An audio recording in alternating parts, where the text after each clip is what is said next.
I can be in place in 12 weeks.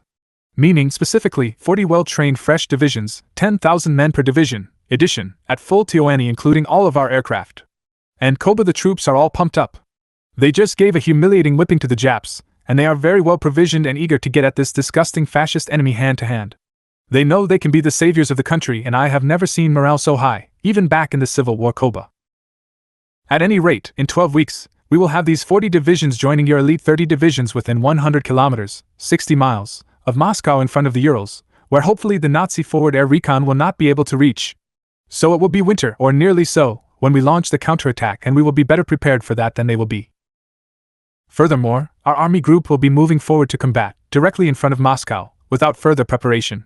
Going off the march, in winter mind you will be part of the direct attack in the offensive, in other words, and this will be an additional 400,000 troops on our side the Krauts don't know about, and will not be expecting. They will be forced onto a defensive posture immediately, and you know we won't let them dig in. I don't expect to win the war here, George, but I need to know if we can hold Moscow. I want you to always tell me the truth on this one point. I know the call may change from day to day. I want you to tell me about such changes in your view day to day. Do you understand? Yes, Comrade Stalin, I understand. You can count on one thing. And that would be? When you bring my army group to Moscow, we will stop these cabbage-eating cocksuckers cold, and give them an ass whipping that will make what we did to the Japs look like a Sunday school picnic. Orlov and FDR Harry Hopkins to Moscow. Meanwhile, Stalin's long-planned need for Orlov to enter the picture in a decisive event-changing way succeeded.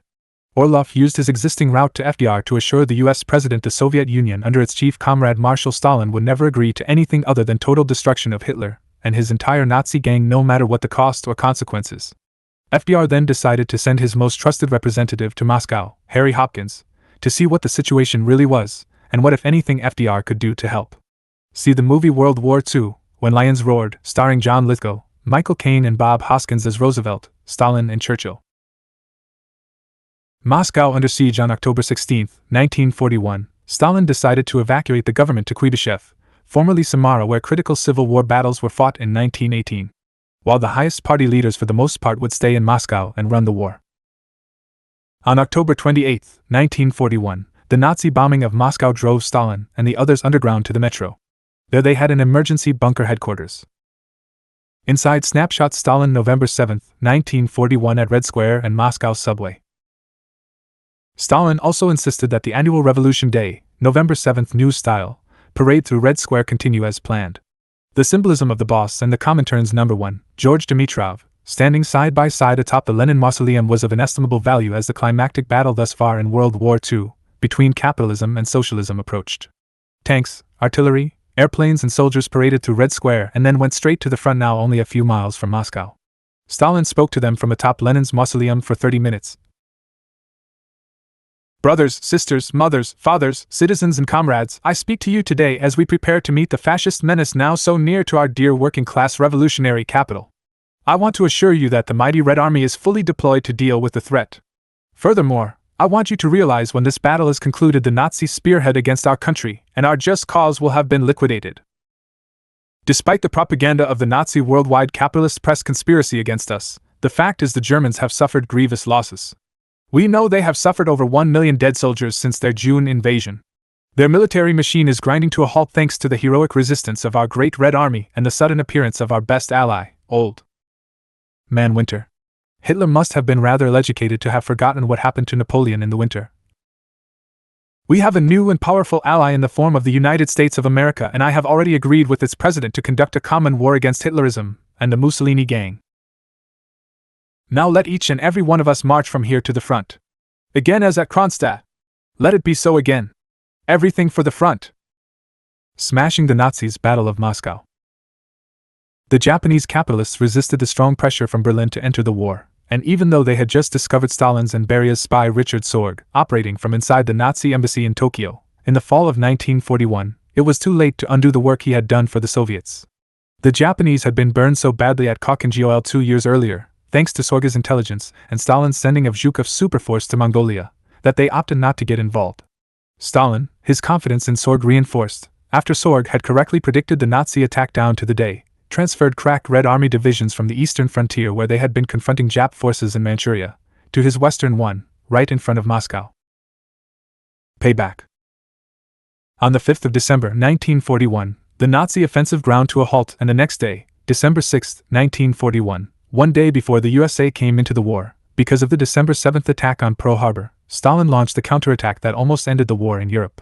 That Japanese attack on the USA could just as easily have been a Japanese attack against the USSR, and would have been, had Stalin not launched the totally successful counterattack against the Japs along the Kokkinjioel River in Mongolia 2.5 years earlier.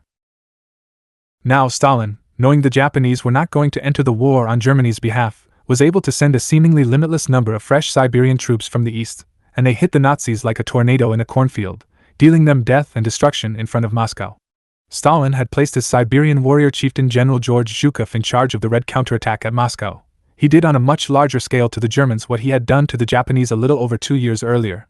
At battle's end, the Red Army had smashed the German Army Group's center and thrown them back 100 miles. Immediately thereafter, Zhukov left for Leningrad, where he and the party boss for Leningrad, Andrei Zhdanov, restored order and established a permanent defense for Leningrad against the Nazi Army Group North. After 7 months of war, 1.5 million German and satellite soldiers lay dead. With a little more expertise and experience in dealing with such large military forces, the Red Army would have been in Berlin in May of 1942, instead of May, 1945. January 1, 1942, inside Snapshot Stavka HQ, Moscow. I'm sorry, Comrade Stalin, they ran beyond our reach, and we won't be able to complete the envelopment. You have done magnificently, George. You and the entire Stavka. The Moscow front is nearly 200 kilometers further west, and the capital is permanently secure. You are getting 2 more stars for this. Here they are. You see, our intelligence system is working as well, if not better, than ever. Half of those cocksuckers that came at us at Moscow are dead. You killed at least 350,000 of them. They don't have the strength and men to come at us again on their army group's center front. And most of their material is useless, because of lack of maintenance and weathering and wear and tear. They will not be able to move against us here, and now I want you to go to Leningrad and take charge of the defense there. Zhdanov is our party boss for Leningrad. He has been in charge there for 7 years now, ever since the assassination of Kirov. He is one of our top 4 secretaries, one of our best historians, and Marxist theoreticians, and he has a solid grip on every aspect of life there. As a result, he has the civil situation in hand, but he needs you to build a permanent military bulwark against Nazi Army Group North. So, their only remaining offensive possibility is with their Army Group South. So, while you are stabilizing our Leningrad front, in the meantime, we will see how Hitler will move in the spring. Our foreign intelligence networks indicate he is raising 500,000 more men, some 50 divisions, from satellite countries to fill out the losses in Army Group South. I presume they will head for the oil at Baku and Batum. This is not good for us. What I mean is we won't be able to get an ambush situation like Moscow again unless he turns his spearhead against some city to the east of the current front in the south. For us, the spring and summer campaigns will have to be ones of stall and retreat, attrition and behind-the-lines sabotage. However, I want you to know, and whomever you need to tell at Stavka, that by October 1st this year, 1942, we will be back to pre-war production rates in all key military industries, from coal to steel and machine tools for heavy industry and the heavy industrial and tank and aviation factories behind the Urals. We may have to burn the oilfields at Baku and Batum, but we have plenty of oil and storage in Siberia and as much more as we need by train from Vladivostok thanks to our American friends. Our weapon stockpiles are being rebuilt as we speak, and we will have 10,000 T-34 tanks by November, and 5,000 Sturmoviks, ground attack aircraft called air tanks and tank busters. So we have to wait anyway while you stabilize the northern front. Perhaps we can launch some spoiling offensives soon, but only those strong enough to indicate that these are the best we can do. But get Leningrad secure first, and then we will see what we can see. What? Are you planning? You don't think they would be dumb enough to walk into it again, do you? Zhukov asked the boss. George, I didn't think Hitler would be stupid enough to attack us to begin with. So, I don't want to make a decision based on what the intelligent thing to do would be. Logic says go for the oil, and he has little choice. Their industrial machine has only weeks to go before it grinds to a halt for lack of oil. Yet, they don't need 2 million men to go for rural Caucasus. I think Hitler wants a major worldwide known communist city. What better city than the one named after me, which is after all one of our cities? George, I have instructed both the Chaika and G2 to keep the idea of an easy success at Stalingrad, and what a great victory for Nazism it would be, in front of Hitler and his general staff, and especially in the fanatical elements of the Nazi Party. George, if you can come up with some ways to indicate to the German code breakers that, 1. We have no strategic reserves left, and 2. We have no tactical strength in the south to defend the Volga at all, 3. What an easy and highly valuable target and acquisition Stalingrad would be, and 4. Everything else our agents are doing. Then George, perhaps we can entice the little corporal into an ambush one more time. I'll get right on it. I know we can plant all of that shit through our combat intelligence feed to Wehrmacht wireless spies, now that we have the Enigma thanks to Philby. That's a stroke of genius, Koba. I don't know why I didn't think of that. So, I will talk to you on the telephone as soon as you get to Leningrad. I need to know today what the situation looks like. August 1942 to January 1943, wiping out 1/4 of Nazi Army, Battle of Stalingrad. It was left to be played out once again, in the winter of 1942 to 1943, at Stalingrad. The battle actually began 6 months later, in August 1942, and concluded with our total victory, which would come in January 1943. While 20,000 U.S. Marines were being dropped and left stranded at Guadalcanal in that late summer month, August 1942, the Nazi reinforced 6th Army, Army Group South B, with about 300,000 Germans and about 500,000 satellite troops, reached the outskirts of Stalin's city, what had been Tsaritsyn before the Bolshevik Revolution. Defending was only General Vasily I. Chukov with 20,000 men. See Chukov's 1964 Holt Reinhardt and Winston book The Beginning of the Road, the story of the battle for Stalingrad. However, at the last minute, another division, 13th Red Army Elite Guards, arrived in September, when the Kraut's 6th Army was losing 20,000 soldiers per week at Stalingrad. The majority of the Nazis' mercenary allies from Spain, Italy, Hungary and Romania, not to mention the White Russian traitor forces, had run to the sidelines, nominally holding the north and south extremes of the Volga front. Now the Red Army had only to grind down Krauts, a meaty form of sauerkraut. On November 9, 1942, after the Nazis had pushed well into the city, and 3 months of house to house, cellar to cellar, hand to hand combat, see the movie Enemy at the Gates, the Red Army launched a massive counterattack. 1.2 million fresh communist troops drove pincers behind the German forces to surround and trap 300,000 of them in that great city, along with 200,000 puppet troops, Spanish, Italian, Hungarian and Romanian. Very few Kraut invaders survived. Perhaps 100 lived to return to Germany. None of the others were heard of again. Hitler lost 25% or more of Germany's total army TONE, i.e., 1/4 of the German army's entire equipment inventory. Stalingrad was the end of Germany. Only 18 months after the Nazis had rolled the dice risking it all in their 3.5 million man surprise attack against us in June 1941, their total personnel strength had been reduced by 50% and their Kraut 6th Army and its foreign allies totally liquidated. Humiliating end of Hitler's forces underway. Battle of Kursk salient kicks off July 5, 1943. In January 1943, the destruction of the German forces in Stalingrad was completed. It was all over for Hitler except the fighting. All over for the Germans except the dying. The dying they now had to accept. From July 15 through July 13, 1943, at Kursk the remaining Nazi cream was ground into hamburger, and their tanks into junk. The Krauts never stopped running until they were dead or encircled in Berlin, and all of Eastern Europe was liberated along the way. See the documentary videos Great Tank Battles, the Battle for Kursk Northern Front and the Battle for Kursk Southern Front. 1943 Espionage critical at Kursk. Stalingrad had broken the back of the Kraut military machine. The battle at Kursk in July 1943 had destroyed the better part of Hitler's European armor force as panzers and the most modern Tiger tanks, and a multitude of armored attack vehicles got chewed up by the thousands. Tigers were German 88 artillery pieces armored and motorized, but they did not have slanted protective armor, which made them susceptible to attack by Soviet T-34s, which were much faster and armed with heavy cannon. One reason the Soviet strategy worked so well at Kursk was because the British had broken the German military cipher using their machine codenamed Enigma, and the project resulting codenamed Ultra. You will recall from Chapter 10 an Enigma Ultra machine had been captured by the Poles from the Germans, and the British got one from them, which by the time of World War II provided a clear insight into German wireless communications. No, the British did not give the German order of battle at Kursk to the Russians. Stalin got it from Kim Philby, who was on the Double Cross XX-20 committee that handled Ultra, Enigma, source intelligence. This I note here because the British should have told Stalin everything they knew about the Nazi order of battle, and they did not. Without Philby's input, the outcome at Kursk might not have been as wonderful as it was. Furthermore, although it would not be known to our imperialist allies, the US and UK, until 40 years later, Philby had given every detail he could get about how the Enigma decoder worked directly to Stalin as soon as he found out about them.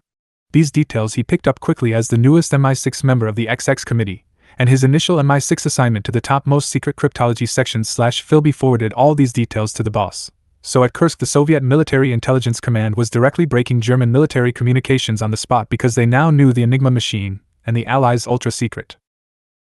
Furthermore, John Cairncross got the entire aerial Kurak order of battle for the Luftwaffe via Ultra for the Red Army.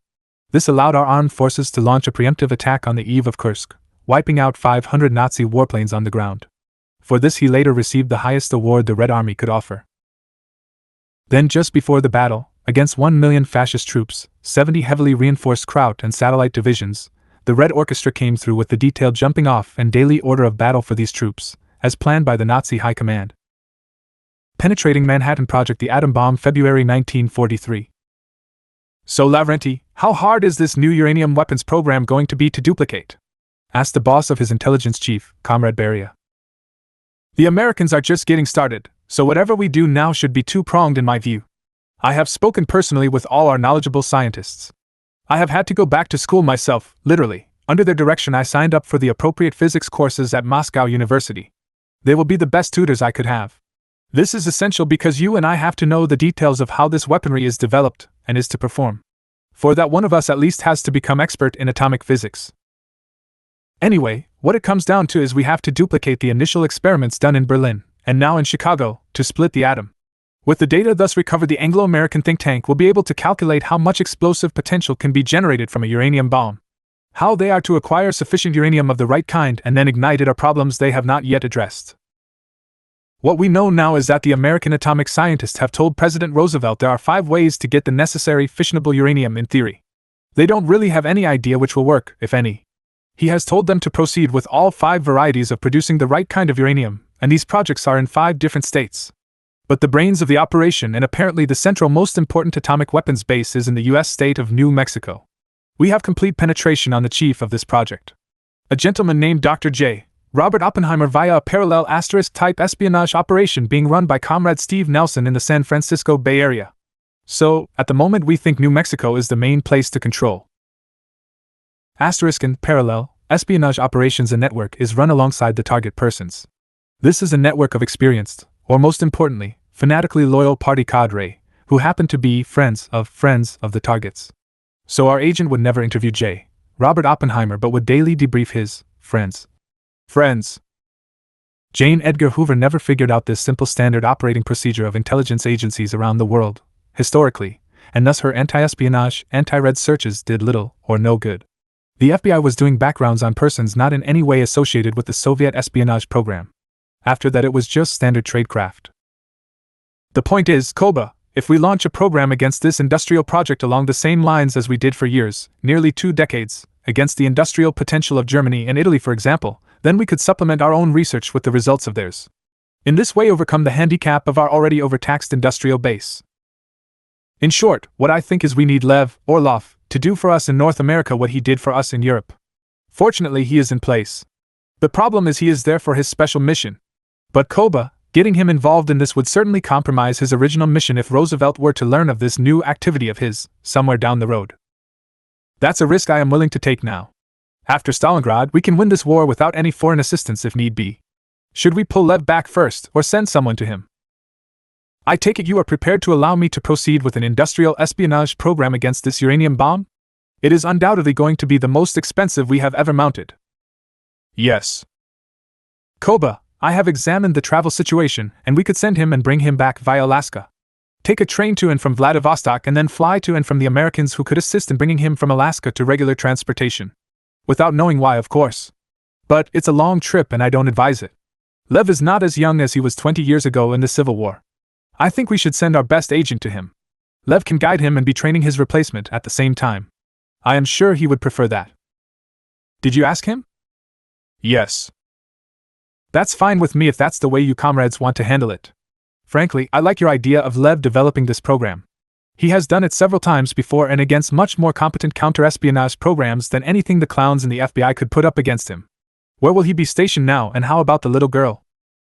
He says Roosevelt has lived up to his word and he is not being followed at all. He believes only Harry Hopkins is aware of his presence and his role. However that may be, he wants to go to the state of New Mexico in order to be able to run operations at close hand personally. He says his daughter's rheumatic fever aftermath has not been what they had hoped, and some doctor thinks they should move to the southwest US for this reason. I'm sorry to hear she is not much better, hopefully no worse. You know she got that while her parents were fighting those Muslim crackpots in the Caucasus for us. Anyway, New Mexico is one of those border states, is it not? Yes, Koba. Well, if memory serves me, didn't we start Borodin somewhere in Mexico out there in 1918? Nothing wrong with your memory, Koba. I had forgotten about that until recently when I had to go through our North American file in complete detail. Yes, Borodin worked in and out of Mexico through El Paso, which is in Texas, but at the Texas-New Mexico state border. Christ lav, we have run more shit in and out of the US since then, through that door, than Simon has Copex. Yes. I think this thing is going to go very smoothly. And I have several candidates to work directly under Lev, for you to review, but this one, handing him the file, is the closest thing we have to a trained nuclear scientist and also Chaika school graduate. We have Comrade Alexander Feklisov. He is already in the US, having entered under normal diplomatic cover. I gave him his atomic orders right after word came in August 41 from Philby, and again in September from Cairncross, on the Anglo-American atom bomb project. I had sent him to our consulate in New York 2 years ago exactly because that is where I had already decided, given our extensive support and experience with the Kusa over Spain, to concentrate our war technical espionage. Now it will be atomic. He was sent off by Vlad Molotov as well as by me. Well done, Lavrenti. You had a clear head even in those awful months. Beria handed the top secret file to Stalin as if to conclude what he had to say. Stalin continued. Proceed. Keep me informed, of course. Of course, Koba. And if there is nothing else, I have an appointment with the American Steve Nelson now. He will provide the on-the-ground troops to enable this expanded project I am now calling Operation Orlov and Sons program. In English, that will be OS in code, which will confuse the shit out of them. If they ever run across it, they are thinking OSS. Yes, I see what you mean. OSS and OS sound suspiciously alike in code breaking. Anyway. Yes, I know Steve. One of our best in Spain, as I recall. If he has time, bring him in to say hello. Consider it done, Koba. With his nearly trademark concluding comment, the secret police boss was out the door, thinking Nelson would be happy knowing the boss asked to see him again personally if he has the time. His boss was smiling too. Stalin thinking to himself that Felix Dzerzhinsky would be proud. Beria may have personal problems, but he is the best cop I've had since you left us so early and without permission. The boss returned to his desk and buried himself in a mound of war 5-year plan stats he had to review. FBI vs. Steve Nelson. Inspector Clouseau makes the day for us in early 1943. A strange set of coincidences and lucky breaks saved the Soviet nuclear espionage program from detection by the FBI. U.S. rulers were always deathly afraid of a U.S. revolt of wisest up working people. Wisest up to the rule of their class betters over them. Everyone of the Andover Harvard Yale elite had nightmares of the lambs rising and rising again until the lambs become lions. Accordingly, their FBI kept close watch on every communist in the United States and knew about, and all those they suspected. The brain behind all of this watching was our old friend and homosexual snob J. Edgar Hoover. Jane somehow convinced himself that his homosexuality elevated him above the common herd of fornicating heterosexuals. The main task of Jane's live-in lover and FBI number 1, Clyde Tolson, when not busy but fucking his chief, was to keep an eye on the Kusa and its leaders. See the movies Nixon and Public Enemies for what I consider to be an excellent portrayal of these two gays at work and play. And the 2011 Clint Eastwood produced J. Edgar for more of the same, deep inside view. An important aside for you to be aware of is that Hoover took the responsibility for keeping an eye on the bosses of organized crime seriously. He proved it by taking it up the ass once weekly, in 5-star hotel rooms across the country, from Frank Costello in A Quid Pro Quo. Hoover declaring to everyone within the range of Walter Winchell that there is no such thing as the mafia or organized crime in the United States. Right after the Soviet victory at Stalingrad, the FBI found Steve Nelson living in Berkeley, California. Jane immediately proceeded to tap every room in his home and backyard. They bought a house across the street from Nelson's house and waited to see what would happen. One visitor was the Soviet Chaika legal resident for New York, Vasily Zarubin. Actually, Zarubin could not find Nelson on his first try and had to go back to New York in March 1943 empty-handed. Nelson was a careful person and kept his actual living location a secret from just about everybody. Accordingly, Zarubin missed Nelson's Berkeley home on his first visit from New York and had to return to New York after a long cross-country trip. I know from personal experience that this strikes a truthful chord. Because the first time I went to see Steve Nelson I could not find him either. U.S. CUSA Chief Gus Hall had given me his name and address, a false one as it turned out, in the New York CUSA headquarters in the first week of January 1962. It was over a year later before I found Nelson, under his correct name, in Portland, Oregon at the home of Don Hammerquist and Susan Wheeler. There Steve showed up in his true role as chief of the two Northwest USA districts of the U.S. Communist Party. Oregon was one district and Idaho-Washington one other district. Nelson was still pretending to live in Seattle, although I knew he had moved his houseboat to Coos Bay, Oregon. I don't really know why the subterfuge, because even on that occasion it was obvious the FBI had Steve under 24/7 surveillance, as they painted his name and party affiliation on his car while he slept inside. Anyway, when I arrived in Seattle in June of 1962 for the World's Fair with a car full of friends from Boise, there was no one at the boat slip where Steve was supposed to be living on his houseboat under the name of Bert Nelson. I also had to go home empty-handed, which pissed me off. I soon forgot about this because my failed attempt to find Nelson was followed immediately upon return to Boise by good news. I found I had just received a letter from the new rector at the University of Havana inviting me to come to Havana and go to medical school there. A few months earlier in 1962 I had written to the University of Havana explaining my desire to help the Cuban Revolution. Dr. Juan Marinello, a long-time famous Cuban communist, had now written back saying, "Sure, come on." John Robertson, my friend in Boise, was anxious to go too, and we had both been waiting for a response to our inquiry. The revisionist scumbag Gus Hall and Steve Nelson, and whatever games they were playing, were instantly forgotten. The trip I was about to make would put me back in the spying business, this time for Cuba, and change my life. But back in April of 1943, nearly 20 years earlier, Zarabin made another trip to Berkeley, believing this time he had the correct address, and in fact he did. During this meeting, the FBI surveillance photographed Zarabin handing on one occasion $50,000 to Steve Nelson, and still more surveillance revealed several other occasions when cash of indeterminate amounts were handed to him. Hoover was too stupid to see that this kind of attention to an American agent, and amounts of money of this magnitude, were not being used to maintain the PUSA California apparatus. The Northern California PUSA district had its own money from the ILWU and other unions and didn't have much in terms of expenses because of its mass line work either, other than the newspaper it published there, which was already supported by foreign, Soviet, subscriptions. Purchases of the People's World made in Ottawa and the cash bank wired to San Francisco. Local enthusiasts held regular fundraising events, as they had been for a long time. The Southern California PUSA district was swimming in millions of dollars because of its Hollywood component. Why a Czechist would have to make a long trip by train from New York, twice, to see Steve and hand him money, should have set off alarm bells. It was then a 4-day trip by train each way. 16 days on a train for what? What Hoover did do, once told by Darling Clyde, about the photos and tapes of the Nelson-Zarabin meetings, was to tell FDR that the Russians were trying to start trouble in California.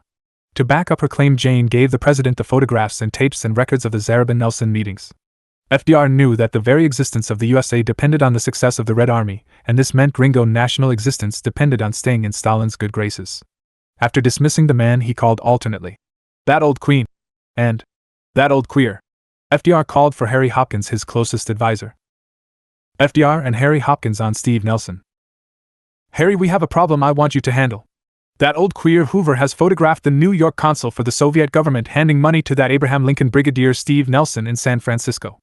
Hoover would like to stir up as much trouble with our Russian allies as he can, and so he brought it right to me.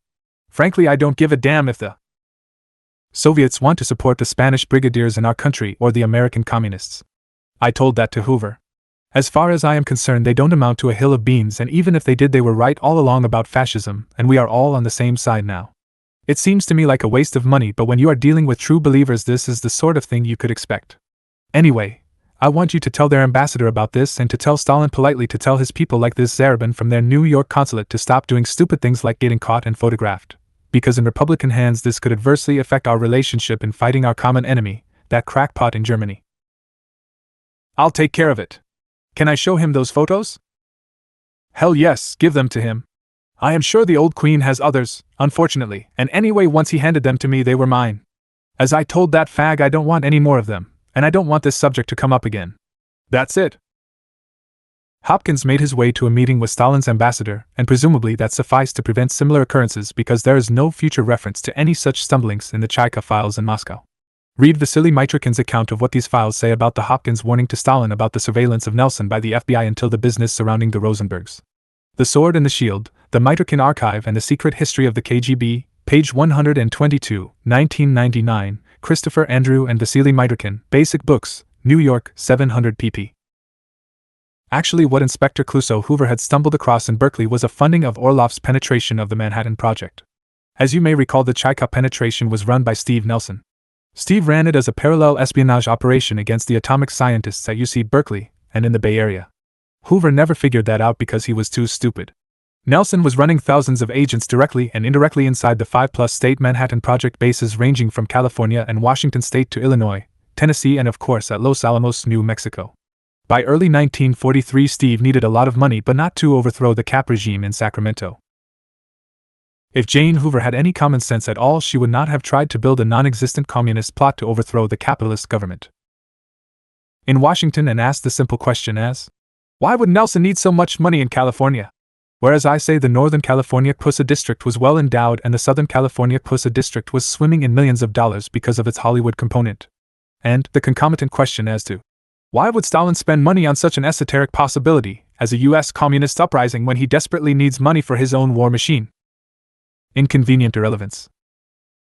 The truth is simple, Jane Edgar Hoover and her favorite fucker were incompetent.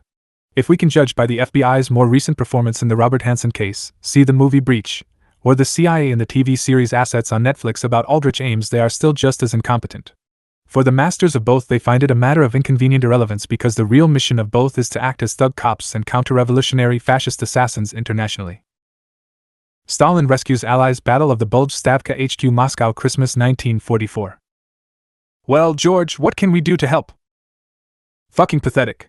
They waited 4 years to start their second front, and until we had won the war for them, and then they fucked it up completely. How is this possible? Any fucking moron would have spotted that crowd concentration long before it got underway. What the fuck are they doing out there? I think they are settling in for Christmas and New Year's vacations. A lot of their troops are on holiday in Paris and the Riviera. George, they don't have the slightest fucking idea what war is all about, and this is what happens. Anyway, I can't ignore Roosevelt and Eisenhower. FDR was speaking directly through Harriman to me, and while he is just another imperialist, he is like Jesus Christ compared to Churchill and Hitler. If we don't save them now, they would remember later, and this could then be the first shot in the next war Churchill is trying to rope the Americans into as we speak. Philby again? Of course. Churchill can't have a bowel movement without Philby calling it in. Right, Vlad? Unfortunately, yes, Koba. But George, the truth is we have more spies in London than a dog has fleas. There are so many we have to keep the Army G2 and the Chika from following each other around Westminster. We get the same message across the board. Anyway, I want to tell Roosevelt that despite the horrible weather and everything else, we will attack several weeks earlier than planned and attack the Nazis with roughly 120 armored and mechanized divisions, 1.2 million men, 24,500 tanks, 25,000 artillery pieces and 11,736 Sturmovik tank buster warplanes. Within 24 hours. Along a 900-mile front from the Baltic to the Balkans. That should do the job. Oh yeah, that will do the job. If they still are willing to fight some Germans. We can't do everything for them. You have no objections, George? No. What choice do we have but to save these incompetent boobs from themselves? End in Europe 1944 to 1945. Stalin's Operation Bagration, which expelled the Germans from Soviet territory and liberated East and East Central Europe, is sometimes considered by military experts to be the greatest successful military endeavor in history. On May 1, 1945, it climaxed with the encirclement and storming of Berlin and the Führer's bunker and the Reichstag taken, the seizure immortalized in film. Inside snapshot, Stavka HQ, Moscow, April 16, 1945, Battle for Berlin. George, I'm concerned that Churchill may prevail and order Eisenhower to the western frontier of Berlin in order to try and squeeze in on the victory. You know what that weasel Churchill is like. He would treat that as a reckoning force, looking for a way to sneak their way into a cheap alleyway to Hitler's bunker. After this battle for Berlin, see General Chekhov's book of the same name for all the details, cost us 250,000 dead and who knows how much of our resources. I'm worried too, Koba. We could easily stop them, but that might kick off the next anti-imperialist war before we are ready. Exactly. And that is what Churchill is really trying to do. So we will double our effort. You asked me for command of the Battle of Berlin and I owe it to you, George. You can have it. You will use Chekhov's Guards Army, of course, to lead the actual assault and entry to the Reichstag. That will put the red flag over fascism by May 1st. But do you agree we should give Ivan Konev responsibility for the defense of the western entry and also simultaneously send him against Berlin? Absolutely. Of course, for a capitalist general it might be personally and career-wise more satisfying to have sole command, but you know, Koba, I am a communist first and before all else. You're right. This is the safe thing to do for communism, and we can't take any chances on those shit-eating limeys getting in on this. Or the Yanks for that matter. Besides, the troops will like it. It will be a contest, and my troops, and Ivan's, will be enthusiastic about which army can kill the most Nazis and get to that piece of shit before the other. It worked for us at Kharkov, Gol, Moscow, Stalingrad, Kursk, and countless times in Bagration. It will work here. Now, George I know you want to go, and I want you to go and take charge personally of the end of that piece of shit. Yes, sir. I'm on my way. Stalin and Zhukov prevailed as usual, and the Red Army did plant the red flag on the Reichstag by May 1, 1945, seizing Hitler's bunker, where the Kraut leader had already pulled his own plug. Almost 4 years exactly since the long-awaited fascist assault against socialism had begun. Ending dismally for the capitalists, and triumphantly for us. It remained to mop up the Japs, and that would take the Red Army only a matter of days. Eastern Front revisited 1945. End for Japan. In August 1945, the Chinese People's Liberation Army and the Soviet Red Army invaded Manchuria as per prior agreement at the Tehran and later Yalta conferences. Roosevelt asked Stalin to provide this essential help to the US, and Stalin had agreed. This forced the immediate surrender of the Japanese multi-million-man occupation force there, where the Japanese learned what deep battle was all about, as the Germans had learned confronting Operation Bagration in Europe. With the captured weapons of the Japanese, the Chinese Reds would be able to finish off the corrupt fascist regime of Chiang Kai-shek in 1945-49, plus all the US weaponry sold to the Communists by Chiang or captured by them. Despite the atomic bombing of Japan, the Nipponese imperialist general staff planned on continuing the fight, but with Red Army troops invading Japan's northernmost islands and halfway through the Korean peninsula, the emperor decided in favor of surrendering to the Americans. He knew what would happen to him and his class if the Stalinist forces arrived in Tokyo. The outcome: one front, the USSR versus USA globally. Chapter 14: US establishes hegemony over capitalist world. The Lansky, Kansas City flunky, Harry Truman, assumed the presidency with Roosevelt's death in April 1945. Truman had been run by Meyer Lansky virtually all his life via the Tom Pendergast gang operation that controlled Kansas City, the way Biggerdu controlled Shanghai.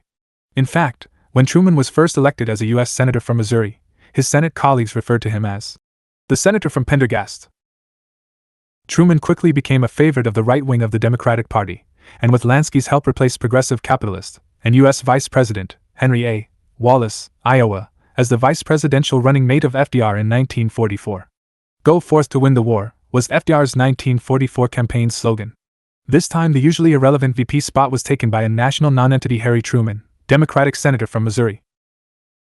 Upon ascending to the presidency, Truman did as his fascist bosses bid, and reversed FDR's entire foreign policy, within about 2 weeks.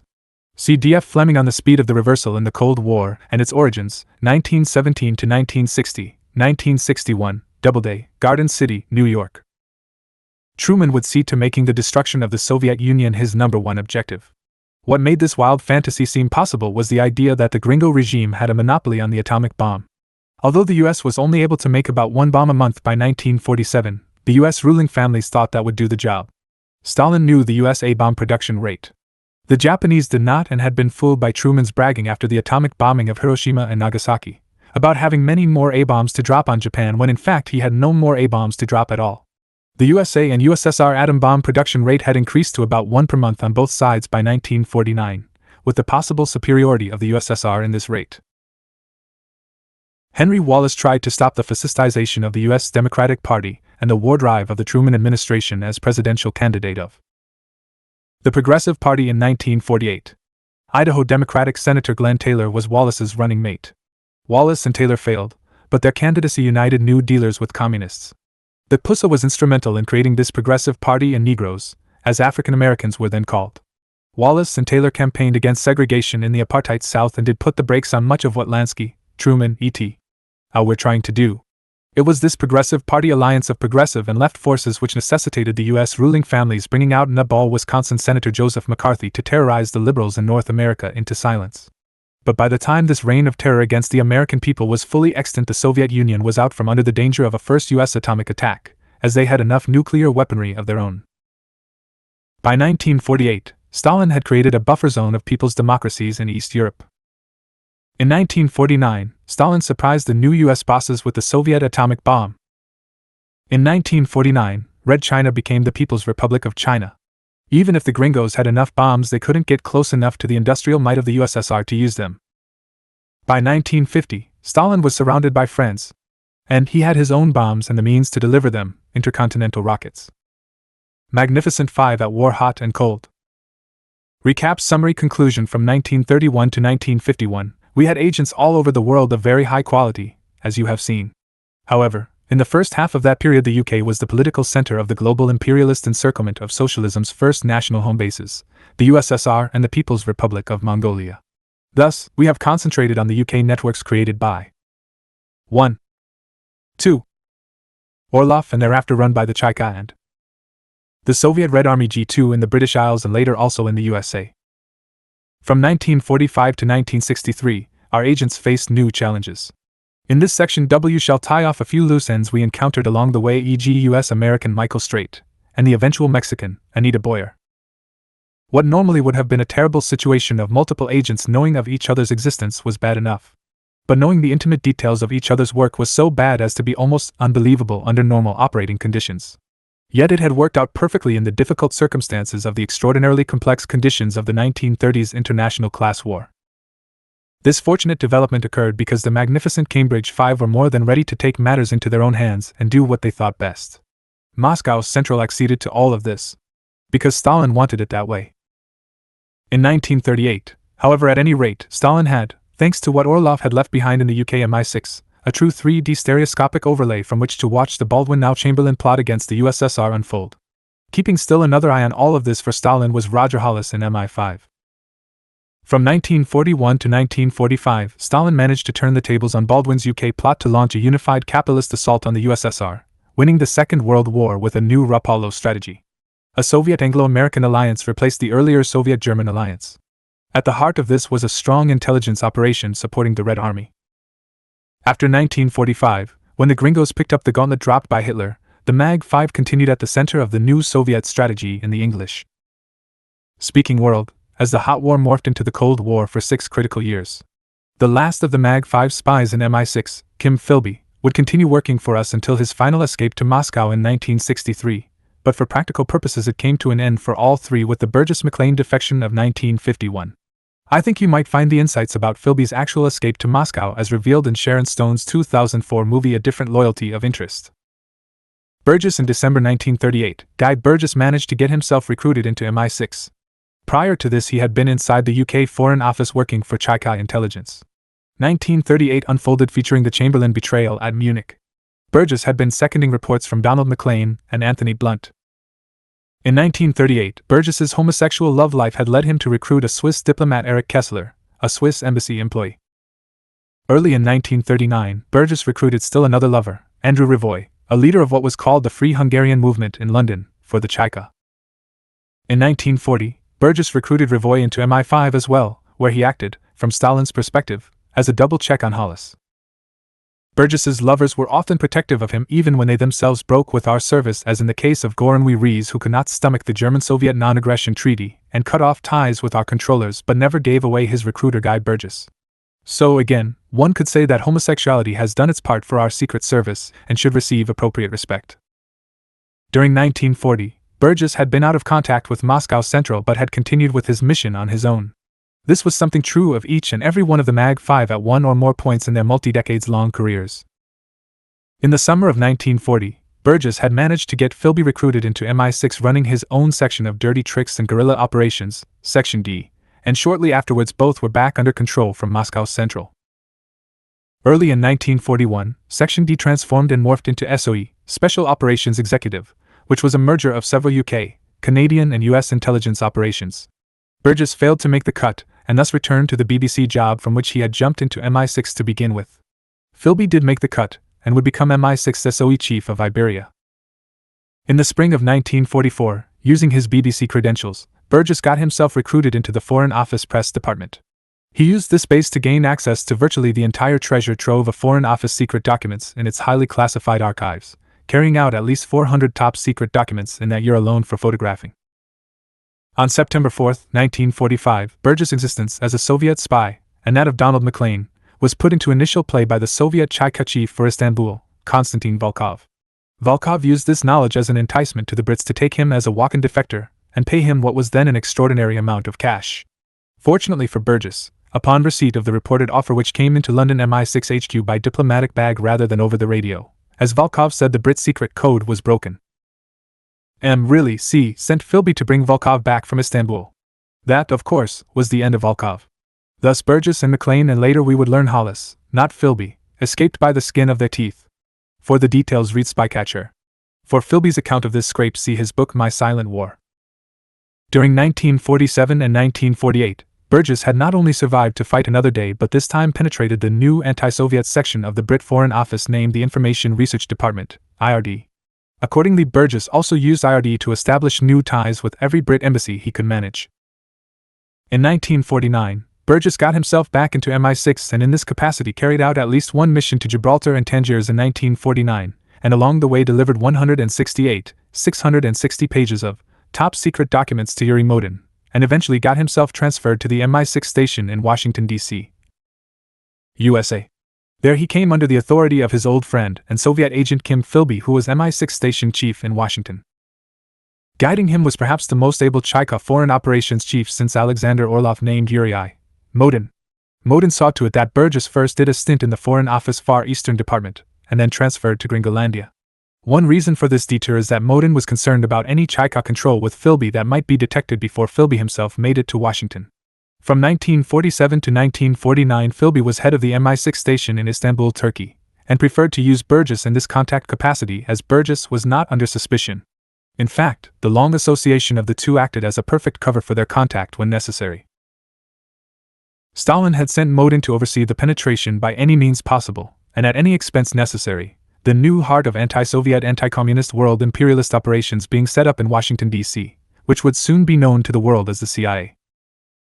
The key to its penetration would not be the many U.S. communists in the wartime OSS, e.g. the Wheeler brothers from Port Angeles, Washington, one of whom, Don, tried to stay inside U.S. intelligence but failed. The other brother knew better and went directly to Czechoslovakia, eventually helping in the Soviet coup there. His offspring still inhabit the environs of Gringo revisionism, e.g. Don Wheeler's son Tim Wheeler is still serving the Russians, and the FBI front party Pusa. The still highly effective and deeply secret UK Mag-5 and friends were in place. For example, among other things, Burgess provided critical data to Stalin about U.S. intentions in Korea while in his brief stint in the Far Eastern Office, warning the boss that the U.S. seemed intent on starting a war with North Korea in order to avoid a rapidly approaching economic depression in the USA. Maclean concurred. In September 1949, Philby warned Stalin that Klaus Fuchs was to be arrested as a top atom spy at Los Alamos. Also that William Y. Spand, who had discovered the FBI decrypts of Soviet communications and told Stalin, and Steve Nelson were next to be arrested and should be on the run. Throughout his first year in Washington, it was Guy Burgess who was Philby's sole contact with Moscow Central, having arrived in early 1949, assigned by M.C. to the MI6 Washington station as assistant to Philby. In October 1949, Philby was sent to Washington as MI6 station chief with a specific order to help the Gringos set up the CIA properly. The winter of 1950 to 1951 was the end for Burgess as the FBI MI5 decrypts dropped the number of possibilities as spies from 35 individuals in December 1950 to 9 in April 1951. Donald Maclean was now moving up to the position of number one suspect. Moscow Central so valued Maclean's work that they had ordered him to stay in place as long as possible, promising they would extricate him before the trap snapped shut.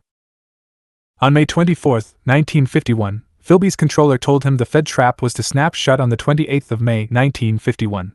He was told to warn Maclean and to send Burgess to do it. On Friday the 25th of May 1951, Kim did as he was instructed and Burgess arranged a disgraceful episode of drunken driving tickets in Virginia as the excuse to depart the U.S. instantly. Jane Edgar Hoover's contribution was to defame Burgess as a homosexual road hog, never comprehending that this was a red trick. In London, Moscow Central then ordered Burgess to personally take Maclean to Moscow for a double defection, which they did over the weekend, by boat to France and then by car to Switzerland, from which, James Bond style, they exited Switzerland for Russia. Donald Maclean was the son of one-time Liberal Party cabinet minister for education, Sir Donald Maclean. Donald Jr. converted to communism in 1931, but did not get recruited by our sword and shield until Alexander Orlov's top man for Britain, Arnold Deutsch, brought him in, through Kim Philby in August 1934. In December of 1934, Maclean introduced Deutsch to Burgess, who was already well aware of his existence and potential, as well as his peculiarly useful colorful homosexuality. In August 1935, McLean passed his Foreign Service Office examinations 100 points higher than any other candidate, and brazened his way through close questioning about his youthful communism at Cambridge. In October 1935, McLean became the first of the Mag 5 to make it into His Majesty's government. During the following years, McLean was one of the most productive Chekists in our history, bringing literally truckloads of documents to whomever his controller happened to be, when not under direct control to whoever he had contact with, e.g. Burgess, Klugman, that could get them to Stalin. In November 1937, one of McLean's most important initial coups came when he was able to provide Stalin with the secret transcripts of longtime Nazi collaborator Lord Halifax's conversations with the Führer at Berchtesgaden, Eagle's Nest. In February 1938, Halifax, as Lord President of the UK Council of Ministers, would be Anthony Eden's successor as Brit Foreign Minister. So what was discussed was of critical importance to Stalin. What was discussed was the decision at Britain's highest levels to get over their anti-Cromwellianism and accept Hitler as the leader of the Grand Alliance against Bolshevism. In other words, to forget about trying to get rid of Hitler by assassination, and to overlook such things as his anti-Semitism and anti-parliamentarian fascism, to promise not to stand in the way of the German takeover of Austria, Danzig and Czechoslovakia. As a double check on the accuracy of the McLean transcripts, Stalin had a separate report saying exactly the same thing from John Cairncross, who occupied a different desk at the Foreign Office. In September 1938, McLean left London for his first foreign posting as Third Secretary in the Brit Embassy in Paris. Temporarily out of control by Moscow's Central, McLean kept up a steady flow of information via Klugman and Burgess to Stalin. Chamberlain collaborated with Hitler at Munich, giving away Czechoslovakia to the Nazis, as agreed to the previous year by Halifax, with war against the USSR the ultimate objective. McLean was able to prove that the French Cap ruling class was fully in support and committed to the same UK policy to exterminate Bolshevism and destroy the labor movement in France as well as Great Britain. Consequently, Stalin had no difficulty in deciding to remove Soviet troops and the international brigades from Spain, doing so instantly with the Chamberlain's signing of the Munich Agreement with Hitler. The internationalists marched through Barcelona 6 weeks later, and they were gone.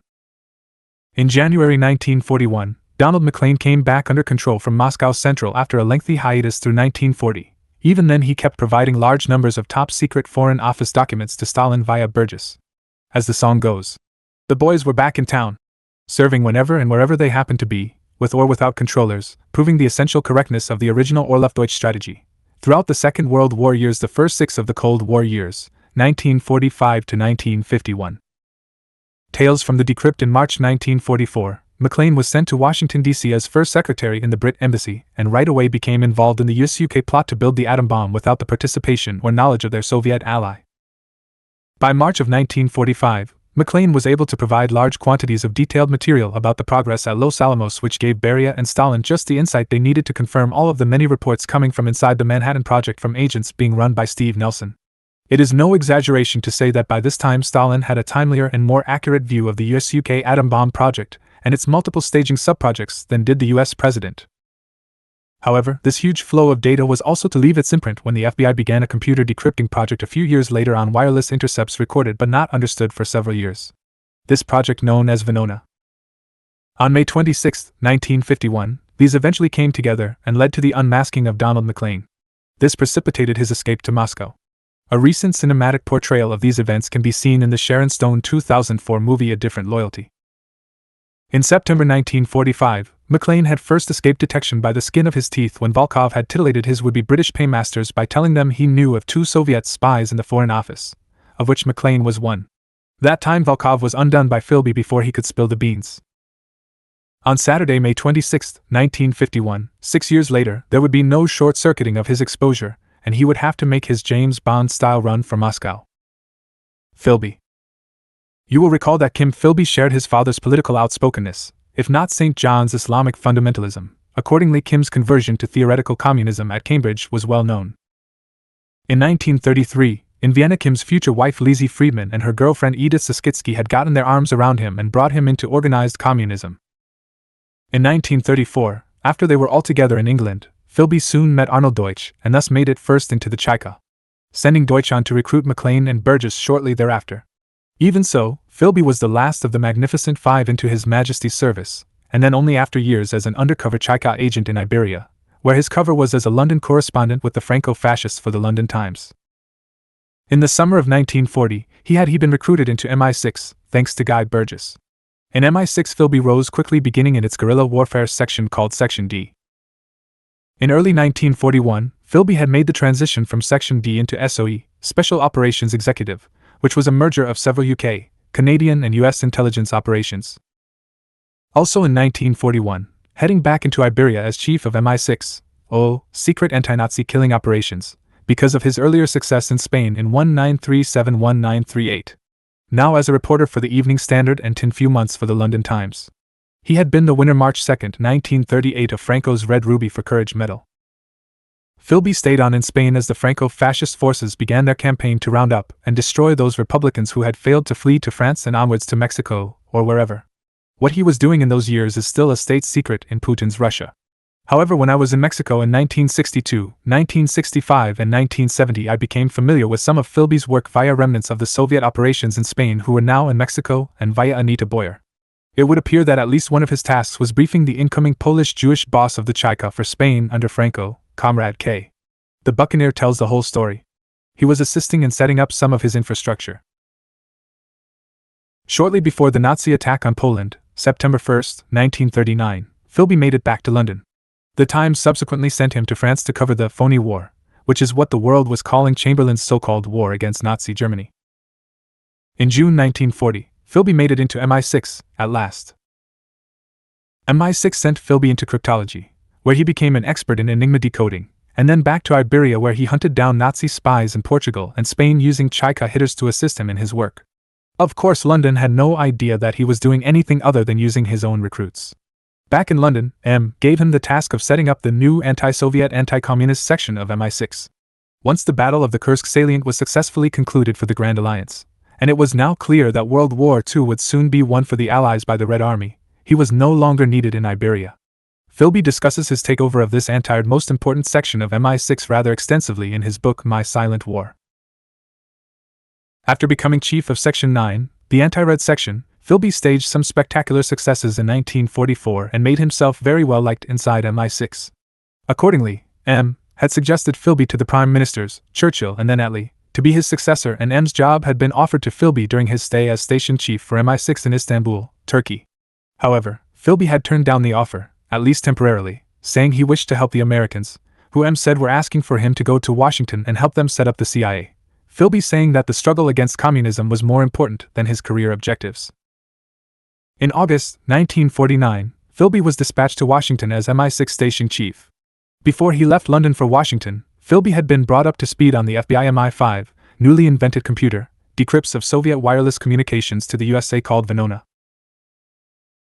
Accordingly, from the very beginning of his tour in the USA, Philby was not only in on the setting up of the CIA but on the FBI attempts to uncover Soviet penetration of US and UK counterintelligence operations via the Venona decrypt analysis. For this reason, it was rather easy for Philby to control both the offensive and defensive US-UK secret anti-Soviet war operations with or without his own controller in Washington, D.C. This led to Kim's success at derailing the anti-communist CIA operations against Albania, 1949 to 1951, and to the escape of both McLean, the Atom Spy No. 1 suspect by 1951, and Guy Burgess also in 1951. Along the way, Philby was able to provide Stalin with continuing updates on the FBI attempts to patch the multitude of leaks in the dikes around the Manhattan Project. As Jack Nicholson says as Whitey Bulger in The Departed, "With you looking for yourself and everyone else looking up their own assholes, I would put my money on nobody finding nothing." Philby was recalled to London after the McLean-Burgess defection became known. For several years he was grilled on a near-daily basis by MI5 interrogators. However, Moscow's No. 1 British agent brazened it out. In November 1955, Philby was cleared by Tory Foreign Minister and future PM Harold Macmillan in the House of Commons as not the third man, and Philby himself had a press conference in Britain where he claimed to understand how the mistake of considering me the third man had been made. Accordingly, in 1956 MI6 brought him back into service, never again to be considered to be a possible M, and sent him to Beirut, Lebanon in MI6 there. In January 1963, another Soviet defector gave away the game. Philby had to flee to Moscow this time for good. James Bond could not have done it better, as Philby set up a decoy in Beirut and then made his way by auto through Lebanon, Syria and to the Turk border with the Soviet Union as if it were the replay of From Russia with Love. Anthony Blunt spent his initial period as a Chekist, talent spotting, and brought into service both the US-American Michael Straight and Englishman John Cairncross. In the meantime, Blunt was guided step by step into the British Foreign Service. Anthony Blunt made the transition from the Foreign Office into MI5 in the summer of 1940. Now, there were two Chika agents inside MI5. Andrew Rivoy had been placed inside MI5 by Burgess in early 1940. And a third spy, Red Army G2 agent Roger Hollis. Thus, Stalin had the same kind of 3D stereoscopic overlay of MI5 operations as he had of MI6 operations from the Chika.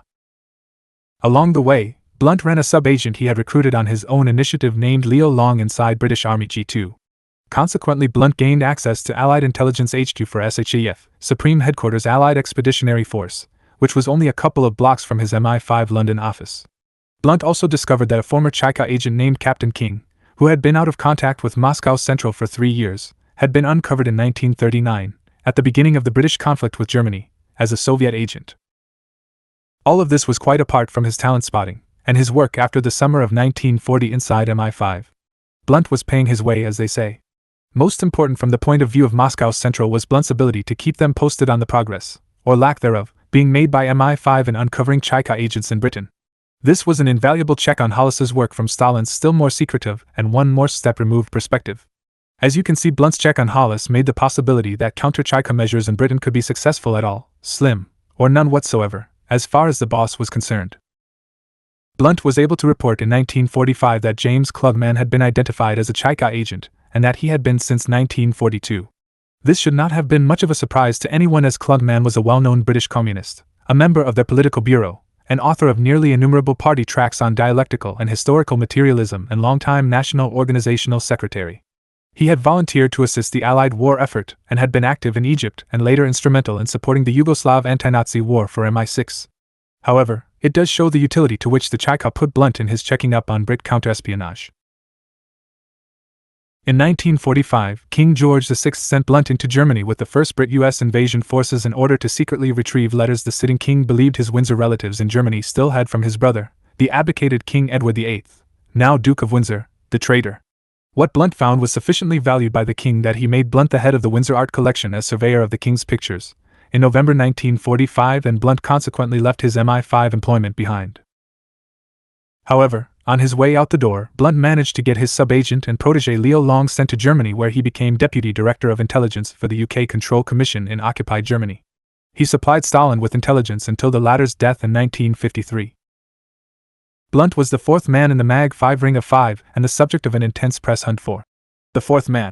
Many years later, he was finally exposed to the world as such by MI5, acting on instructions from the Crown, who had been well aware since 1945 of Blunt's true loyalty, and had overlooked that because of the extremely valuable service he had provided in retrieving the traitor Duke of Windsor's letters.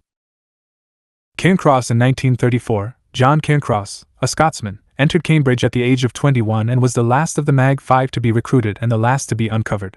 Cairncross had already been degreed after 2 years at the University of Glasgow, and was in Cambridge reading for an advanced degree when spotted by innumerable eyes, his Marxism well known.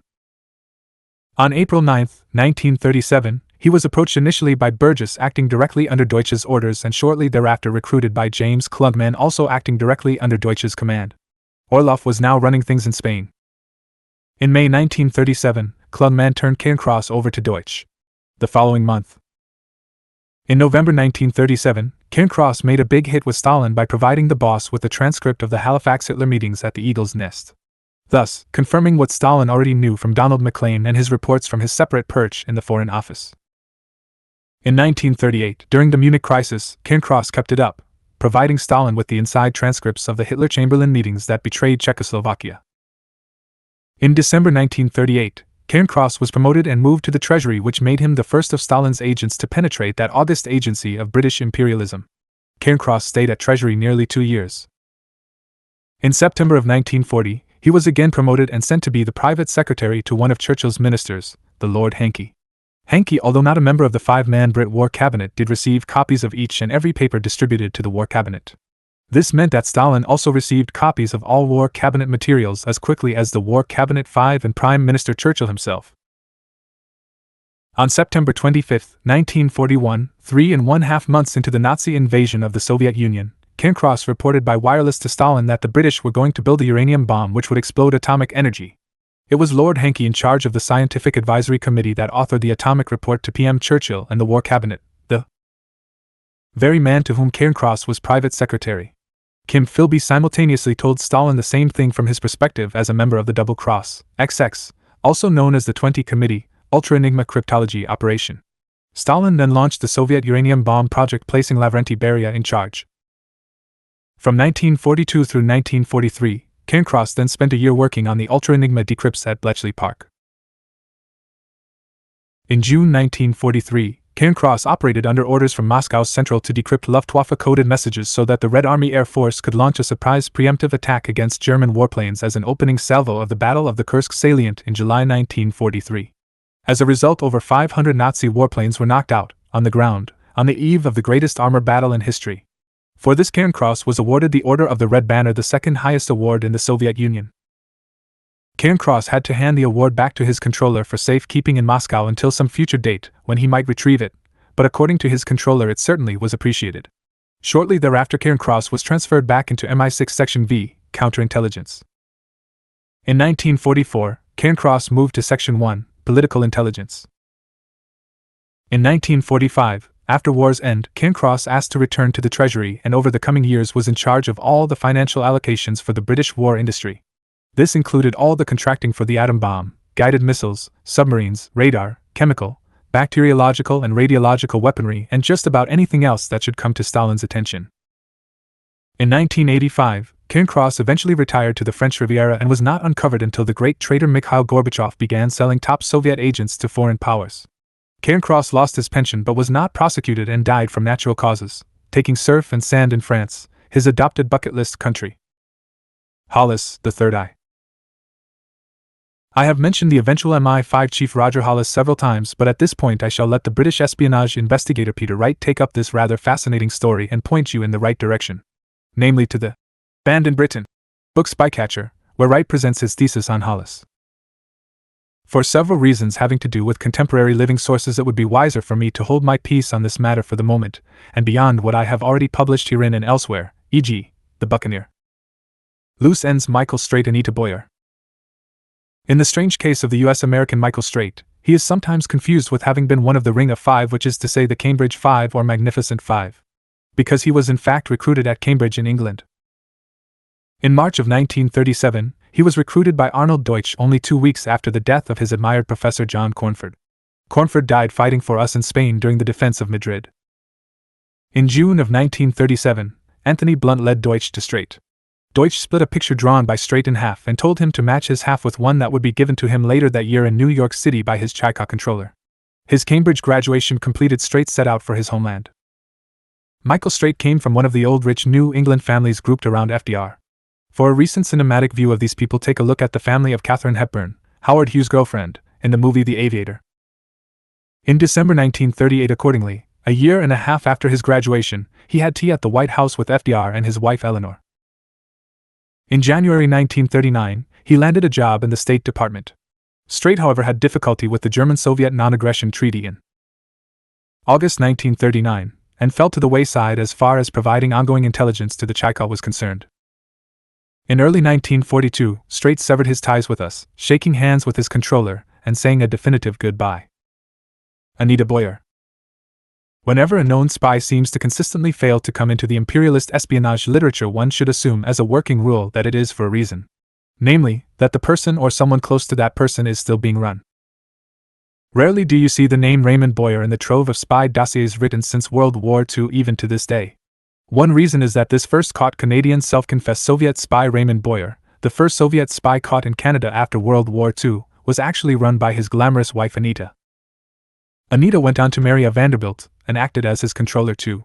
The latter made her rich upon divorce, and she was reassigned to Mexico, where she met and had espionage relations with Carlos Prieto Argels. Type Crime Against the Lambs into your browser for more about this hero.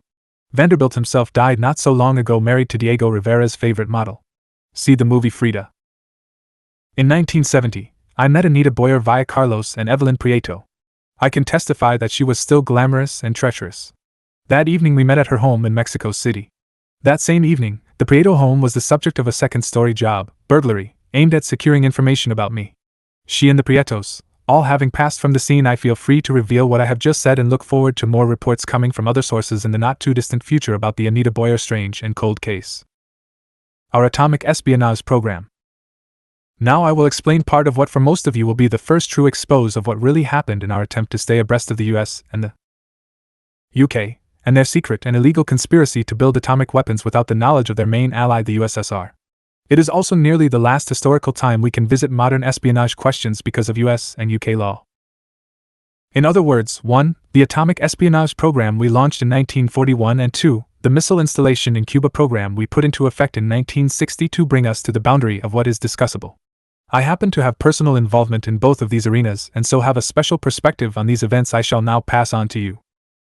Beginning with the first of these, take note that we confront 1.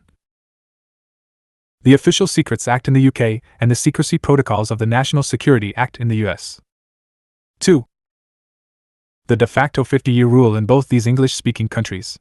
These two English-speaking countries being the nation-states which formed the heart of the conspiracy to build the atom bomb and attack the Soviet Union ASAP after the defeat of Hitler.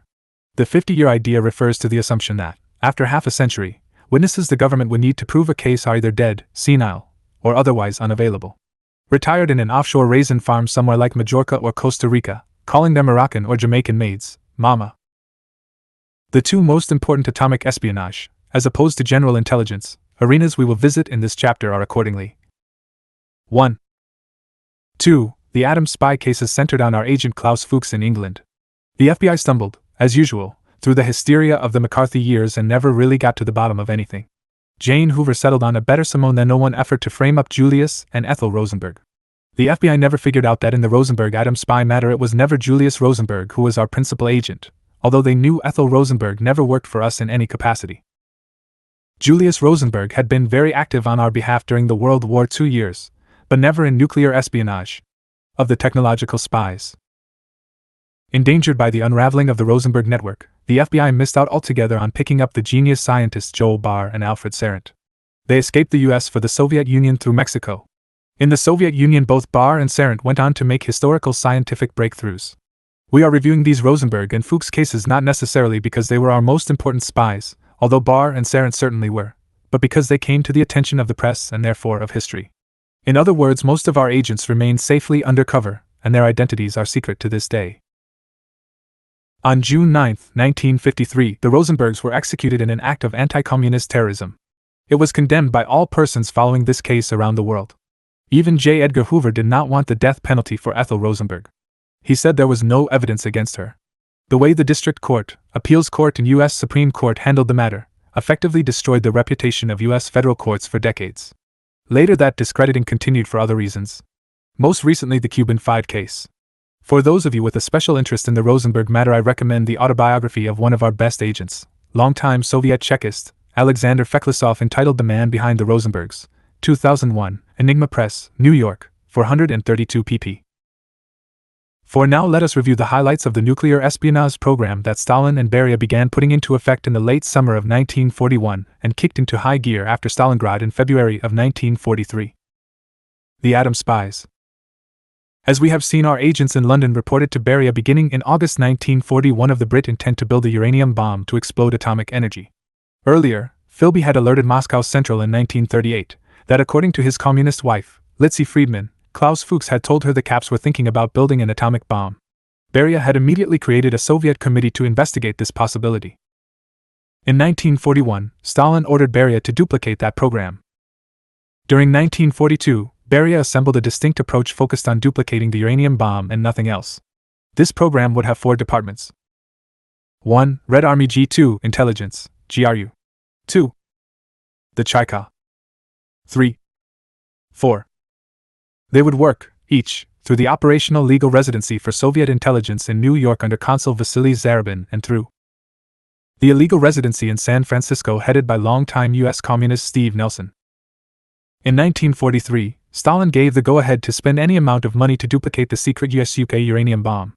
The uranium and plutonium production facilities as well as the mechanical assembly pieces were being built in the USA at 5 different locations. The US was footing the bill.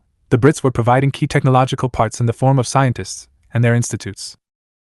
The legalities of this matter had been resolved by the duplicitous decision of the US and UK ruling families to ignore the law and treaties into which they had mutually entered with the Soviet Union to share all military information and weapons systems. The Brits signing a 20-year treaty of cooperation along these lines with the USSR. FDR having promised the same thing to Stalin through Harry Hopkins in Moscow in 1941, and then personally at Tehran and Yalta. Legalities at any rate are always outweighed in reality by Lenin's dictum that class struggle interests in the international class war always outweigh all other interests. This is not only a law of historical reality in general, e.g., recognized by the capitalists, but the specific doctrine of our founder V.I. Lenin in particular. For example, it had provided the justification for our expanding the reach of the Red Army into former Tsarist territories such as Georgia and the Ukraine during the Russian Civil War 1919 to 1920. The logic of this Gringolandia quadripartite program was based on 1. The fact that the intellectual fathers of this bomb were the scientists, regardless of where they were academically located, grouped around the physicist J. Robert Oppenheimer at UC Berkeley, and 2. That the center of Soviet technical intelligence was already well established in the Soviet consulate in New York. This geographical distribution of main office responsibility also allowed the number 1 operational standard operating procedure. That is, no 2 operational offices and no 2 networks to know of each other's existence, to be put into practical operation. Furthermore, only a few persons at the top, in Moscow, need to know anything, while thousands at the bottom could be easily separated from each other as individuals, simply by applying standard tradecraft. Finally, both principal operators, the Cheka and Red Army G2, both could use principal staging bases for our atomic espionage program via access to the main US-UK base to build the bomb, which was at Los Alamos in New Mexico, and through the right next door portal of El Paso/Juarez. This had been of our principal ports of entry and exit for our secret operators and their shipments since 1918, as well as from San Francisco, New York, and all points in between. The practical personal operators of this program were 1. Steve Nelson and his crew of loyal agents recruited from his base among the Abraham Lincoln Brigade volunteers of the Spanish War, as well as others he knew from various class struggle battles in the USA on the West Coast. 2. Vasily M. Zarubin and his crew of technical espionage operators in the Soviet consulate in New York. In the autumn of 1931, Vasily Zarubin had arrived in New York as chief legal resident for the Cheka. Joining the latter at the same time in 1941 was young Alexander Feklisov, entering legally under diplomatic cover and code-named Alexander Fomin. The enemies of our program in practice were MI5 in Great Britain and the FBI in the USA. The truth is that both of these enemies missed most of our agents, especially in the USA. The ones they did catch, albeit bit players that they were, came to international attention and thus to the attention of history, and we shall deal with them below. When Zarubin and Feklisov arrived in our New York consulate, they walked into a well-established espionage operation. Throughout the 1930s, previous legal Cheka chiefs had run numerous highly successful industrial espionage operations out of New York. The use of the term legal in this sense refers to our traditional separation of operations run by legally accredited diplomatic personnel in any given country as opposed to spies who enter surreptitiously under false documents and false identities and maintain cover employment, which we refer to as illegal resident spies.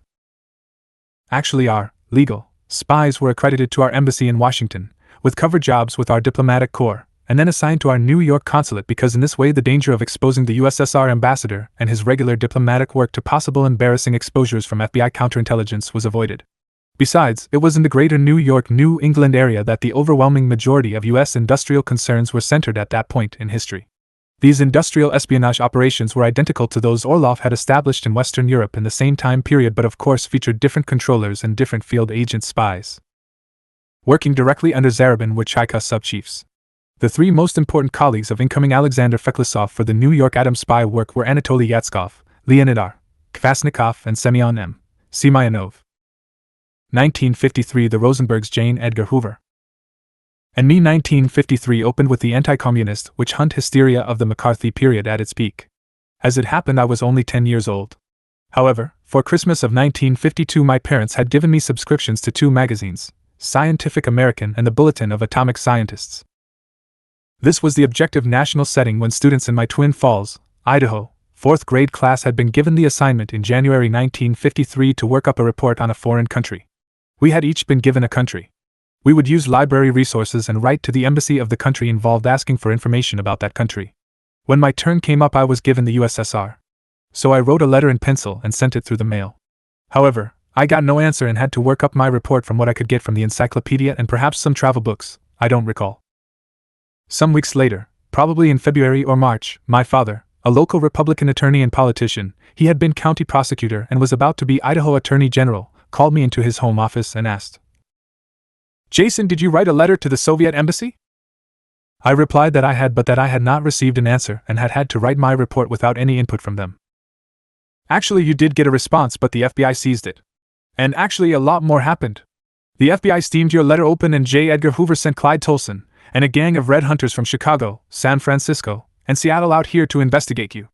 Later I would learn they were led by Guy Bannister. To make a long story short, the FBI codebreakers could not break what they thought was a secret code written in pencil, and the matter had gone straight to J. Edgar Hoover, carried by his lover and FBI number 1 Clyde Tolson. They could find no record of the existence of Jason W. Smith. No social security number, no driver's license, no known employer, no property records, no nothing. What the FBI did find was my name on the subversive subscriptions list because of my Christmas present of a subscription to the Bulletin of Atomic Scientists. And then further checking, they found me as a subscriber to Scientific American. Hoover believed the most important Soviet atomic spy at Los Alamos was its science chief J. Robert Oppenheimer, who was also the editor of the Bulletin of Atomic Scientists. Hoover had been searching for the U.S. master spy in charge of the Soviet atomic espionage program, and he knew that regardless of what the right-wing prosecutors said about Julius Rosenberg, that it was not him. Twin Falls, Idaho, made sense because close by was the top-secret super-secret underground construction facility for the U.S. atomic submarine at Arco, Idaho. Hoover and Tolson jumped at this discovery of me and sent teams of their top red hunters by chartered plane to Boise and then to Twin Falls. In the meantime, Hoover got the only FBI agent for southern Idaho on the telephone and told him to drop everything else and make me his top priority. As it happened, that agent lived next to us. I mowed his acre of lawn every Saturday for $1. I would have done it for nothing because when he called me in to pay me, he frequently had his shoulder-holstered sidearm on, over his t-shirt, and this impressed the living shit out of me. My father did not believe in hunting deer and would allow no firearms in the house until his fractured marriage fell apart, and he began carrying a pistol, another story for another book. At any rate, this FBI agent went to see my dad immediately, and told him what had happened and that he was afraid to tell Hoover what he knew about me because he said, if I had told him he was investigating a 10-year-old boy, he would have fired me on the spot. The incoming swarm of FBI agents had interviewed everyone that knew me, which were mainly doctors and dentists and school teachers, and had gone home disappointed. My dad said, if you had been a few years older, you would be in the electric chair with the Rosenbergs. 3 months later, June 19, 1953, the Rosenbergs were put to death by electric chair in New York. This had little effect on me because I didn't even know about the investigation until it was over. But it did convince my father that all of this red witch hunt hysteria was phony and worked up for political reasons. It did focus my personal attention on the question of communism from a rather unique personal perspective. And the following year my parents were in a messy public divorce, so I learned rather early that what I was told, officially, was usually bullshit, as I have described in The Buccaneer. A few years later, while my father was Idaho Attorney General, he told this story to the National Association of Attorneys General Regional Meeting, probably 1957, in Seattle, Washington, and the story got national headlines. Hoover nabs 10-year-old red. When Dad got done with his talk, he was on a panel on communism in Idaho. He said, the FBI will be knocking on the door in a few minutes. You stay out of sight. I'll go to have coffee with them, but I won't tell them what they want to know, which is who told me about all this inside data. And that is what happened. The Rosenberg Network. Julius Rosenberg was originally recruited in 1942 by Semyon Semyonov, acting as a legal Soviet employee out of the New York consulate. In 1943 he was handed over to Alexander Feklisov, who ran him for the next 2 years, as well as a number of agents Julius recruited for us. This work was standard industrial espionage aimed at radio, radar and other electronic technology. Julius, acting on his own, also got one complete proximity fuse for Feklisov, which was a big advance in anti-aircraft ballistics because it allowed a shell to explode in the vicinity of a Nazi aircraft rather than requiring a direct hit, and this assured the aircraft's destruction. At this time Julius Rosenberg had the code name, Antenna. In 1944 this was changed to Liberal. Rosenberg never took money for his work and paid his own expenses. He was a highly motivated, moral, ideological convert to communism and came to us of his own accord in order to fight Nazism. He recruited a number of subagents in the greater New York area on his own initiative. His wife Ethel probably knew he was helping us, but she never was an agent of any kind for us. None of this work had anything to do with nuclear technology or the atom bomb. In fact, Julius Rosenberg never did work on the Manhattan Project or on any form of nuclear technology. Then how did the FBI run across him? How did he become the center of the greatest spy trial in history, the supposed atomic master spy for the Soviet Union? The answer: cumulative violation of standard rules results in disaster. In September 1944, Ruth Greenglass, who was a Feklisov agent in New York, and the sister-in-law of Ethel Greenglass Rosenberg, told Julius Rosenberg that her husband David Greenglass, Ethel's brother, was working at Los Alamos in New Mexico on a super-secret bomb project. Ruth had visited her 21-year-old husband there recently, where he was employed as a machinist in the ultra-secret installation. Julius told Feklisov about this, and Feklisov knew, of course, that Los Alamos was the center of the U.S. atomic program and that his consulate was one key player in the massive atomic espionage the Soviet Union was fielding. Thus he knew that the consulate chief atomic espionage field operators, Yatskov and Kvasnikov, should be informed. Feklisov told Kvasnikov about the possible availability of David Greenglass, and Kvasnikov jumped at the possible opportunity to add another spy to the network he was already operating at Los Alamos. This is the source of the first error on our part, the failure to maintain compartmentalization. The Rosenberg Electronics Network should never have been involved in any way in something that did not concern them, such as the atomic espionage network in Los Alamos. Yet what happened in practice was that Julius insisted upon recruiting his brother-in-law and Kvasnikov let it happen. Although Julius had been universally successful in the past with his recruits, and the opportunity seemed great, given the enormity of the atom bomb project and its importance, the fact remains that this contact should not have been allowed to develop for standard tradecraft reasons, and yet it was. This is the second error on our part. Moscow Central should have seen to it that David Greenglass was handed off to Steve Nelson so that even he, David, would have had no idea that the recruitment had anything to do with his wife, sister, or his brother-in-law. The third error being the failure to tell Julius Rosenberg to mind his own business and stay out of the Los Alamos matter. On New Year's Day, January 1, 1945, David Greenglass came to New York on vacation to see his wife. At this time he gave Julius Rosenberg some rather childish drawings he had made of shape-charged lenses, what we use commonly today in the oil field to perforate wells, or in those days were used as the tip of bazooka shells to penetrate the steel of enemy tanks, which in this case were to be used to focus the fissionable charges into a ball, and thus create a critical explosive mass. This was not a state secret, although it was classified military information. Rosenberg gave these drawings to Feklisov. Feklisov turned them over to Kvasnikov and Yatskov. 10 days later Feklisov introduced Anatoly Yatskov to Julius Rosenberg, thus connecting the two networks, electronic intelligence and atomic intelligence, that should never have been connected. Feklisov walked away. So did Julius Rosenberg and Anatoly Yatskov, who got in a car a couple of blocks further down the street. In that car Julius introduced Yatskov to David Greenglass. This was the extent of Julius Rosenberg's connection to atomic espionage. But it was enough to cost him his life. A few years later Ruth Greenglass was caught by the FBI in another matter. To save themselves, she and her husband turned in her brother-in-law Julius Rosenberg and David's own sister Ethel Greenglass Rosenberg. The FBI knew eventually that the Rosenbergs were the smallest of minnows in the atomic espionage matter. But by this time the Soviets had exploded their own atomic bomb and the cap press had gone crazy, claiming the only way the Russians could have done it so fast was with spies helping them. That was true, of course. The Rosenbergs, who had virtually no part in our atomic espionage effort, had led the FBI to David Greenglass. In reality David Greenglass was just a machinist and had no important role to play whatsoever at Los Alamos. Yet overriding all of this was that FBI boss J. Edgar Hoover had to do something to save his job and his reputation. So Hoover decided to do what cops often do, and that is to get the case solved, no matter how much fakery you have to go through, by pinning the crime on someone, literally anyone.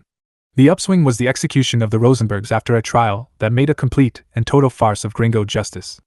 The Moscow trials were examples of jurisprudence in perfection compared to this show trial. For us it all worked out in the end. In the meantime our networks throughout the atomic program were made secure against any further FBI inroads. Almost all of our agents escaped detection of their ongoing espionage for the rest of their lives. In that sense the Rosenberg matter helped us immensely by telling us what the FBI knew and most importantly what it did not know. Julius and his wife heroically kept their mouths shut and thereby saved many lives and most importantly sent the FBI off on a wild goose chase, thus keeping our ongoing program of atomic espionage intact. It never stopped. This also accounts for why Hoover was so panicky about finding me in early 1953. It proves that he and his Red Hunters didn't know jack shit about what was really going on. Steve Nelson and his entire operation, for example, permanently escaped detection, and that is just one set of operators, albeit huge, who escaped. Klaus Fuchs. Klaus Fuchs came from a Quaker family of the highest social consciousness in Germany. This had left a permanent mental template upon him of modern altruism of the type we have not yet seen in historical socio-cultural stages, slavery, feudalism, capitalism, but which we expect to see in the coming communist stage. He worked for us out of conviction and never accepted payment, not even for his expenses, which poor though he was, he always covered personally. Like Julius Rosenberg, he made his controllers proud and happy. They enjoyed associating with him, not just because he was a real gentleman, but because it is always more pleasant to work with a highly motivated moral person, as opposed to some lowlife on your payroll who will do anything to get a few extra dollars. As fate would have it, Klaus Fuchs' controller in the most critical years, 1947 to 1949, was none other than Alexander Feklisov, who at war's end had been recalled from New York to Moscow and then reassigned to London just for him. Fuchs, world-class physicist. On December 29, 1911, Carl Fuchs was born. In 1928, after a childhood where he was considered a genius at science and math, he graduated with the highest rank in his school and won the first prize for being the best student in all the schools of Eisenach, Germany. As an adolescent, he had fought the Nazis in the streets. In 1931, he realized that social democracy was just social fascism, and he joined the German Communist Party. In January of 1933, the German ruling capitalists decided to give the chancellorship to Adolf Hitler, and a month later Hitler burned down the Reichstag and blamed it on the communists, which became his excuse for a reign of terror against them. This left perhaps 150,000 German communists dead, in concentration camps, or exiled, and Germany was now permanently under a new Nazi dictatorship. Fuchs had barely escaped being killed himself, and made his way to Paris. In September 1933, Fuchs made his way to Bristol, England. In Bristol, Fuchs sought employment, and found it with Professor Neville Mott at the University of Bristol. Here Fuchs worked with Hans Bethe and Herbert Skinner. Although none of them knew it, they would all three become important in physics and especially in nuclear physics in coming years. Mott won a Nobel Prize in physics. Bethe became head of the Department of Theoretical Physics at Los Alamos. Skinner the head of Harwell Laboratory. At the age of 25, Fuchs completed his doctoral work and moved to Edinburgh, Scotland to take up a position as instructor of physics. Here the physics department was headed by Max Born and was the most advanced school in the English-speaking world in nuclear physics, where other previous students included Edward Teller, Rudolf Peales, Otto Frisch, Hans Bethe, and Leo Szilard. All of them would be involved years later in building the atomic bomb at Los Alamos. During his time in the United Kingdom, Fuchs became known as a passionate pro-Soviet, defending Stalin in stage plays about the Moscow trials where he played the role of prosecutor Andrei Vyshinsky. His communism was well known to everyone, but he was recruited anyway into the Anglo-American conspiracy to build the atom bomb. He was recruited because he was one of the few people in the world who really understood, in all its intimate detail, the physics of atomic energy and its release.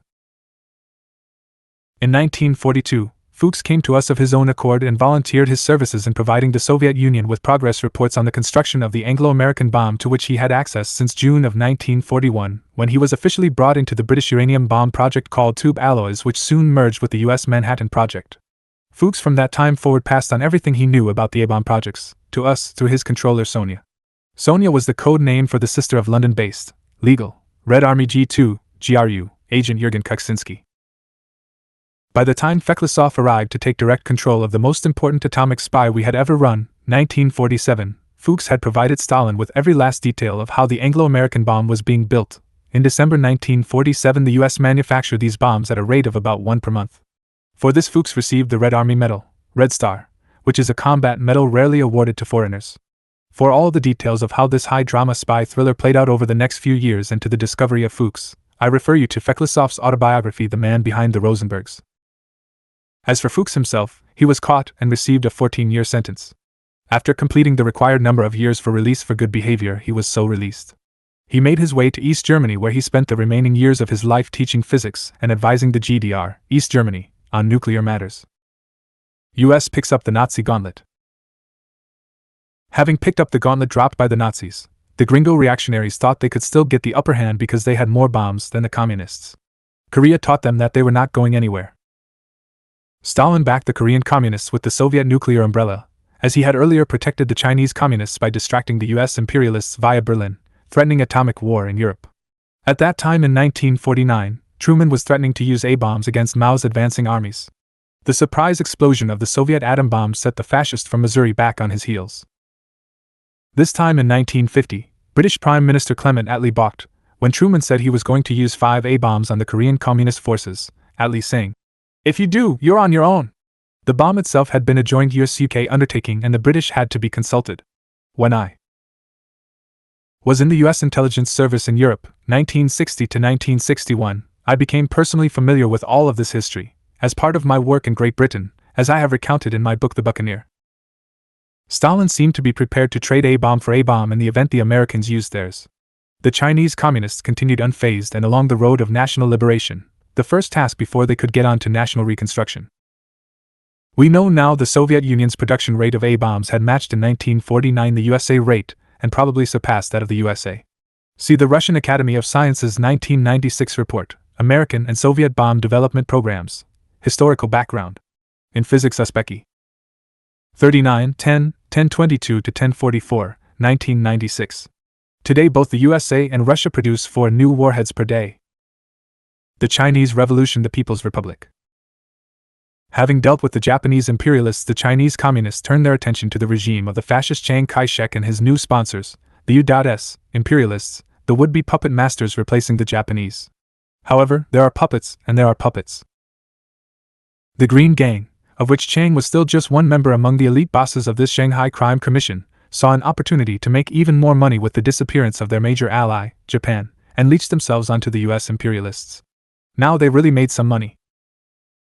Harry Truman would later estimate that Chiang stole at least $22 billion directly from the U.S. government between 1945 and 1950. Far more than Chiang and the Green Gang had ever made with the Japs. All they had to do was to put up some kind of show for the Yankees and the trough was open, and did they help themselves? Remember, this is when $1 billion was $1 billion. A legitimate question could be who was the puppet, the comprador regime of Chiang and the Green Gang, or the USA? Chiang bought California Republican U.S. Senator William Noland, Senate Majority Leader, for a hitherto unheard of exorbitant amount of cash. With their bought and paid for China lobby in the U.S. Senate, the Green Gang soaked Ma and Pa Kettle for all that cash, and much more down the road. The dumb gringos lived up to their reputation. Rubes like my parents kept forking over the cash for. Never give a sucker an even break, Chiang. So that Big do, and his gangster pals in Shanghai could score again, like never before. From the standpoint of Bolshevism, Chiang was less and less of a problem because he was so busy stealing from the stupid and naive Americans that he had less and less time to spend fighting communism. Spending most of his spare time looting his own country and shipping the loot and the cash to Taiwan, the Philippines, and Switzerland, Chiang was less and less of an obstacle to the liberation of the country. Thus, as the peace negotiations with the communists failed, Chiang having to keep a war going to keep soaking the dumb gringos, the People's Liberation Army advanced steadily. The PLA freeing province after province, until Chiang, and the Green Gang including Du, finally had to give up the Golden Goose, and flee for good, to safety behind Yankee ships, establishing themselves on Taiwan. Taiwan was then called Formosa in the U.S., where they proceeded to establish the same type of fascism they had used to rule Shanghai and the rest of China they had been able to get their hands on. As we have seen, Mao had the weapons of the Japanese that had been captured in 1945, and Stalin's support.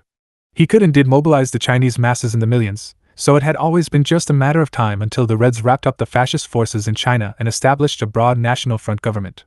They did so, in the form of the People's Republic of China, in October 1949. Formosa betrayed.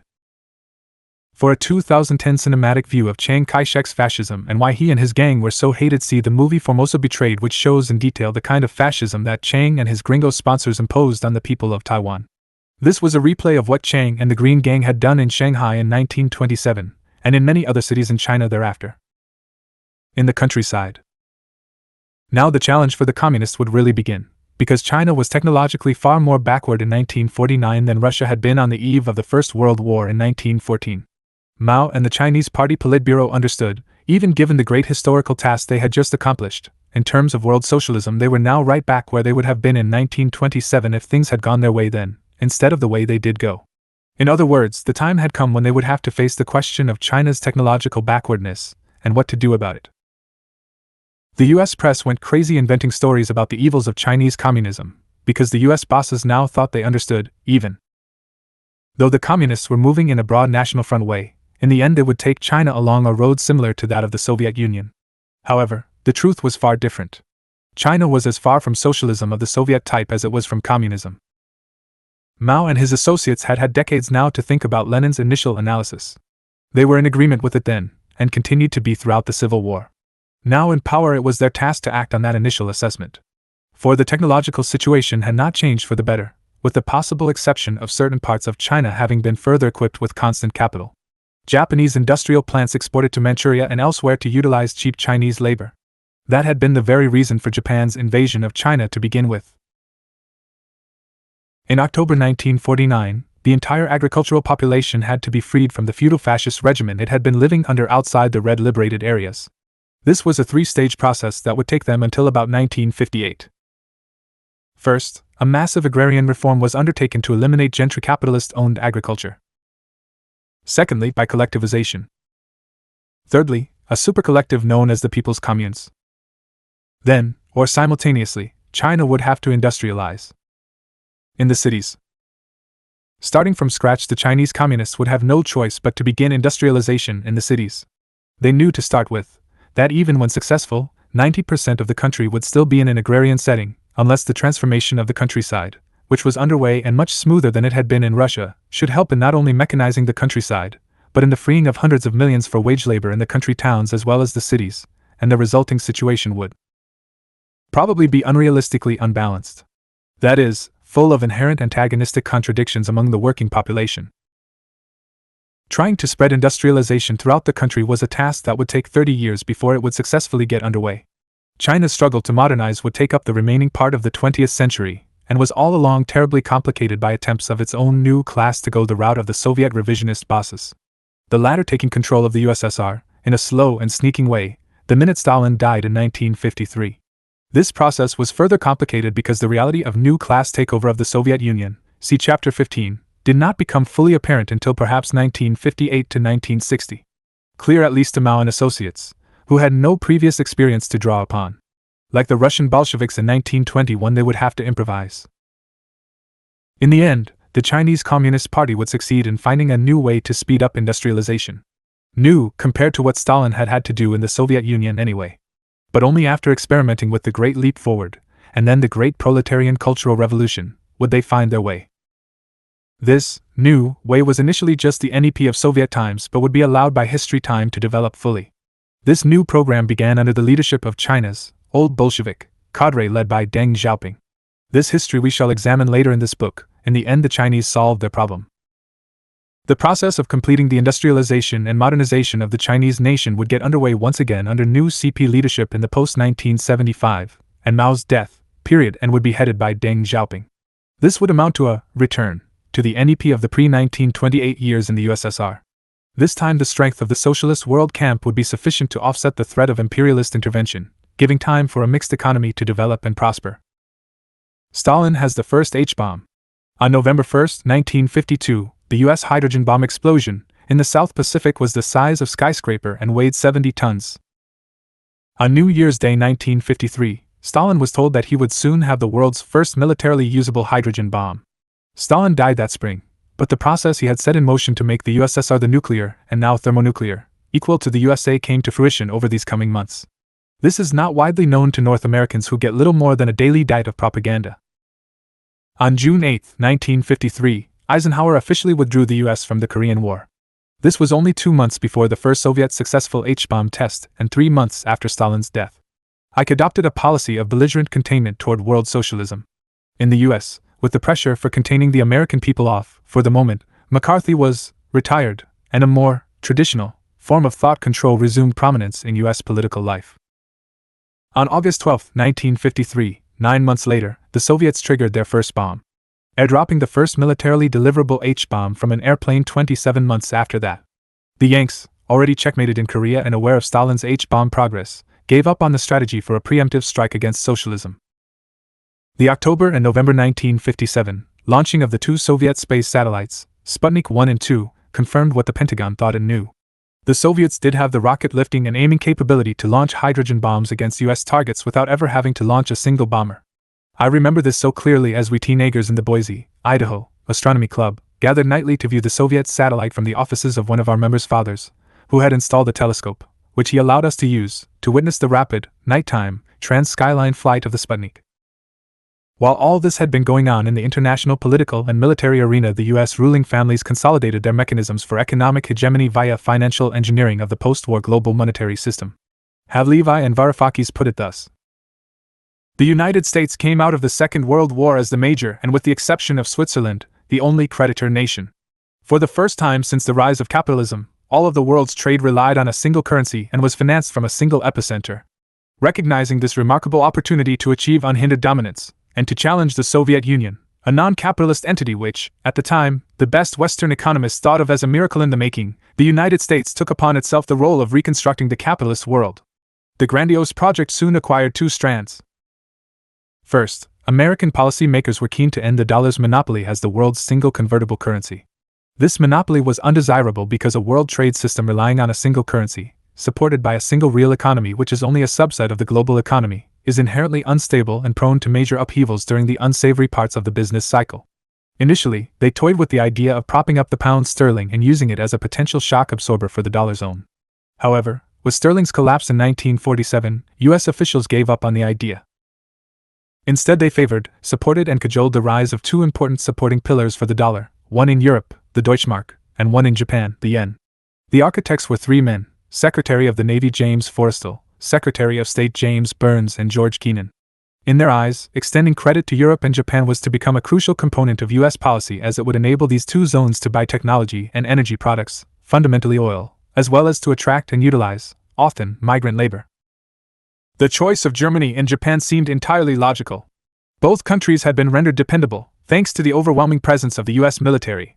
Both featured solid industrial bases, with ample human capital, and both offered considerable geostrategic benefits in relation to the Soviet Union. Secondly, the creation of two non-dollar currency zones was to be underpinned by political measures to ensure the parallel creation of free trade areas within these zones so as to carve out crucial vital space for real economies growing around the new currencies. From The Global Minotaur, by Joseph Halavai and Yanis Varoufakis in Monthly Review, Volume 55 No. 3, July-August 2003. Still, a central problem with which we are concerned is the same one that existed when the first workers' government came into existence in 1917. That is, how long will it be necessary to have this highly regimented, constantly prepared, forever alert, rapidly building, military force in the hands of a working-class dictatorship? Because there is no substitute for keeping state power in one's hands, nor for assuring the most rapid continuing industrial and scientific growth, regardless of the political, social, and economic sacrifices required to do so, and consequences, once having done so. Probably workers of the early 20th century, from anywhere in Europe or North America, had never had any choice but to go the Stalinist socialist route. I mean, specifically, even if workers of the US, UK, Germany, France, Italy, or Japan had been able to seize political power, the level of development of the productive forces in those countries was still far from sufficiently advanced to provide the technological component of the socialist mode of production. That seems clear now. Certainly the capitalist countries then had not advanced enough to create the economy that could produce, from each according to her ability to each according to her needs. I suspect this was not understood in the early years of the century by any of the sincere leaders. We know none of the Bolsheviks prior to October 1917 would have subscribed to any view other than the one that said to paraphrase: once workers have state power in their hands and the evils of capitalism are part of history, people will create a paradise on earth in this country, whatever country. At the most, some of them, like the Russians, would have admitted the necessity of linking up with the advanced capitalist countries for technical assistance from workers in those countries, who, like us, will have seized political power and be anxious to help. But the lessons of the 19-teens and the 1920s, combined with the pre-October real-life experiences of Bolshevik leaders like Stalin, and many others who had gone to prison and fought in the Civil War, prepared them to see the world in a less naive, more sophisticated, indeed objective, way. When they did, the Bolshevik leaders realized they had to create the industrial infrastructure needed to support autochthonous socialism. Socialism in one country. They had no choice. Many of the Bolshevik bosses had realized by 1924, perhaps unconsciously, that even if they hadn't had no choice but to go it alone, it was going to take a lot longer than any of them had thought to change the ideological nature of people, suffering from a mental template of selfishness and sadism, raised in poverty, scarcity, and oppression for many millennia. This was particularly true because poverty and scarcity would continue as workers' governments poured money into industrialization and defense. No other route than the one that Stalin had proposed for massive industrialization and agricultural collectivization was available. When it is all said and done, if Stalin had not done what he did within Russia, the course of history would quite possibly have led all of us into world Nazism. From that the working people might have taken long to recover. We never should forget that we are free agents, free to win and free to lose. Our lesson: evil imprinting of servitude epoch. This, by the way, is the weak point for almost all contemporary schismatic Marxist theoreticians. An exception would be Herbert Aptheker in the USA, who recognized the evil nature of the world as currently constructed, and in the last years of his life he said so to his Communist Party USA colleagues. The autobiography of his daughter Bettina tells us that Aptheker had his own culturally imposed demons which presumably helped him come to this correct conclusion. That is, the failure of systematic Marxists to recognize the at-bottom evil nature of contemporary mental imprinting that affects all classes, not just the oppressing classes. People are not born with a blank slate, at least not for long. Imprinting begins with birth and proceeds rapidly apace so that by the time a child is a few years old it is well set in. For this reason, on top of inadequate forces of production, attempts to jump into the social organization of communism have failed. First or simultaneously, we need to have the fully accomplished technological gains of the capitalist stage firmly in hand. In a proper mode of production, the mental imprinting of altruism will fit, and not before. The founders were right, as usual. Modern communism requires the fully modernized industrial base of the capitalist stage. You either inherit it or you build it. There is no shortcut. We know. We have tried. We found out the hard way. It is not our intention to return to primitive communism. From our theoretical standpoint, we would be better off sticking with capitalism, which is far more advanced in socio-cultural evolution, as you have seen in this book. Until the time arrives when we have a fully developed technological base for a communist society, we will continue to see all sorts of historically left-over crimes and injustices in everyday social life. This is not an excuse for what was done to Bettina Aptheker, because there can be no excuse, but it is an explanation. U.S. imperialism on the rampage. Meanwhile, the gringo capitalists had established a kind of 20th century helotry over Europe. A phrase used by MP Michael Foot to me in the British House of Commons over dinner in June 1961. For the details of that conversation, see the first volume of my autobiography, The Buccaneer. The gringo caps confronted communists everywhere with extreme aggression. They had no compunction about instituting fascism in their own image throughout the world. Along these lines, an entertaining movie entitled Fade to Black was made in 2006, Christopher Walken, Danny Huston and Paz Vega, about our fellow citizen Orson Welles' 1948 movie-making trip to Italy. Along the way he became involved in opposing the unholy cabal of the U.S. Embassy, the Mafia, Charlie Luciano himself, and resurgent Italian fascists in sabotaging the Italian elections that year. Welles never again could bring himself to live in the USA. The same thing happened in France. Running wild and virtually unopposed by the other capitalist classes and countries, the gringo imperialists wreaked havoc throughout the 1950s on the people of the world, especially in what they considered their own backyard, Latin America. And here they badly stumbled. Perhaps most importantly in Guatemala, where Howard Hunt, later of Bay of Pigs, and then Watergate fame, masterminded the overthrow of Guatemala's first democratically elected government on behalf of the United Fruit Company, now Chiquita, and his own bosses at the CIA, in 1954. The Cuban Revolution, New Year's Day 1959.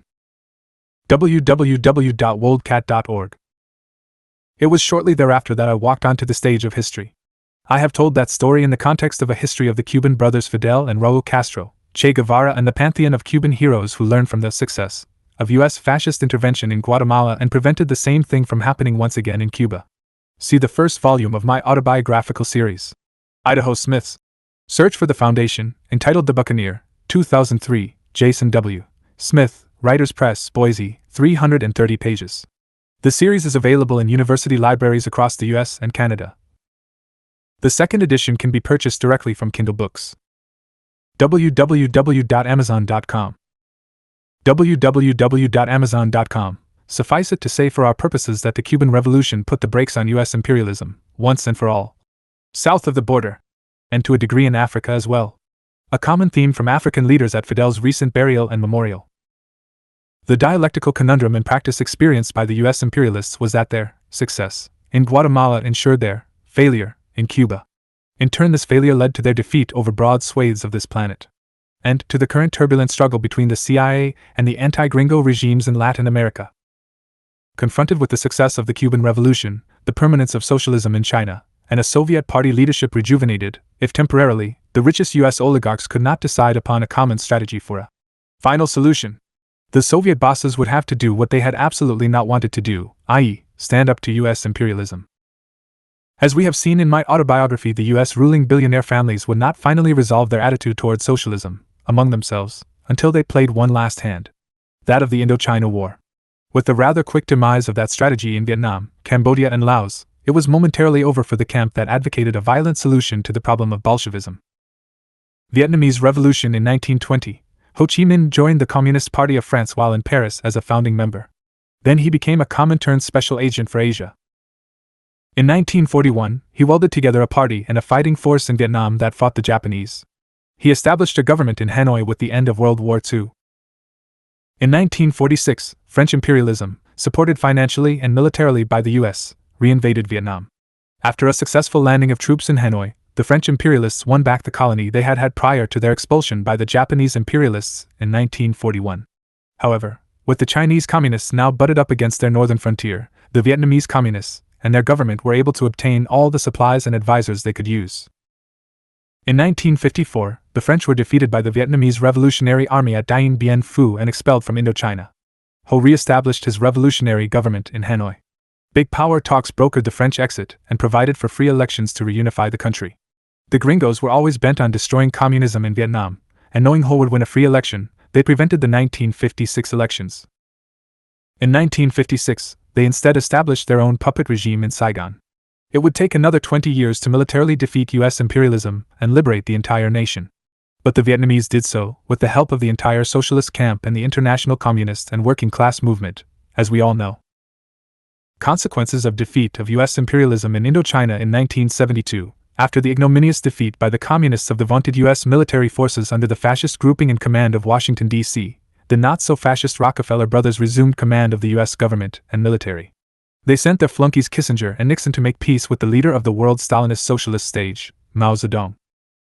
In April 1975, the Vietnamese army put pay to the gringos unwilling to get out, finishing off their silly puppet government in Saigon. The New World Order as envisioned by the Rockefeller-led US oligarchy featured a retreat from the policy of total war against Bolshevism. For the moment they accepted what was now reality. Bolshevism on a world basis was here to stay. Socialism as a distinct system was one which the capitalists of the West, under the hegemony of the US bosses, temporarily recognized as irreversible. For the Americans, without a revolutionary party with a strong base in organized labor and the working class movement, an inevitable retreat from the advances in political consciousness was in order. What consciousness had occurred during the massive US anti-war movement was always under the leadership of one or another of the left parties in the USA, PUSA, PLP, SWP. This meant it was always flawed. I left to get my PhD in archaeology in Calgary, Alberta. At any rate, the anti-war movement had been fueled by the youth of the nation revolting against forced conscription, the draft, to fight the imperialist war.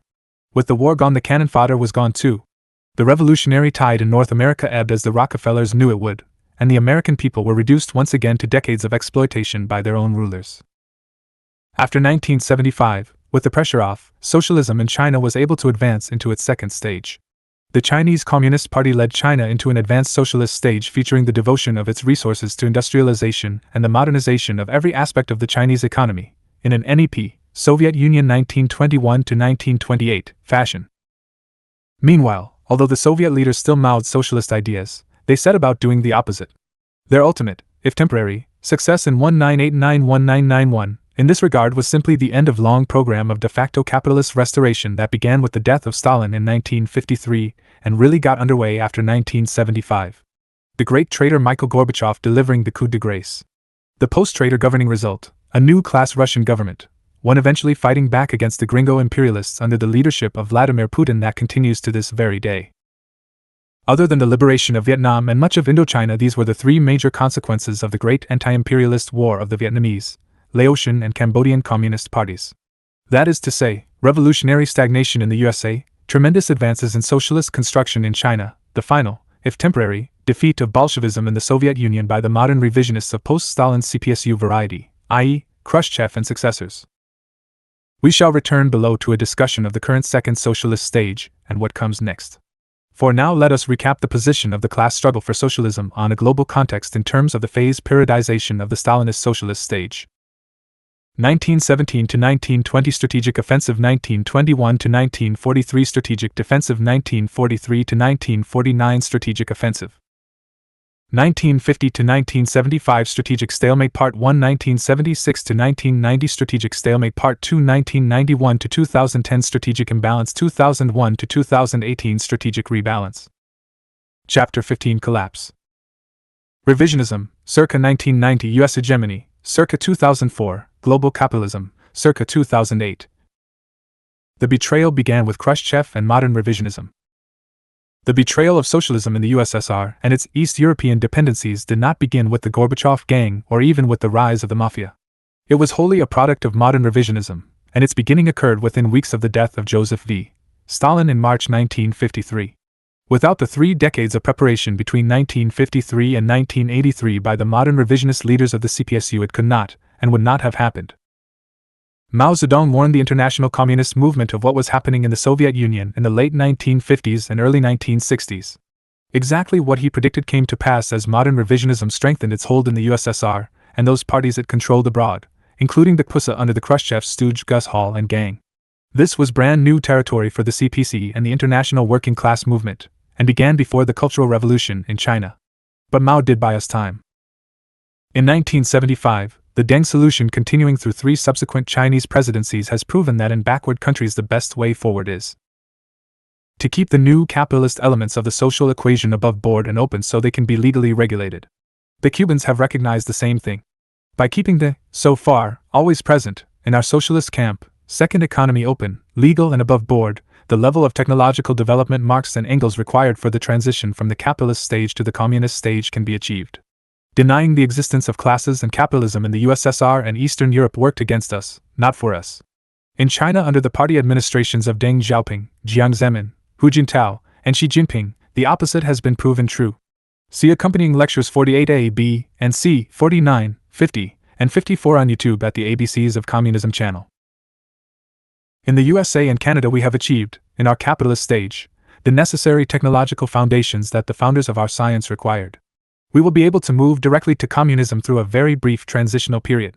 Socialism will be a short introductory phase to the communist stage and the era of freedom. This is science and not speculation, nor is it wishful thinking. You can be the next generation of scientists. The fact that you are reading this and have come to study and understand chapters 1 through 10 means you have perfected your comprehension. The actual final destruction of what was achieved under Lenin and Stalin from 1917 to 1953 was done by the politics of modern revisionism from 1953 through 1991.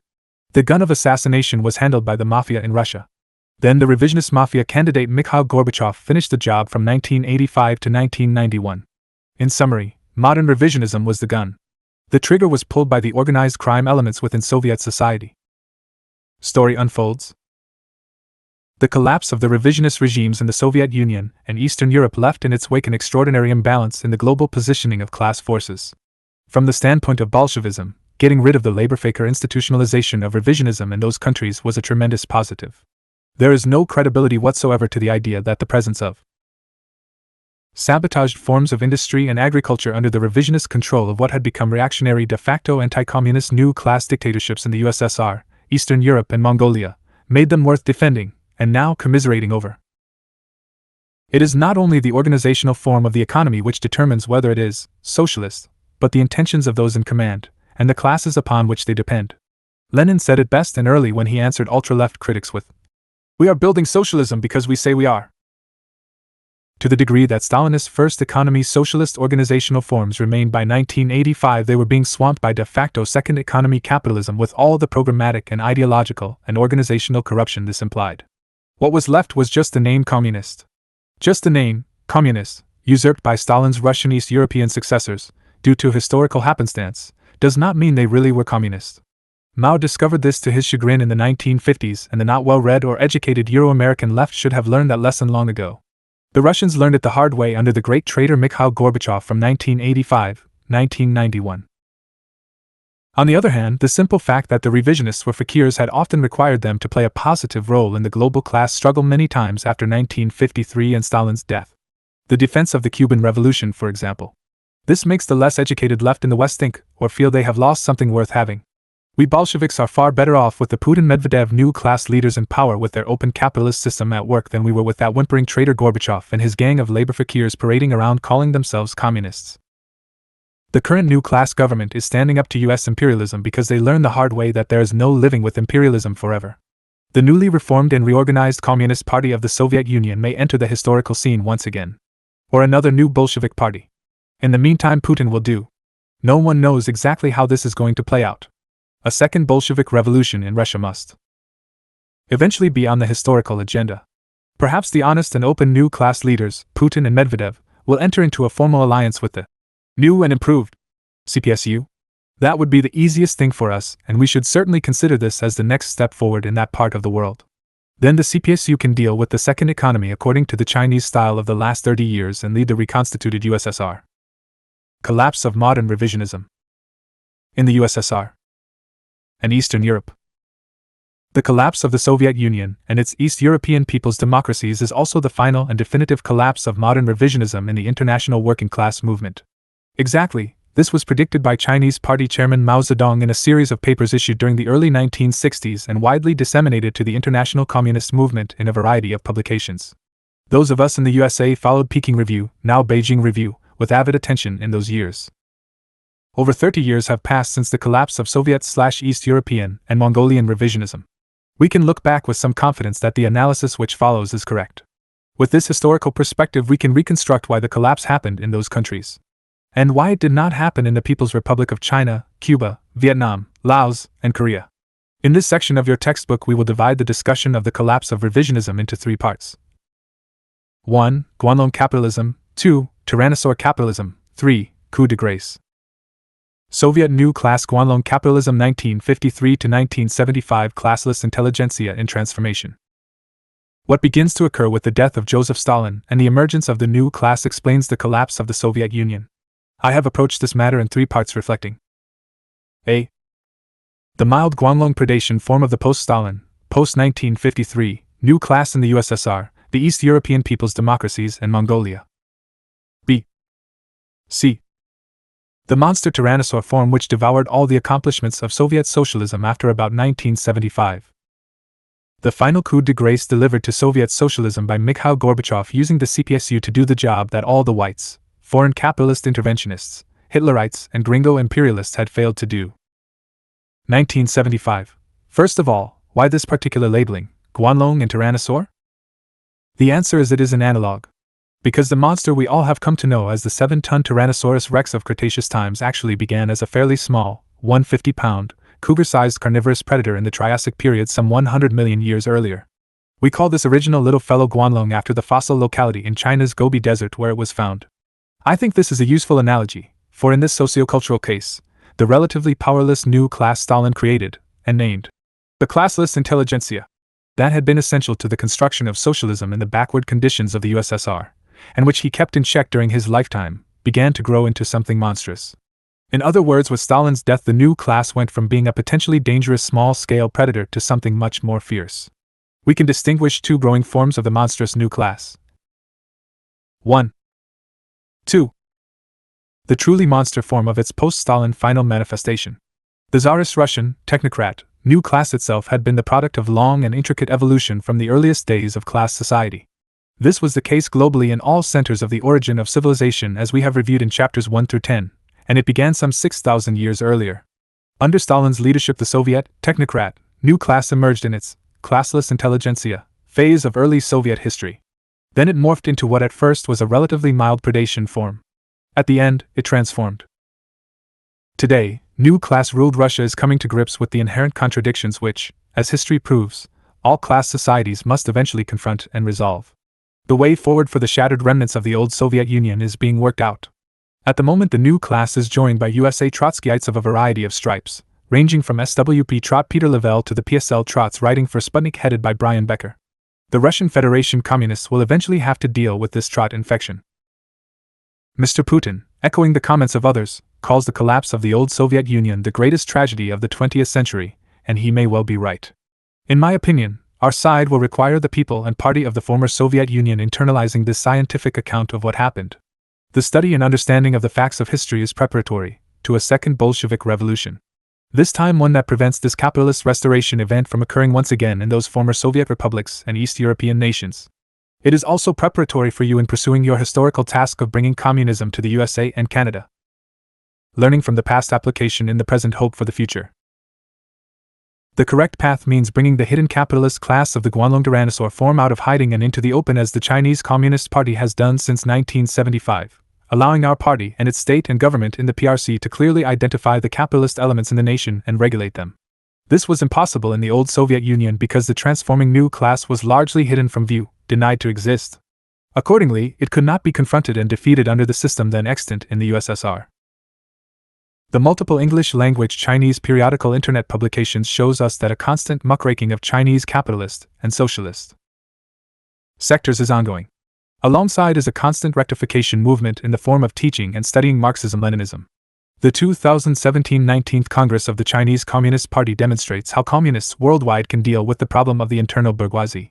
Now on to the details of how the new class underwent its transformation from the rather mild form it had taken when it was very largely avocational, when one had his or her day job in the bureaucracy, educational facility, factory or collective farm. We have seen how the original new class of technocrats in the Soviet Republic, and after 1924 the Soviet Union, had two principal components and why. In that review you have seen simultaneously how the new class emerged in part from the old new class of technocrats under the Tsarist capitalist feudalist regime.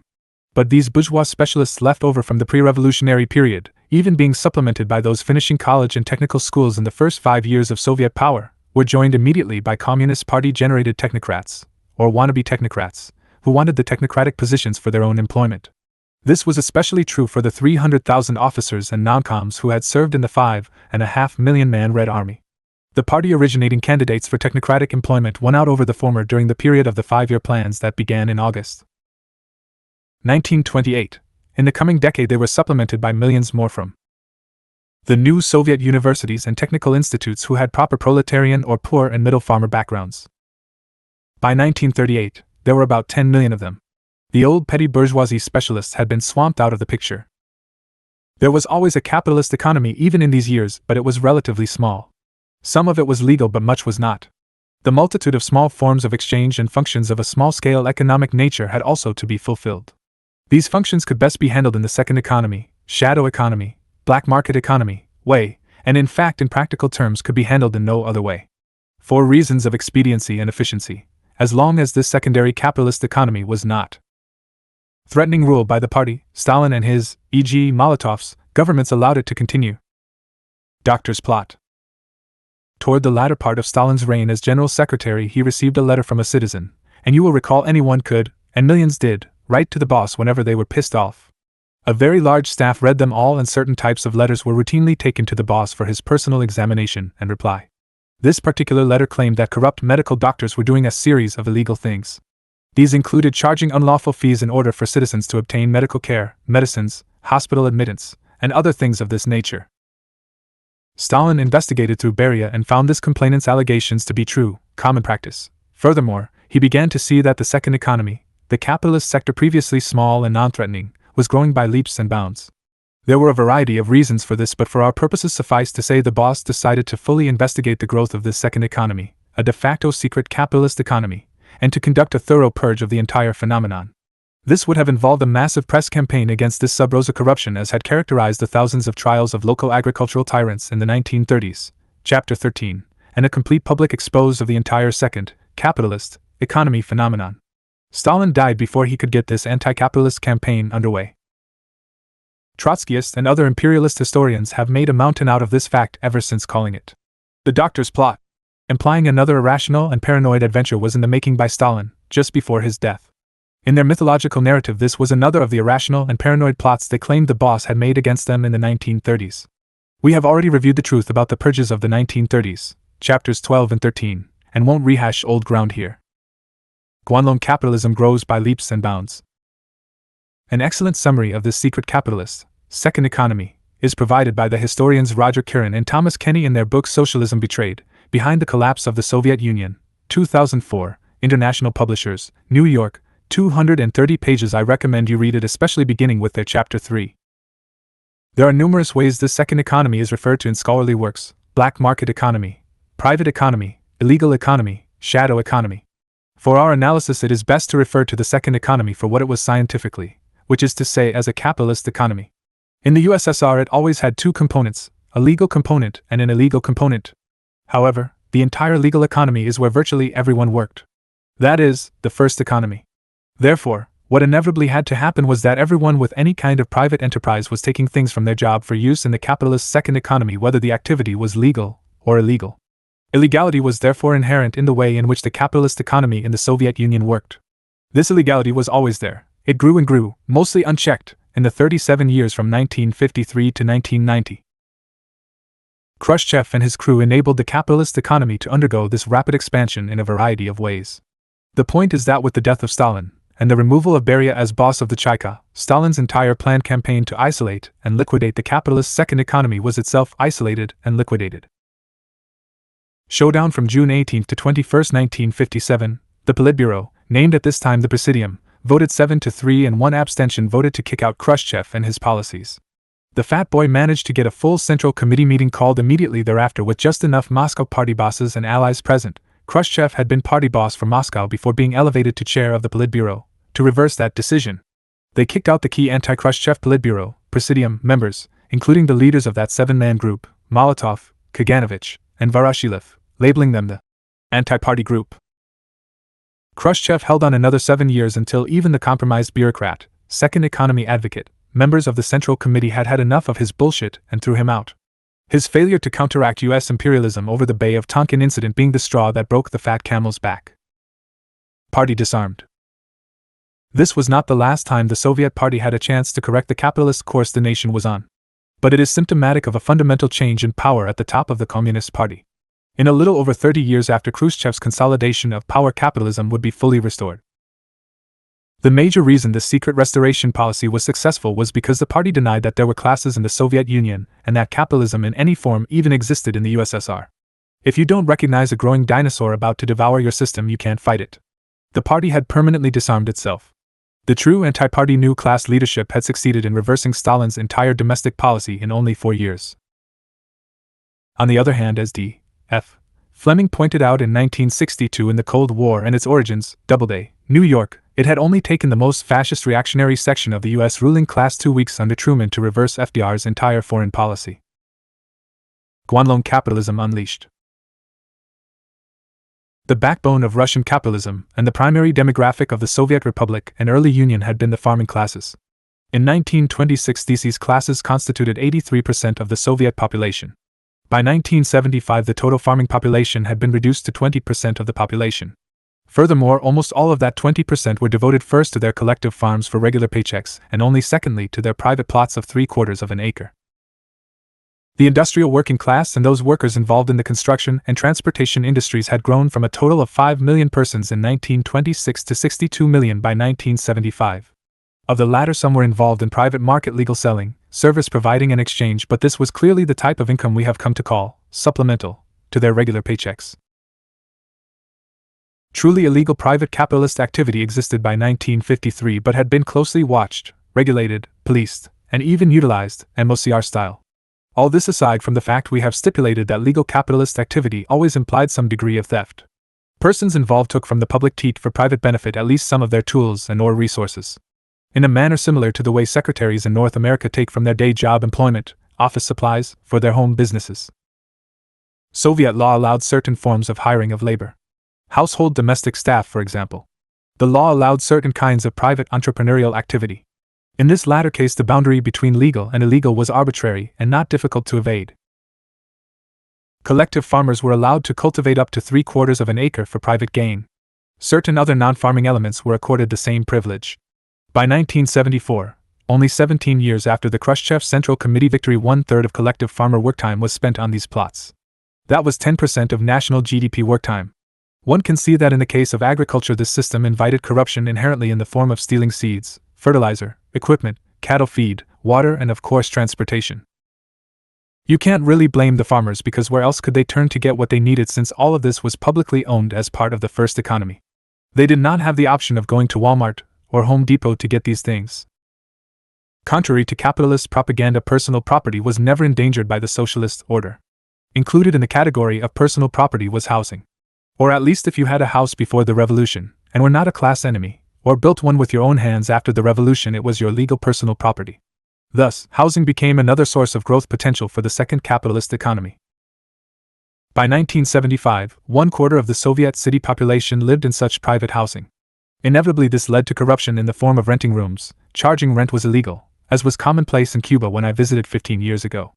Hiring illegal construction activity by underground firms was omnipresent, such as the illegal Mexican labor component in the California housing industry, without which that industry as currently constructed could not function. Keep in mind that the Home Depot option being non-existent meant that building materials had to be stolen from public resources. In mining, and in the oil field, individual entrepreneurs could mine and drill provided they sold to the government. Similar to the way in which all gold mined by prospectors in states like Idaho had to be sold to the U.S. government until recent years. Bribery of regulatory officials and policemen was an inherent function of all of this second economy activity. One could easily declare any specific act a crime otherwise. Doctors, teachers, craftsmen, tutors, dentists, veterinarians, and virtually any professional could legally sell his or her services, within certain constraints. Constraints being easily avoided or evaded. Any person could sell their personal private property, and who was to say how a used item had been originally obtained? Even so, all of this legal capitalist activity did not grow in and of itself into its tyrannosaur form under socialism. In fact, it declined from about 22% of the total economy in 1950 to about 10% in 1979. At least, that is until Gorbachev began wholesale introduction of capitalist economics in 1985. The overall size of the second economy grew because the first economy, by which we measure the percentages just quoted, was growing massively. So the second economy, while percentile smaller, was much larger in gross terms. Yet even this would have made the second economy no more than a significant portion of economic activity. We must look elsewhere to see how the new class of the first economy expanded their economic and political power beyond their utilization of petty bourgeois entrepreneurial activity. We don't have to look very far. What did grow was the illegal criminal component of the second economy. Mafia. Rise of organized crime. With the death of Stalin and removal of Beria in 1953, illegal money-making presented a much greater problem than legal activity. Illegal activity eventually assumed an astounding array of forms, eventually penetrating all aspects of Soviet life, and was limited only by the boundaries of human ingenuity. The most common form of criminal economic activity took the form of stealing from the state, that is, from the workplaces and public organizations. Kirin and Carey, 2004:55-56. In addition to the petty theft we have already mentioned, wholesale theft began to occur. True wholesale activity, in which large-scale systematic thefts on docks and from air and land transport, cargo warehouses, ships, planes and trucks became commonplace. These required retail outlets. Criminal swag organizations, exactly as in the USA and Western Europe, emerged. These activities required law enforcement, police, judges, and so forth, functions to be suborned and disciplined to mafia-type operations. Exactly as they also are in the USA and Europe. 4 curses of modern world. Communist historians, not to mention historians in general, remain blissfully unaware of all of this, both in capitalist countries and in socialist ones. At bottom, this is why when we list the 4 deadly curses of the modern world, we must include naivete as the number 2 curse. In the 1980s, the 4 curses may occur in this order of importance: 1. Modern revisionism; 2. Naive ultraleftism; 3. Trotskyism; and 4. Anarchism. Think of the 8 curses of ancient Egypt as the analog. Today, 2018, modern revisionism has shot its bolt, and its treason in the USSR and Eastern Europe has been completely discredited so that it only threatens parties out of power or in coalition. Even from the sidelines as a kind of joke, as in the case of FBI Special Agent Sam Webb. As a consequence, I have moved it back to 3rd position, and this leaves moving up: 1. Naive ultraleftism; 2. Trotskyism; 3. Modern revisionism; and 4. As usual, the syphilitic lesions of anarchism on the working class body politic. Institutionalizing criminal illegality. Managers in the Soviet Union had a long history of bad acts, and we reviewed many of these early ones in Chapter 12. Then at least the bad acts, e.g., managers not reporting but hoarding supplies, had been part of the paving a road of good intentions. No longer.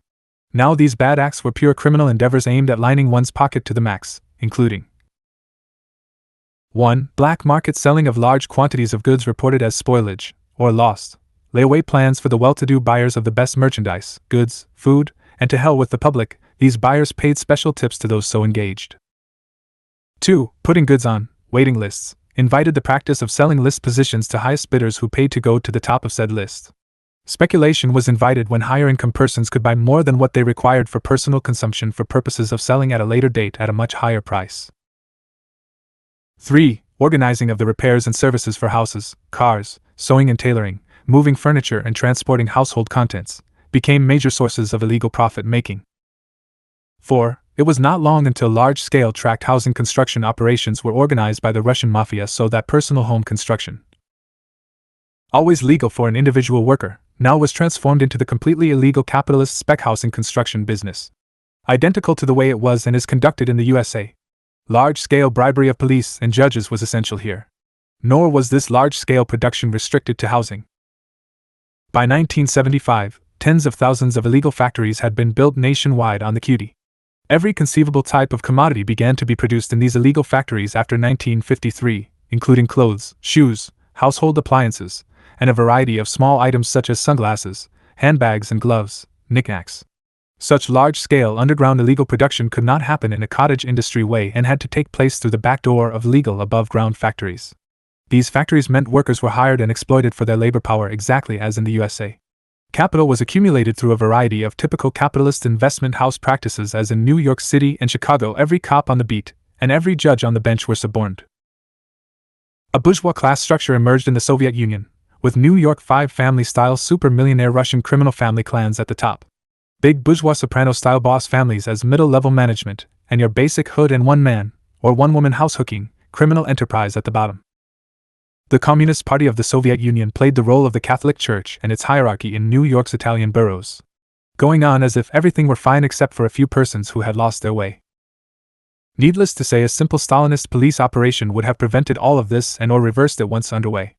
That is precisely why the anti-Stalinist Khrushchev government was so absolutely essential to the rise of the secondary economy in general, and organized crime in particular. Calling off the cops. In other words, all of the Khrushchev bullshit about Stalin's crimes and violations of socialist legality was nothing more than an invented cover for the counter-revolutionary process of restoring capitalism. Khrushchev's plot started out with the elaboration of Trotsky's lies and then took on a life of its own, as in the Fat Man's last hour secret speech to the Party Congress in 1956. The rewarding of mentally challenged Russian authors, and a variety of Russian misanthropic iconoclastic malcontents, by the Western cap press, was just encouragement of this ongoing criminal activity. In 1985, as a first shot against socialism, Gorbachev turned the Soviet press over to this worst of all persons crowd. All that was now required was for the new narrative to reach a critical mass, because the enemy had the right mafia man in the right place to give socialism the coup de grace. It came in the form of the assassinations of Andropov and Chernenko and the subsequent rise of the Manchurian candidate, Gorbachev. The Soviet New Class Tyrannosaur Capitalism 1976 to 1990 New Class and Transformation. We have reviewed some details about Guanlong capitalism, but we have also seen in its mildly predacious form it did not seem to be a clear and present danger. We should have seen that it was. Andropov believed it was, and as KGB chief he had led a fight against it, not only in the party but in many government institutions in Russia and especially in the Transcaucasus. Unfortunately, try as he did in the short time he could not make the other party leaders as sure of the inherent danger it posed to the very socialist nature of Soviet society. In other words, it was not yet inevitable that the great Soviet experiment would succumb to capitalism. Because the party failed to recognize the growing class structure based around the second economy, the great tragedy of the 20th century did unfold. It came in the form of the monster of tyrannosaur capitalism. The great historical irony is that our side had withstood incredibly bad odds from day one. You have seen how we defeated the whites and their foreign capitalist interventionist allies. How we defeated all of the plots of the foreign capitalist regimes against us in the 1920s and 1930s. You have seen how the USSR led the fight worldwide for the destruction of Hitlerism by transforming Rapallo from a German-Soviet alliance into an English-speaking world-Soviet alliance, and then withstood the assault of gringo-hegemonized world capital when the US picked up the gauntlet dropped by world fascism. The USSR not only withstood that imperialist assault, it took the lead in every scientific and engineering area. All of this accomplishment of the first economy, however, was to be subverted by the newly emerging bourgeoisie within socialism's own homeland, through the second economy. In 1976, it would not yet have been too late to reverse the trajectory toward capitalist restoration except for three things. In the 14 years, 1976 through 1990, the following three factors weighed decisively against the ability of reformers, Andropov, et.al., in the Soviet leadership to be able to get the USSR back onto the correct road. 1. 2. 3. First of all, the capitalist second economy was largely denied by the very party, its government and state, that would be required to excise it. Try as he did, Yuri Andropov could not convince the party that the second economy was a clear and present danger to the very Soviet experiment they were leading. Perhaps the reformers didn't try hard enough. Perhaps the enemy had grown simply too all-pervasive in class structure and was just better organized. But the lesson is that the party must get capitalist economics out of the shadows and into the open world if it is to be contained. The PRC has led the way in this regard. Perhaps, therefore, what happened in the USSR was necessary in order to teach all of us this critical lesson. It did give China the time it needed to prevent the capitalist sector of their economy from duplicating its success in the PRC. Even a cursory glance at the many English-language pages from Chinese publications on the internet will show any observer that China has a complete and total grip on the capitalist sector. Furthermore, that the positive aspects of emerging capitalism have been harnessed to the needs of the proletarian party and the classes it represents.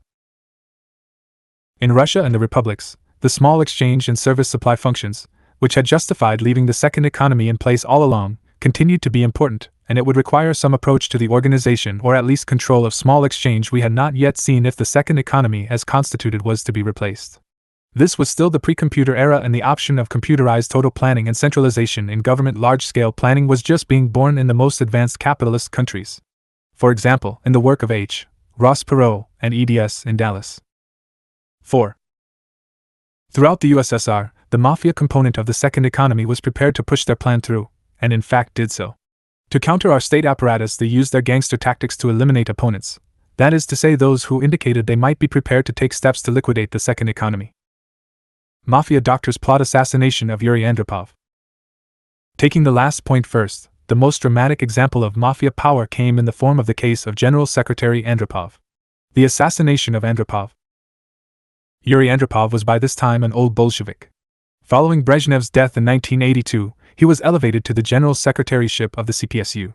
There can no longer be any doubt but that his sudden illness, occurring within 3 months of assuming his new position, was organized by the mafia. The medical plot worked and played out over the coming year like a spy movie thriller.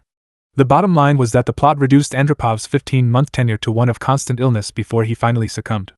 Thus history records the Andropov year, 1982 to 1983, as the last chance the Soviet Party had to rectify the otherwise inevitable course of capitalist restoration the Soviet Union was unwittingly following.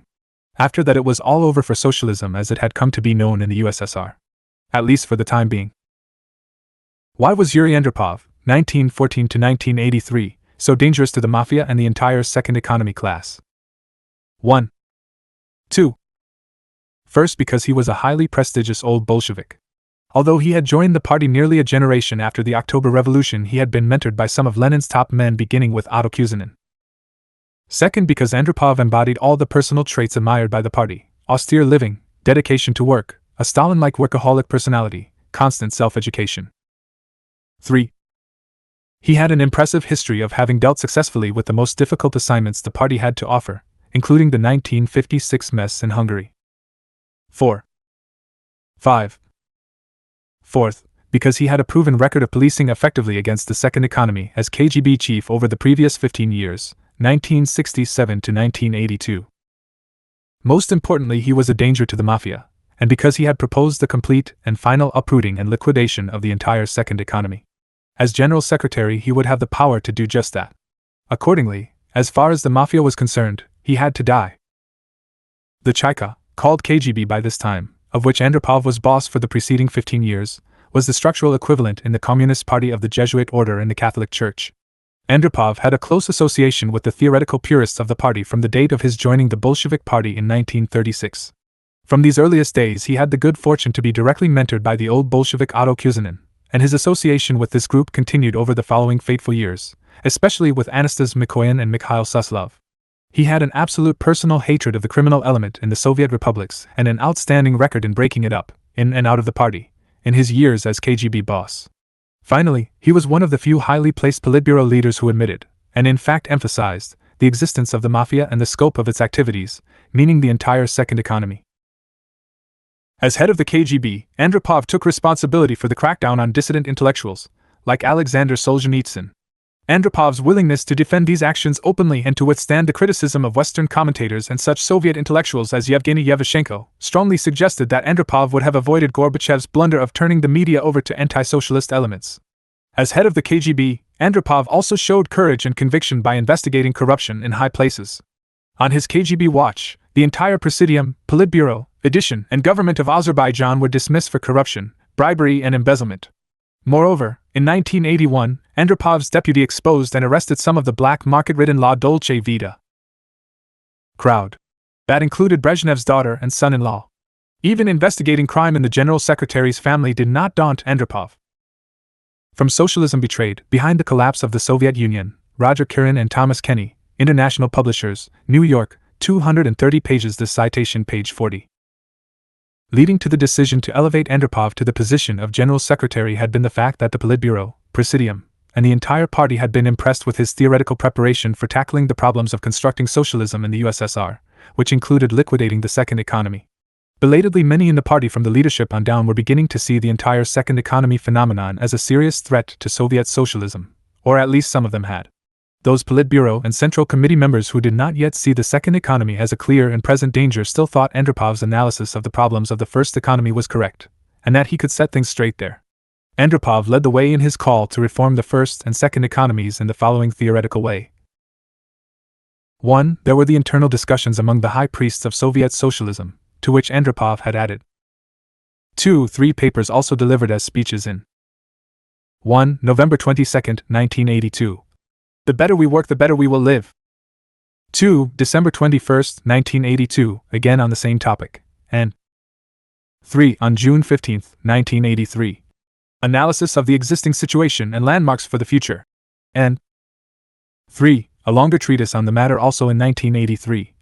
Karl Marx's teaching and some of the problems of building socialism in the USSR, the latter marking the centennial of Marx's death in 1883. The Mafia read these papers and listened to these speeches, and if they had had any doubts, they now knew that their future depended on killing the man who proposed to do away with them, the organized crime element, and the very conditions they required, the second economy, to continue operating as the bosses of this real economy, now becoming bigger than the first economy, as we shall see in a few statistics below. I recommend you read pages 41 to 46 in Kirin and Kenny, 2004. Assassination of Konstantin Chernenko. The Mafia had its candidate to be the new boss of the USSR, and that was Mikhail Gorbachev. But first there was Konstantin Chernenko, a poorly educated and rather stupid person, to be gotten out of the way. Chernenko was the rather ignorant Ronald Reagan type, close to a moron, who at the helm would not have been a great problem for the Mafia, but what they needed was someone who would actively and cleverly go about dismantling the Soviet system in favor of capitalist restoration. Having acquired some considerable expertise in murdering a top party leader without leaving obvious footprints in their assassination of Andropov, the Russian Mafia saw to it that a man they could not stop becoming General Secretary, Konstantin Chernenko, also passed rather quickly, 13 months 1984 to 85, from the political scene. Getting rid of Chernenko was done so smoothly that it seems to me similar to the way the conspirators in the USA got rid of Bobby Kennedy after the sloppy mess in Dallas assassinating JFK. Then the evil genius himself was in position to do the final job of liquidating socialism, i.e., Mikhail Gorbachev 1985 to 1991. After all, a system that had withstood all of international capitalism's plots so far, 1917 to 1985, required that a coup de grace that could only be administered by the CPSU itself. At long last the Mafia had a government as an equal partner, as Hyman Roth, Meyer Lansky, would have said, Godfather 2. Last man standing. Gorbachev 1987 to 1991. In January 1987, the final turn toward capitalist restoration began. Within 4 years it was completed. This kind of takeover of a government by a mafia is not a new thing in the 20th century. Capitalism had been saved in many countries precisely by the illegal section of the capitalist class taking command of the bourgeois cause, at precisely the right moment, to prevent the proletarian cause from succeeding. Exactly this had happened in Spain, as you should recall from Chapter 13. Exactly this had happened in China, as you should remember from Chapter 11. These are just two examples, but they are examples which directly affected the proletarian global cause and were noteworthy herein for that reason. Exactly the same thing was now happening in the USSR. In each of these cases the specifics were different, but in all these cases the underlying class realities were identical. In all cases the cause of the bourgeoisie was at a crossroads. Existing strategies of bourgeois leaders had left capitalism's future in doubt. Only a dramatic takeover by competent mafia capitalists could save the day. New class in Jurassic Park 1985 to 1991. Now let us look at the statistics relevant to the emergence of the new class in its new Tyrannosaur form under Brezhnev, Chernenko and Gorbachev. With the death of the chief reformer Andropov, not everything went straight to hell. It would take 5 years. The institutionalization of study of the second economy was a continuing fact, and one of its many forms was the Economic Research Institute of the USSR State Planning Commission. In her 1990 monograph, The Shadow Economy in the USSR, a leading expert on the second economy, Tatyana Koryagina, compared the total amounts of legal earned income to the total amount of money being expended, spent, and or saved. The growth of the monthly salary of workers compared with the growth of the total size of money spent on goods and services and saved in the savings banks, S/S, in billions of rubles monthly. 1960, 1970, 1975, 1980, 1985, 1988, salary 80.6, 122, 145.8, 168.9, 190.1, 219.8%, 1960. 152, 180, 210, 236, 273 total S/S 103.2, 223.2, 329.9, 464.6, 597, 118.4%, 1960, 216, 320, 450, 572, 696. Koryagina said that statistics for the entire economy showed that the second economy was growing at a much more rapid rate than the first economy, and faster than these selected area statistics indicated. The second economy had grown by a factor of 18 while the first economy had grown by only a factor of 4 or 5. The 1988 total of money spent and saved was nearly 7 times greater than the total amount of money earned in the first economy. How could that be? What Brezhnev had said, "None of us live on wages alone," was true. That excessive amount spent and saved had come from the only place it could come from, and that is the second economy, legal and increasingly illegal. Class power, and thus political power, was shifting dramatically. The question of legality was now an academic one. Clearly the present was full of danger for capitalist restoration. By 1985, only the most determined party police and propaganda assault could have saved the USSR.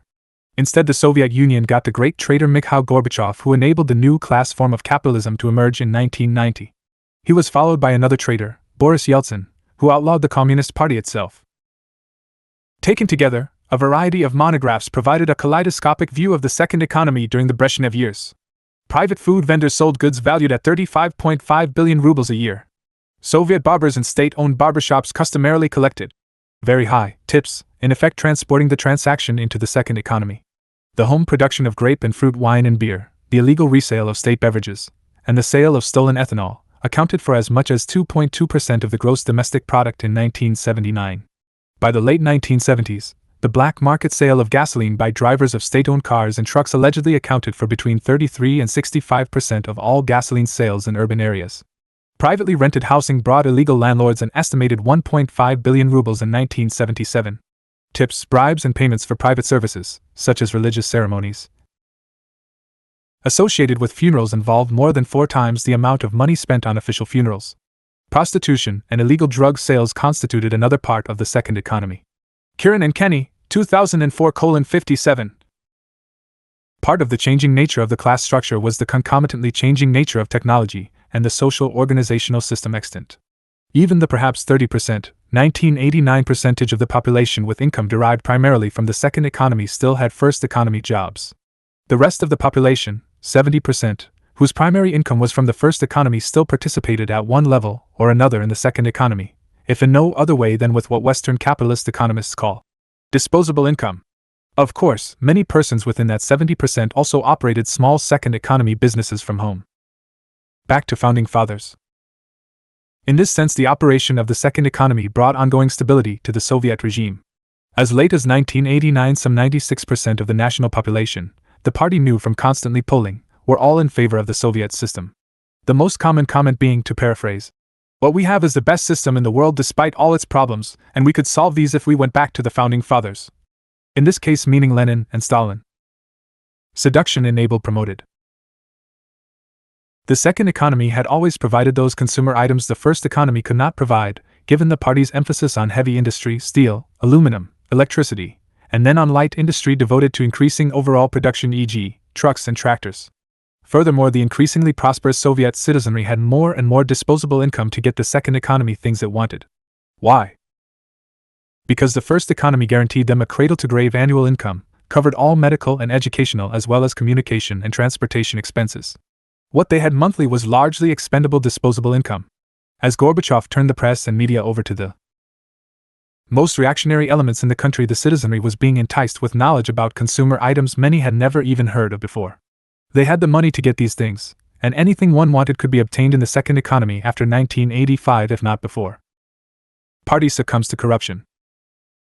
The statistics prove that the party was inundated with every conceivable form of bribery, extortion, subornation, and as a result its high moral character was not only reduced but it was largely destroyed. Believers in the doctrine of communism as developed by Karl Marx, Friedrich Engels, V.I. Lenin, and Joseph Stalin were reduced to kids and old Bolsheviks, much as Christianity had been reduced to children and old women in the CAP countries. This affected the CPSU from the bottom to the very top, as the corruption of General Secretary Brezhnev's own family proved. Once the party was thoroughly corrupted by the Tyrannosaurus second economy, it was only a hop, skip, and a jump until the mafia could be used to pull the trigger in assassinating the Soviet Republic. That is exactly what happened in 1989 to 1990. Coup de grace. Finance is the gun in class politics. Politics is knowing when and how to pull the trigger. In the case of the assassination of socialism in the USSR, the financial class basis was the complete transformation of the second economy from an adjunct of the first into its driving component. The end of socialism's the first economy was guaranteed when the now corrupt party, CPSU, and its corrupted mode of production in the Soviet Union, as the gun, was placed in the hands of the pistolero, Mikhail Gorbachev, who fired the shots that did away with the last enemy Soviet capitalist mafia bosses confronted, i.e., the Soviet state and government itself. In so doing, Gorbachev did what Hitler had failed to do. In the meantime, for better or for worse, the lessons of the second economy and the traitors it spawned in and out of the party, and how they succeeded in transforming socialism backwards into capitalism of an even more hellish form than had existed before Bolshevism, would have to be learned elsewhere. International lessons from the Soviet tragedy. These lessons were not lost on the Chinese party. In fact, the Soviet collapse only confirmed the correctness of the policy of controlling capitalism which the CPC had adopted after the failure of Madame Mao and her group to get production moving in China once again. The CPC had embarked upon a totally new road with regard to how to deal with the second economy in its own country 10 years before Gorbachev took power in March of 1985. What had happened in the USSR because of the failure to face up to the fact of a de facto capitalist growing sector of Soviet society was proof in the minds of the Chinese party leaders that the road they had pioneered was the correct road. Rather, ironic in a way, that Lenin's idea of protecting socialism, i.e., the Soviet Republic and later union with the Chinese buffer, had proven correct in the end, except that China had now become the homeland of the world socialist stage. The Vietnamese, being as well led as they were, soon followed China's lead. The Cubans, in a much more dangerous geographical position vis-a-vis US imperialism, had to take a slower road, and only in 2011 did they make the big jump to the Chinese model. Accordingly, they avoided the terrible mistakes in the Soviet Union by proceeding very carefully. Korea was stuck in an increasingly dangerous stagnation as its own internal structure delayed its transition to the Chinese model. To the Soviet Party, and to the international communist movement, Gorbachev's March 1985 assumption of power as General Secretary gave the initial outward appearance of everything is going to be all right after all. How wrong that assumption turned out. Trojan Horse Mikhail Gorbachev 1985 to 1986. The Russian-Georgian mafia had not assassinated Yuri Andropov and Konstantin Chernenko because they were playing a dangerous game of Russian roulette. Big-time capitalists of the New York Five family variety, which is exactly what we had at the top of the second economy by 1980 in the USSR, don't take chances and act recklessly when their entire family structure and the class behind them, their lives and their way of making a living, are on the line. And the Russian mafia bosses were far better educated and thus made much more intelligent decisions than their Italian counterparts in New York had ever done. The Russian mafia bosses had PhD consigliere and not just trigger men as advisors and numbers 1 and 2. The Russian bosses did what they did because they had a Trojan horse waiting in the wings. His name was Mikhail Gorbachev.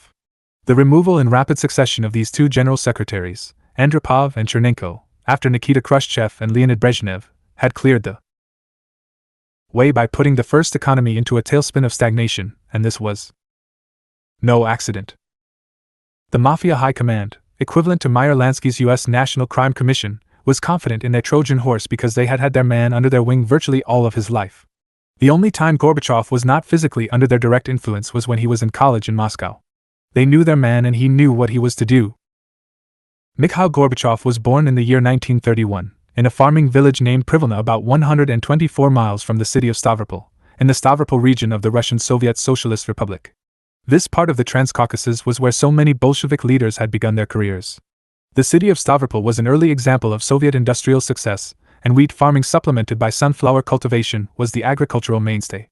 The Stavropol area had undergone collectivization along with the rest of the Soviet Union beginning in 1928, so that was the only social organizational form of agriculture Gorbachev had ever known.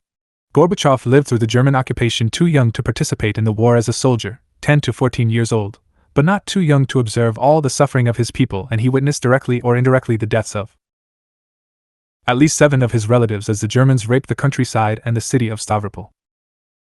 In 1950, 5 years after war's end, he graduated from high school and a collective farm stint as a tractor station employee. He had earned the preparatory degree, and as a consequence of his outstanding work running a harvesting combine in the fields, he received the award of the Red Banner of Labor. With these recommendations in hand, he was accepted into the Lomonosov State University in Moscow. At LSU, he received his degree in law but was never a practicing lawyer, and instead went into professional party political work upon graduation. Working his way to the top, he would become the first all-union top party boss with a college degree. His title was now General Secretary, after Karl Marx and the First International. Lenin had different titles but not General Secretary. Gorbachev's party career was centered for the 23 years after college graduation in Moscow, in Stavropol, where he obtained a second college degree in agronomy, and specialized in leading the party effort at mechanizing agriculture and developing the industrial infrastructure, building vacationing resorts, as well as overseeing many of the rest of the government tasks of his Soviet region. In 1970, at the age of 39, he was elevated to first secretary of the Stavropol region, which encompassed about 2.4 million people at that time. Simultaneously, he was elected to the Supreme Soviet, the Federal Congress. In 1971, Gorbachev was co-opted onto the Central Committee of the CPSU, a big step up for a 40-year-old person. In 1978, he was appointed chief of the Agricultural Department of the Central Committee, and had become a protege of Yuri Andropov, who was also originally from the Stavropol region. This latter relationship gave him the authenticity of having been directly mentored by the old Bolshevik generation, even though he was of the classless intelligentsia, new class. In 1979, he was elevated to the party's highest authority, the Politburo. Within 10 years, he would oversee the dismantling of the Soviet Union and the outlawing of the CPSU. In 1985, it began along these lines after the deaths in quick succession of Yuri Andropov and then Konstantin Chernenko. Nothing in Gorbachev's public party and government career could have made his colleagues suspect disaffection from Marxism-Leninism, or a tendency towards social democratic thinking. Nothing other than the fact he had traveled widely in Europe and was influenced by Czech and Italian Communist Party thinking. This experience was not an uncommon trait among this new class generation of Bolshevik leaders. What he did have, which was unappreciated until it was too late, was a lot of exposure to the second economy, and its privileged de facto capitalist classes. This Stavropol part of the RSFSR's second economy was bigger than the second economy was in any other part of the USSR, with the exception of the Georgian Soviet Socialist Republic, which the Stavropol region bordered. Outwardly, Gorbachev gave every expected sign of being like Andropov, and far more bureaucratically capable than hacks like Brezhnev and Chernenko. Upon taking the helm, Gorbachev started out by referring to Andropov's initial November 22, 1982 speech on the economic problems in the USSR, and apparently taking it as the keystone for his own administration. He gave the impression of wanting to begin again where his mentor had left off. Nothing could have been further from the truth as the disastrous next 5 years played out. External causation conditioning causality in practice. Within the arena of international affairs, at precisely the moment the Carter-Reagan offensive against the socialist system was at its high point, Gorbachev began making a series of concessions which only weakened the Soviet position. Under these two capitalist regimes, the die-hard U.S. ruling class strategy of rolling back Soviet socialism at any cost required a Stalin-like class struggle attitude of tit for tat and a massive reinvestment in heavy industry and the defense industry. Gorbachev did exactly the opposite. Let us look at what the capitalists did to subvert the Soviet Union. 1. As we will see in the chapters on U.S. imperialism in Part 3, the North American Colossus had complete and total control over Saudi Arabia after World War II, and this meant over most of the Arab world's oil, which also meant most of OPEC's oil. With that tool in hand, U.S. imperialism drove down the world price of oil, being sure that the Saudi oil spigot was turned on at full production, meaning low prices. Overnight, this cut Soviet foreign currency reserves by 50%. In hard dollar terms, this meant that the $20+ billion in annual foreign currency accumulated in the USSR was reduced by $10 billion. 2. Simultaneously, the US imperialists picked up the gauntlet against Poland, with their CIA-AFL-CIO Solidarity Front organization. And in Afghanistan, creating the Al-Qaeda jihadist movement it directed against the most progressive government that country had ever had or would ever have for generations to come. This required another $10 billion equivalent in rubles to be sent to both of these countries. Suddenly, the USSR was back in pre-collectivization, pre-1928, levels of financial capability. 3. Also, simultaneously, the US ruling trillionaire oligarchy continued its policy of making relative peace with the PRC as the price of breaking up socialist solidarity with the USSR on its Eastern Front. The Chinese had no objection to being left alone. Undoubtedly, they saw the Gringo approach as a temporary rapprochement in pursuit of the Rockefeller et al. Overarching objective, which was their decision to first bring down the socialist country most competitive with them for global domination. That was the USSR, and it had been their most serious competitor since the end of World War II. It effectively prevented gringo imperialism from achieving its principal international objective of total global hegemony. So, while China was no military or financial threat to the revisionist leaders of the USSR, it was of no assistance either. The imperialists had succeeded in dividing the socialist camp in half, with the majority of its population, the Chinese, unengaged. 4. During all of this, the international communist movement, not to mention the even broader international working class movement, went into stagnation, confusion, misdirection, as years of revisionist control resulted in a party membership uneducated, unknowledgeable, with dishonest leadership, self-interested pandering bureaucrats for leaders. The PUSA was an archetype example of all of this. The contending parties such as Progressive Labor and the RCP, confused and uneducated, also went immediately off onto the naive ultra-left path which initially took Madame Mao as their leader. Everywhere else the communist movement splintered into multiple parties, so that Italy, with what had been the largest West European party, split into 3 parties. Again and again worldwide the same was true. 5. Economic direct sabotage of the USSR's industrial plant by the US imperialists went on with the long, intricate, and stupid naivete of the Soviets' Gorbachev leadership. 1. US imperialists purposely sold defective computer chips to the Soviets to sabotage everything into which those chips were to be inserted.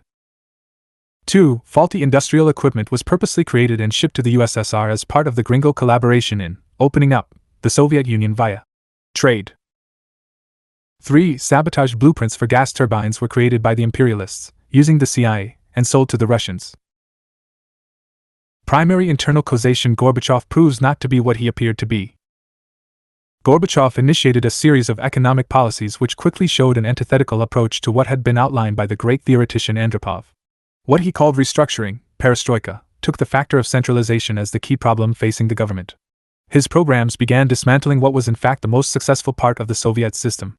Using anti-corruption measures as a cover, and some of the initial assaults on party and government bosses were correct and had been initiated by the Cheka under Andropov, to dismantle key bureaucratic institutions such as the Ministry of Instruments.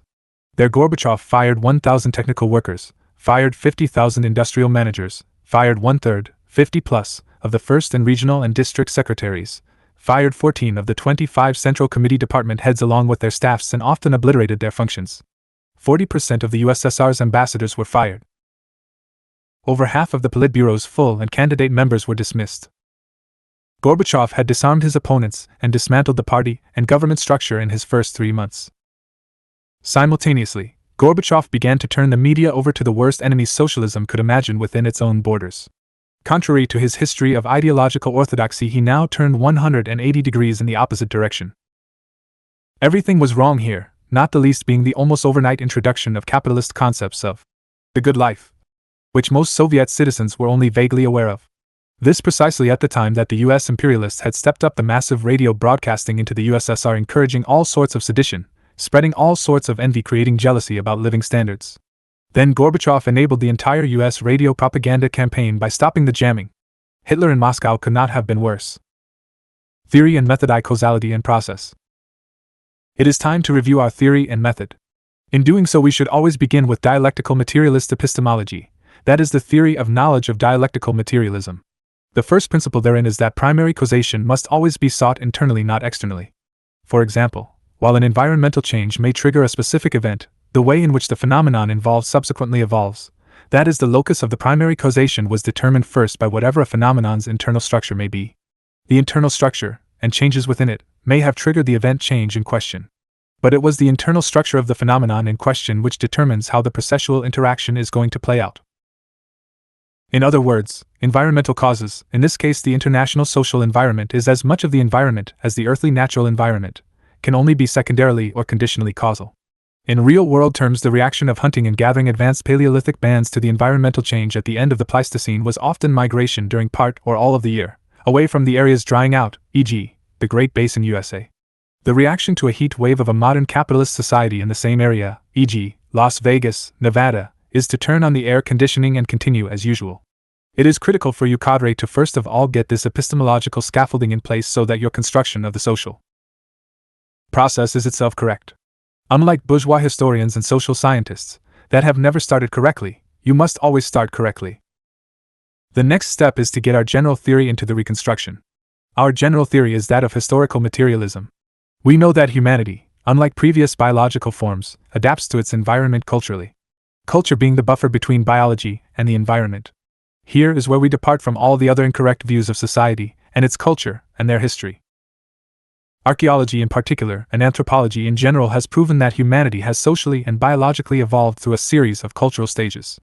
At the moment, the globe is evolving from capitalism and socialist transitional socialist stages to the stage of communism. This is scientific fact written into stone, as certain as Darwin's proof that biological forms evolve as a consequence of natural selection. One form of which is sexual, another climatic selection acting on variation within species. Variation itself established by errors, i.e., what we call mutations, in the replication of DNA which carry all hereditary data in all living things on Earth. As I say, in the case of human social and cultural, socio-cultural, evolution, the phenomenon being studied is culture. Culture is the totality of learned behavior which in its general manifestation is always structurally composed of 1. The mode of production, and 2. Its superstructure. In specific anthropological terms, that means changes in the 1a. relationship between the forces, and 1b. relations of production, i.e., technology and social organization, are always accompanied by an affected change in 2. the superstructure, i.e., ideology, and or vice versa. That is what culture is. It is the evolution of culture and not the evolution of genetic biology which defines humans and their development. Biology in humans is the hardware, and culture is the software. Over the course of many millions of years, the latter changed the former, so that our species has evolved through 3 distinct biological species stages. We reviewed these in the first few chapters of this textbook. But through all of these biological forms, from Homo australopithecus through Homo erectus and finally to our current Homo sapiens, culture has evolved just as certainly. It evolved through its own distinct stages and according to its own internal laws of causality and process.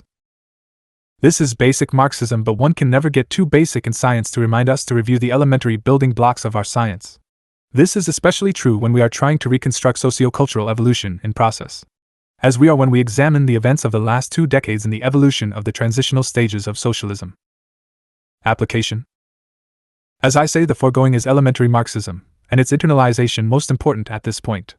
Because to understand the collapse as happened in the USSR and its East European dependencies, the people's democracies, established in Joseph Stalin's cookie-cutter way, Chapter 10, we don't want to be all over the page.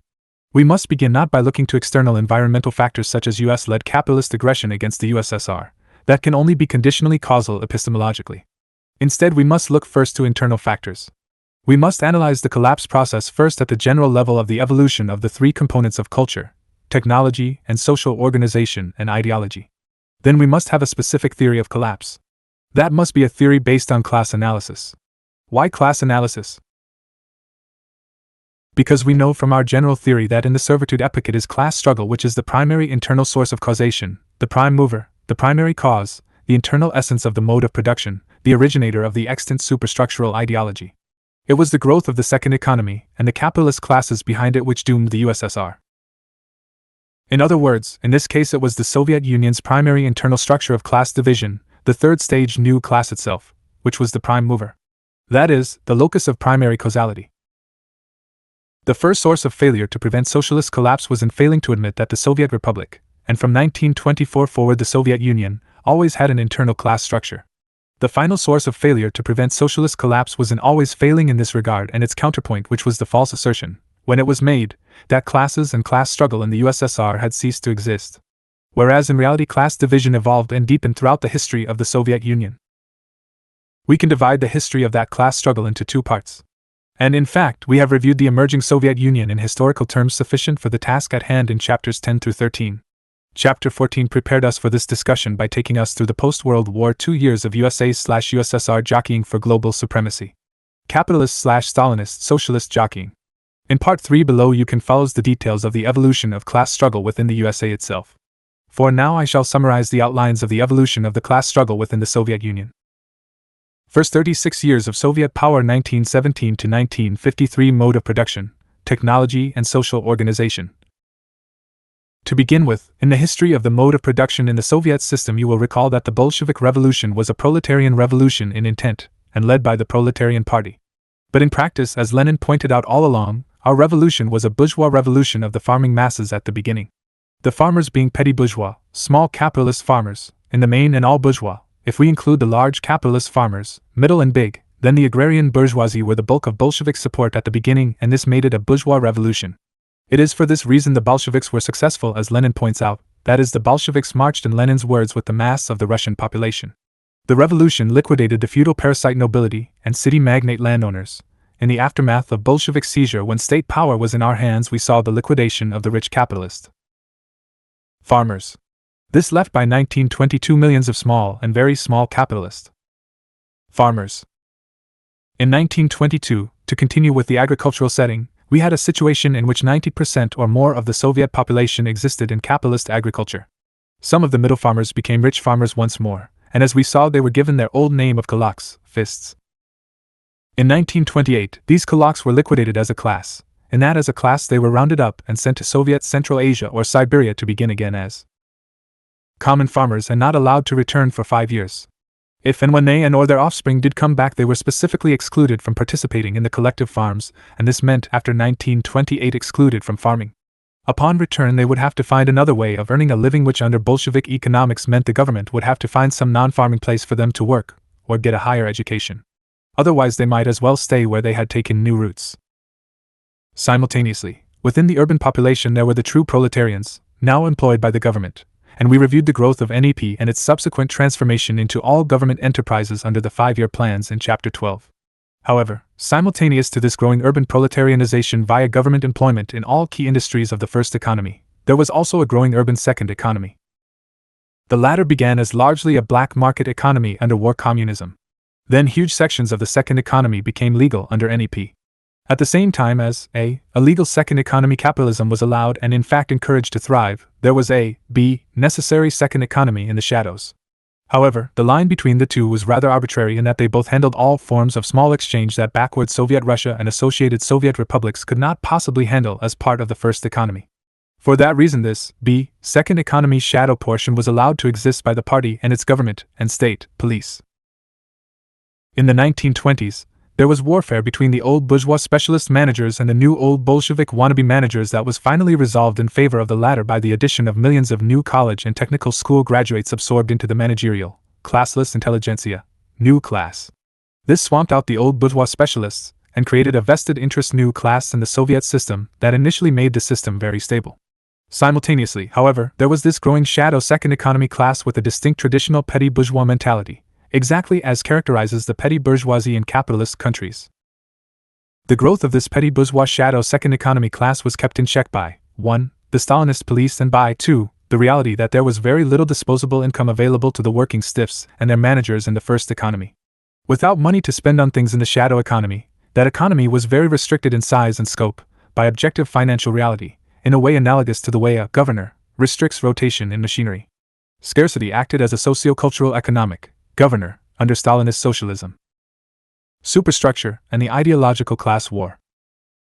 But throughout all of this Soviet history there were distinct social classes because there were distinct differences that whole classes of people had in their relationship to the means of production and the subsequent articles of production in distribution. The class war is always fought out in the ideological arena as fiercely if not more so than in the industrial arena. In the Soviet Union the first feature of the ideological class war was that the party constantly exhorted the nation toward classless society. Sometimes the overzealous party intellectuals insisted that the Soviet Union's legal structure had actually eliminated classes, and to the degree this latter absurdity was actually believed, this was self-delusion of the worst type and certainly not Marxist nor Leninist. This is the origin of the denial of classes and class struggle which would eventually be the death knell tolling of the bell for the Soviet system. The reason for this fatal attraction to the line that, the ideal, was the objective reality, goes back to the beginning of Bolshevik power. Regardless of its utility at the beginning it became the drug of wishful thinking. A drug that surely as morphine can go from a wonderful pain reliever in an emergency to a lethal addiction. An ideological drug that dulled our party's senses to what an objective observer from another planet might have considered an obvious path to self-destruction. Why? What do I mean by that? How mechanically did it actually come to pass? In the beginning, after October 24 to 26, 1917, there was little the Bolshevik Party could do beyond keeping campaign promises about land to the farmers and abolishing ranks in the army, except cosmetic things. For example, names were changed of just about everything. Ministries became commissariats.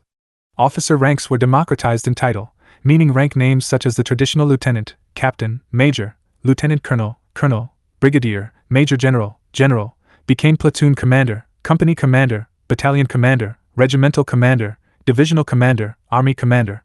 This was a democratization of titles from individual ranks which carried in Tsarist times many social privileges to descriptive job titles. Capitalist press slogans were proletarianized. But cosmetic changes were about all a working-class government could do if the objective reality of a highly industrialized capitalist substrate with the corresponding mass proletarian population did not exist. Art form over substantive reality was the core of the ideological war and conducted by Bolshevik propaganda. You may recall that from day one of Soviet power, Petrograd State Radio was broadcasting 24 hours a day the new laws and declarations of the Soviet government. Yet, even the radio producers looked at the entire edifice they were constructing over the radio as a model to be copied by a successful worker state in the future. In other words, they did not expect they would be able to hold on to state power. They thought of themselves as latter-day Paris communards leaving behind a much more advanced model of what a workers' government would be like than the one left behind by the Paris Commune after its liquidation. Everywhere the ideal was propagandized throughout 1918 as the Civil War raged. That propaganda was very visible in the form of art and graffiti which the party managed to put everywhere by mobilizing the art communities of the country and wannabe artists from the youth of the Republic. Red flags decorated everything from government buildings to railroad trains as often did portraits of the revolution's leaders.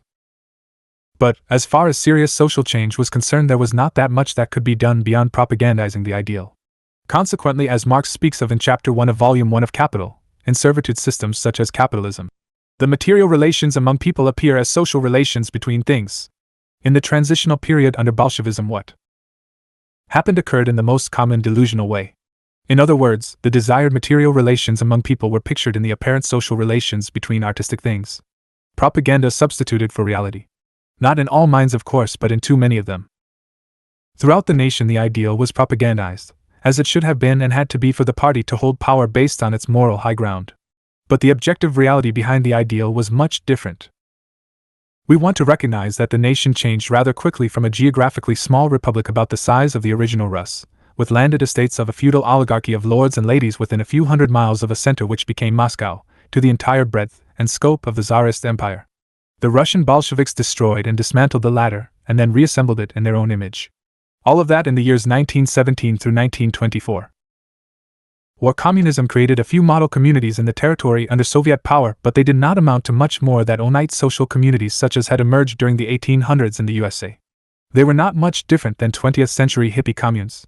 The mass of the population, albeit the subject of a constant literacy campaign that was quite effective, still plowed the land with wooden implements behind oxen, horses and people and lived in a not much more advanced way than a Neolithic community of 10,000 years earlier. Yes, the landlords were gone, but beyond that not much had changed except for the constant propaganda urging the masses toward the socialist ideal. Only after the collectivization and 5-year plans got underway in August 1928 did a future socialist society begin to form across the entire land. In the cities, workers now owned the factories, but small exchange continued in exactly the same fashion as before.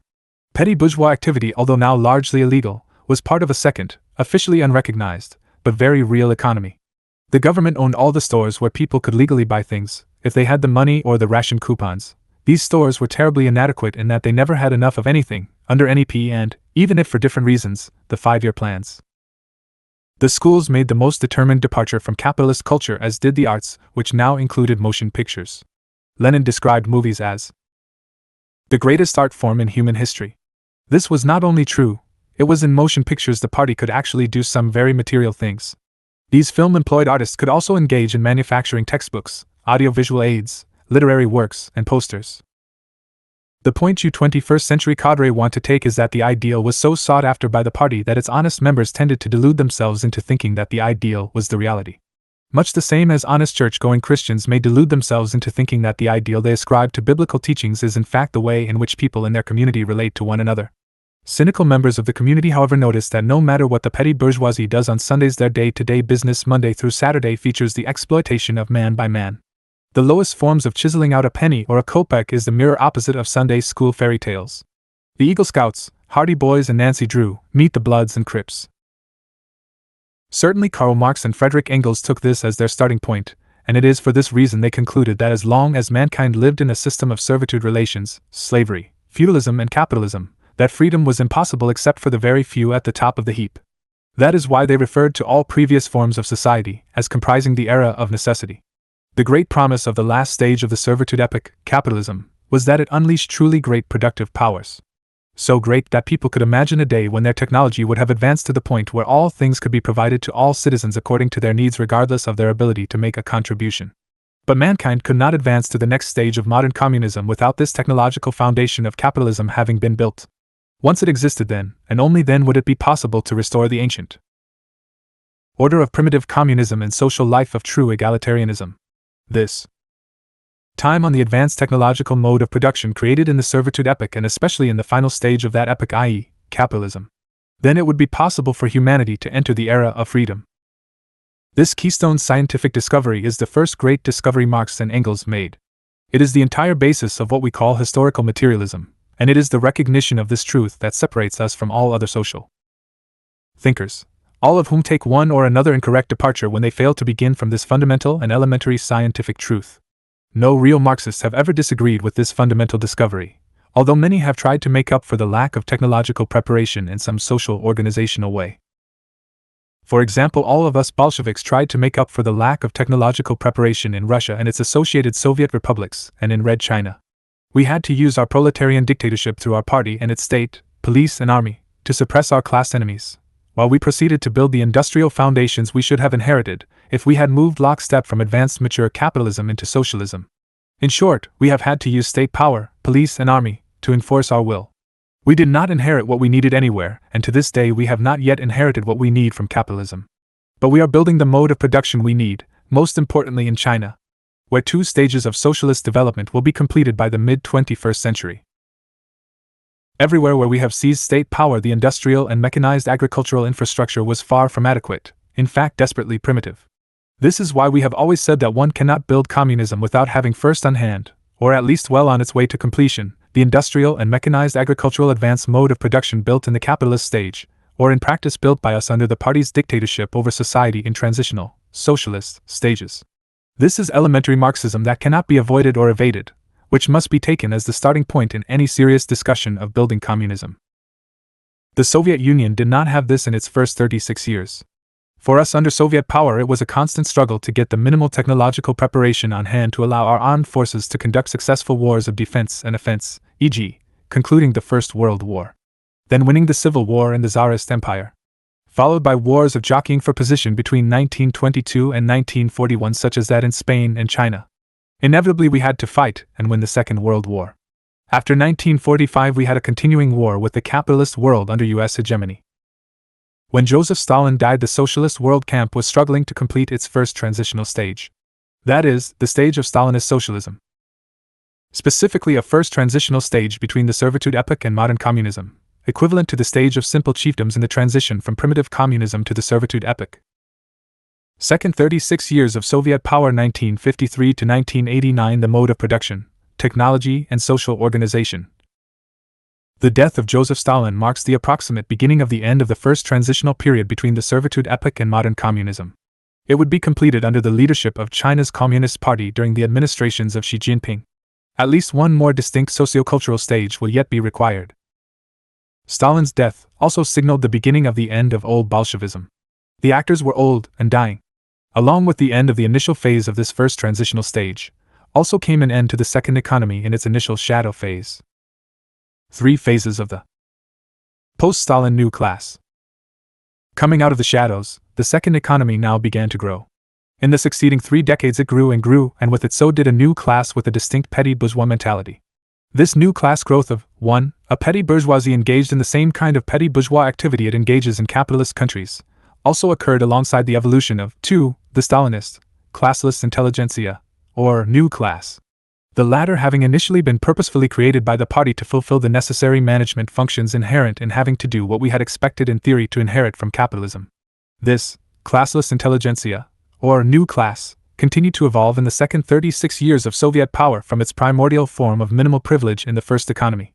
It joined and intermarried with the true petty bourgeois second economy class. This meant it accepted the adjunct utility of handling the multitude of small exchange needs of the first economy workers. Needs they and their managers could not handle or had not handled, and accordingly evolved into something quite different. That is a third phase new class. The newly emerging third stage new class was comprised of the first economy classless intelligentsia and the simultaneously growing shadow new class of petty bourgeoisie. In the process, The newly emerging far richer petty, middle and big bourgeois components second economy principal earners began to emerge as the dominant partners. Because they had most of the money. Kieran and Kenny have done an excellent job in citing that literature, which is why I have recommended their book Socialism Betrayed, Behind the Collapse of the Soviet Union as essential reading on the new class after Stalin. This will help you cadre learn how the second economy, and the class behind it managed to change both the mode of production and the ideology arising away from a socialist and into a capitalist direction. For less than naive working class leaders. In North America, organized crime in the capitalist countries has a history of staging similar coups. The less naive already know about the FBI Mafia combined that formed under J. Edgar Hoover and Meyer Lansky. For more on this, I refer you to my book The Buccaneer. The assassinations of JFK, RFK, MLK in rapid succession are obvious products to those of us who have spent a lifetime in the secret world. The complete and total failure of gringo imperialism's attempt to subdue Vietnam led to an unraveling of the whole thing. You should also reflect upon the fact that Richard M. Nixon's ascent to power was organized crime's idea. The only real way to carry on the Vietnam War given the failure of their boy LBJ to do it his way. The removal of Nixon over Watergate was not because of two cub reporters from the Washington Post, as admirable as their muckraking turned out, but because the ruling oligarchy had lost control of their man. When they decided to chuck the war after the Tet Offensive, they ran into opposition from the Lansky gang. Lansky still hoped to regain everything he had lost in Cuba. Myers's men were men who did not see the setback in Vietnam as anything more dangerous than the military fool Westmoreland believed it to be. Westmoreland is such a moron, he still believes he won the Tet battles and would have won the war had he been allowed to do so. An epic struggle for control of the US government got underway and involved now far more than Cuban rub joints. It involved the entire military-industrial war profiteering complex which had become the very center of US capitalist profit-making. What came out of Watergate was a strategic realignment within the US ruling class. The Mafia in a distinctly second place and a wiser if somewhat chagrined Rockefeller Mellon Morgan DuPont leadership determined to keep them always second to us, if we allow them to continue to exist at all. I mention the USA because this is a book for North American cadre. But similar things happened subsequently throughout the capitalist world of West Europe and Asia, in Japan, Korea, Indonesia, and the Philippines. When the time came to stage what in earlier decades would have been a mafia-type operation over 9/11, the gringo oligarchy no longer needed the mafia. The Bush gang had proved they could handle it, and in the event, they did an acceptable job of pulling it off. If they could get away with the Dallas assassination, they could get away with just about anything. The recent YouTube documentary From JFK to 9/11, It's All a Rich Man's Plot tells the whole story. Russian mafia sabotages Chernobyl 1986. On April 26, 1986, the Russian mafia hacked into the computer system at Chernobyl and overrode and shut down the fail-safe protocols. They then sent the electronic computer orders to do a series of things to the reactor core which led to its meltdown and the subsequent first true world nuclear disaster, if we exclude 3 Mile Island. What was the purpose? Well, it wasn't just to get their hands on incredibly valuable land in the vicinity, which they did. No, the real purpose was to strike a fatal blow at the confidence of the Soviet people and their government. People of all walks of life and of both the first and second economy had always concluded that what we have is better than anywhere else in the world. And, as aware as they were of all of the failings of modern revisionism which had made Soviet socialism simply a farcical caricature of true socialism in anyone's book, it was at least the government which had won World War II, defeated all of the Soviet Union's enemies, and established the most progressive welfare state in the world and in world history. The failure at Chernobyl was designed to inflict a final fatal blow to that confidence, and it worked. The Chernobyl disaster cost the USSR 18 billion rubles at a time its economy was already reeling because of Gorbachev's financial sabotage of the first economy. It was a knockout punch following the hard left to Soviet confidence. It didn't work out so well for the mafia in Los Angeles. My experience with the Russian mafia. The ruling gringo oligarchs had handled the USSR by giving support to the Russian mafia. To them they gave complete access to the USA. Beginning with the acceptance of the Russians running at-large criminals into the states, and resettling them in appropriate parts of New York, New Jersey and associated postage stamp states of New England and especially in the West Hollywood Encino locale in Los Angeles. When the Russian mafia got too far out of line, as in what became a few Southern California federal court cases, such as the Smushkevich-Jovovich medical fraud case below, and then the gasoline tax cases, the U.S. oligarchs got the Russian mafia in the USA back into line. This refocused the Russian mafia in the U.S. where they could help the U.S. oligarchs, namely, in the 1990s on petty fraud and large-scale subprime mortgage fraud, we will discuss below. In April of 1990, I met Michael Smushkevich in MDC-LA, Metropolitan Detention Center, Los Angeles, where I was being held on a phony federal securities case, SEC and postal inspectors, against me and Jason Smith Petroleum Corporation, filed for political reasons. On May 14th, I scored a rare and substantial personal victory in court over my enemies, and was on the way out the door when I agreed to help Smushkevich in his medical fraud case. For the next year and a half I designed and carried out the private investigation and legal strategy arm of the defense of both Smushkevich and his partner Bogi Jovovich from my home in Huntington Harbor. This was occurring during the very end of the Soviet period, so I had a good chance to observe the Russian mafia, which was almost exclusively Russian Jewish mafia, during this period in Los Angeles and across the USA. In the process to tangentially view their operations in the disintegrating Soviet camp and across Europe.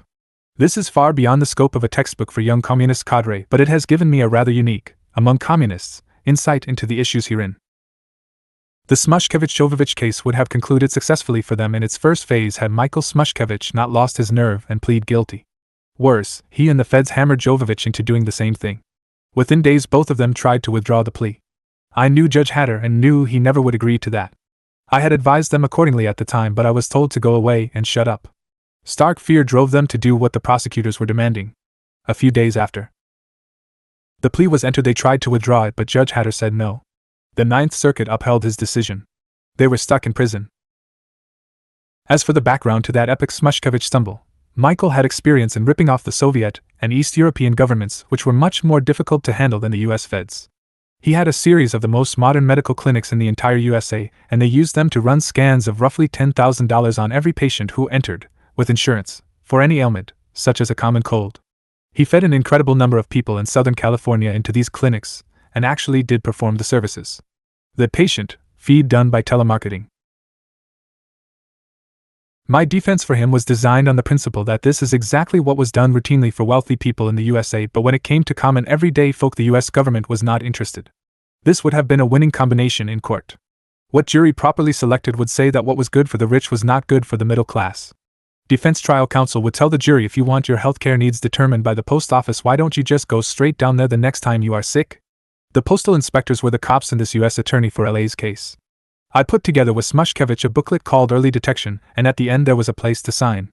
My working thesis was that to the degree medicine has spokespersons, that such spokespersons should be professors of medicine, and at any rate certainly not postal inspectors. At UCLA Medical School I handed out a lot of Russian mafia money, bank wired to me from Lithuania, to MDs to sign this booklet. To counter our booklet, the U.S. Attorney for LA was forced to pay $40,000 apiece to USC medical school staff to sign their bullshit documents.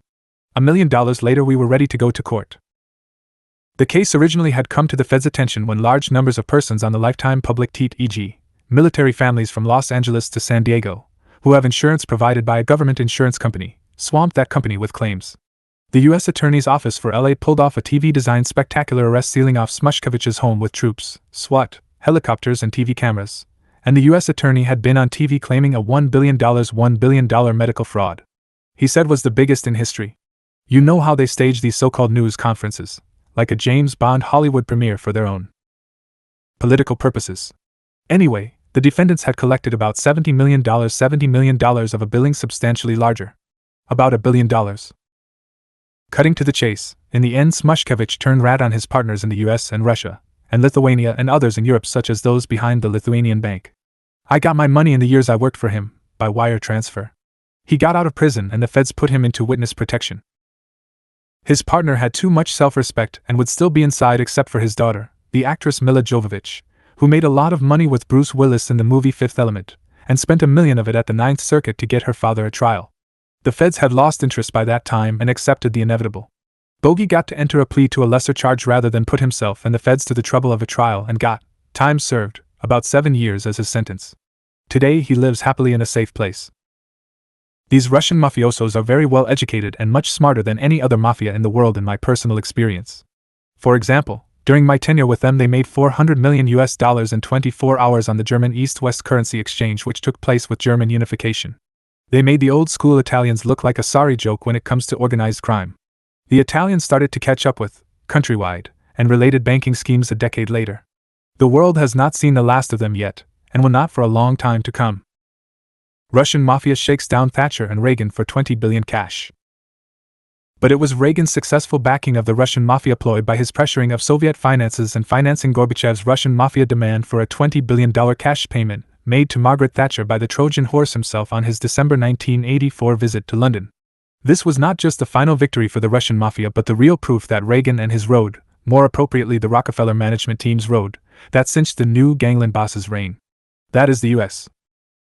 military-industrial henchman, both official and mercenary reign, which finished the U.S. Italian mafia as far as ever taking a leadership position in the North American system, at least within the foreseeable future of 1 or 2 generations.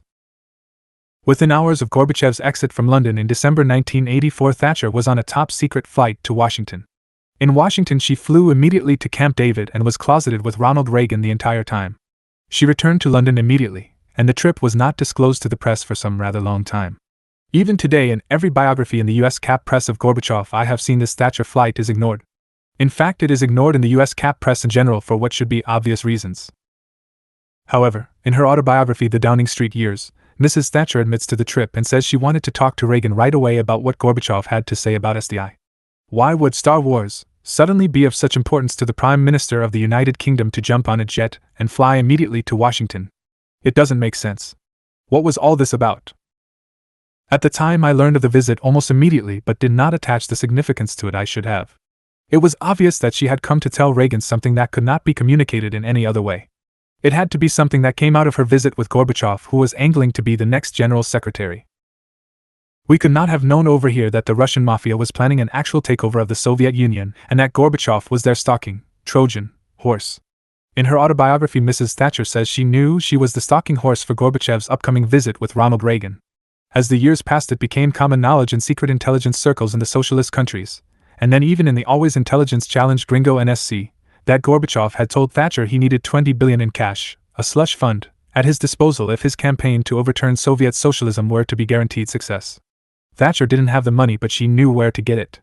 Thus, the flight to see Ronald Reagan. Republicans had a lot of experience with secret slush funds by this time. The discovery of the most famous of these slush funds in 1952 had nearly resulted in the removal of Richard M. Nixon on the Republican ticket with Dwight D. Eisenhower. I gave Nixon a chance to save himself by throwing the decision to the Republican National Committee, and Nixon pulled his own rabbit out of a hat with his famous checkers speech. My own parents were Republican politicians and were so taken in that they sent a telegram to the RNC asking that Nixon be kept on the ticket. Dad later changed his mind when Nixon snubbed him at the Boise airport, but that is another story. Later, Nixon was brought down because of his secret slush fund during the Watergate affair. Now let us return to the USSR and the victory of the Russian mafia-led takeover of the old Soviet Union. Superstructure ideological arena. Gorbachev's Sevastopol background had placed him for over 2 decades in the midst of the strongest second economy sector in the entire nation. Consequently, his career had been amongst the intellectuals least attracted to Marxism, and having the strongest petty bourgeois and fully bourgeois orientation in the entire USSR. This was reflected within the first 3 months of his administration by the appointment of openly anti-Marxist advisors in the ideological arena such as Alexander Tsipko, and openly pro-capitalist intellectuals in the economic arena with their ideological tracts now being circulated such as Tatiana Oslavskaya and Abel Aganbegin. Right off the bat, Gorbachev began to speak openly in praise of Georgian revisionist leader Edward Shevardnadze, which had a second economy second only to the one in Sevastopol. Rather than encouraging internal party dissent aimed at strengthening the party and the government's most important ideological institutions, Gorbachev began advocating that anti-party, outside the party, voices be given equal play in the press. He encouraged writers to become what he called the loyal opposition to CPSU policies and programs. He began changing the definition of the term restructuring, perestroika, and openness, glasnost, from the definitions provided by their originator General Secretary Andropov with his own definitions, which in every case were aimed at enabling outside the party, anti-communist voices. Gorbachev, by the second year of his administration, had placed all of the media in the hands of anti-communists. The most dangerous sign for loyal communists should have been read in the appointment of a de facto anti-communist as head of the party's propaganda and agitation work, the Central Committee's Agitation and Propaganda Department, in the person of Alexander Yakovlev. Yakovlev became Gorbachev's chief consigliere and henchman in the destruction of the Soviet Party and its government and state. Coup de Grace Part 2, January 1987 to June 1988. Resistance within the party to the course being followed by Gorbachev and his gang was rising at every level. They were past the point of no return and had to go all out in restoring the capitalist world system in the USSR. In the 18 months beginning with the full Central Committee meeting in January of 1987, they laid out an entirely counter-revolutionary course. They called it the radical reform of the political economy of the USSR. This amounted to an all-out attack on the leading role of the CPSU. It called for an end to central planning, indeed to all government planning, abolition of the role of public property, and transferring ownership of public institutions to private hands, and an end to the federal relationship between the republics. Modern revisionism enabled capitalist restoration. One ponders in retrospect why the party didn't stand up and throw out the traitors then and there. How could any real Marxist, let alone Leninist, go along with all of this obvious counter-revolutionary nonsense? The answer is that modern revisionism had paved the way by negating all of the basic Marxist and Leninist laws and had been doing so for more than 35 years. Everything that Mao Zedong and the Chinese Communist leadership had denounced as the ultimate reality of the course being followed by the Khrushchev gang in the years from 1958 forward had come to pass. But to two generations of persons subjected to the constant revision of the findings of our science, these steps of Gorbachev and gang did not seem as obviously wrong as they do to us in retrospect. In short, modern revisionism enabled capitalist restoration. It would have happened with or without a second economy. Although without the second economy, the capitalist world order would never have finalized its comeback in the USSR. It would never have gotten off the ground in the first place if it had not been for the successful implanting of clearly stupid revisionist hypothesis as accepted fact. Modern revisionism exposed itself as the gravediggers of the transitional socialism of the type we call the Stalinist socialist stage in the USSR and its East European dependencies. In China, Chairman Mao and successors had succeeded in derailing the same attempts with 1. 2. But it would take years for the CPC to control the second economy in the PRC. 2 systems, 1 country, was a necessary starting point. This could have saved the Soviet Union had it been invented there, and given time to work. Naive and theoretically anesthetized, the USSR succumbs to 2 faces. The Trojan horse was advocating obvious anti-Leninist principles. But he spoke as if he were a communist and as if he were trying to advance the cause of socialism. The Gorbachev leadership would have been sacked in these years instantly had they exposed themselves as anti-communists bent on destroying socialism. That is if they had used these words. But Gorbachev and gang had learned under the tutelage of Khrushchev and Brezhnev that as long as one mouthed Marxism and Leninism in words, one could get away with fooling some of the people all of the time and all of the people some of the time. That was good enough. Gorbachev proved to be the master of deceit in the way of being what is called the Janus two-faced. Pose in Greek mythology. George Orwell would have been proud, as day was pronounced night, right was called wrong, good was actually evil, capitalism was actually socialism, bourgeois dictatorship was freedom. The second economy, now under mafia leadership, was the mass base for this new version of what had gone before. With the press in anti-communist hands and the government having been brigandized and replaced by the brigands, it was now only a matter of time. Catholic popes long ago learned that as long as they went through the rituals of Catholic mysticism and the verbiage of Christianity, that they could get away with just about anything in the lands where they had police and military power. The restoration of the servitude epoch in Russia was as identical. This is what the modern revisionists had done in the USSR. Party members responded to the symbolism of Soviet power and not the reality of theoretical statements and practical measures. Troy victorious collapse June 1988 to November 1, 1991. Depressing details of the collapse of the Soviet Union in the 3 years from June of 1988 through November 1, 1991, when the Gorbachev-Yeltsin gang finally outlawed the CPSU and fully restored the capitalist world system, are explored in Socialism Betrayed, Behind the Collapse of the Soviet Union, Roger Kirin and Thomas Kenny, 2004, International Publishers, New York. 230 pp. Sorcerer's Apprentice. In 1987, Gorbachev embarked on a series of incredibly destructive adventures. Each of them ended in disaster, and instead of taking responsibility, Gorbachev declared that the disaster was actually a great victory. Gorbachev began to resemble Walt Disney's Sorcerer's Apprentice, as his sweeping broom created more and more messes until it overwhelmed his fantasia. Among these incredible measures were 1. Beginning January 1, 1987, the Gorbachev gang began dismantling the nomenklatura system. This is where the party center in Moscow assembled lists of persons to be promoted in a way similar to the way U.S. military officer lists are assembled in the Pentagon at Bupers. 2. December 1987, Gorbachev deals fatal sabotage to the public first economy by slashing government orders to factories by 50%. This threw half of all the USSR's industrial base onto the mercy of the private, second, economy. It prepared the practical economic way to make the second economy a part of the first economy. 3. 4. June 1988, at the 19th Party Conference, Gorbachev succeeded in getting the conference to order the separation of party, state and government, thus sabotaging Lenin's entire system of governing. September of 1988, Gorbachev dismantles the entire central governing apparatus by abolishing 1064 all-union departments, 465 divisions within the Union republics, wiping out 44% of party, government, and state departments at the federal and republic levels. 5. October of 1988, capitalism was legalized in the first economy with a series of laws about private enterprises in the form of cooperatives as a cover for the private leasing of what had been public property. 6. In 1988, Gorbachev simultaneously began a series of betrayals of the international communist movement. First in Afghanistan. Then the betrayal of the National Liberation Movement in Namibia. In the end, the Gorbachev gang established an open alliance with U.S. imperialism. The end result of all of this disaster described as success by the Gorbachev gang was by 1988 massive cynicism among the public and a plummeting personal popularity rating for Gorbachev throughout the Soviet Union. Just as it seemed someone would overthrow the obvious traitor, the political game was changed to law the way it is changed regularly in the USA. In Gringolandia, when one wing of the capitalist party that rules is disgraced and shortly finished in popularity, another wing of the capitalist party emerges and takes command. The North American electorate never seems to learn as they bounce back and forth from disaster to disaster by bouncing back and forth from Republicans to Democrats. Of course, half of the potential gringo electorate learned the game long ago and never votes. Anyway, Gorbachev pulled another rabbit out of the Mad Hatter's hat with the emergence of his own equivalent in the form of Boris Yeltsin and his Democrat Party. Tweedledee. Tweedledum. There seemed no end to new innovations in deceit and debauched trickery on the part of the gang of second economy mafia leaders. In 1987, Gorbachev had literally kicked Boris Yeltsin off the Politburo. But before one could say goodbye, Yeltsin emerged as the leader of a new party.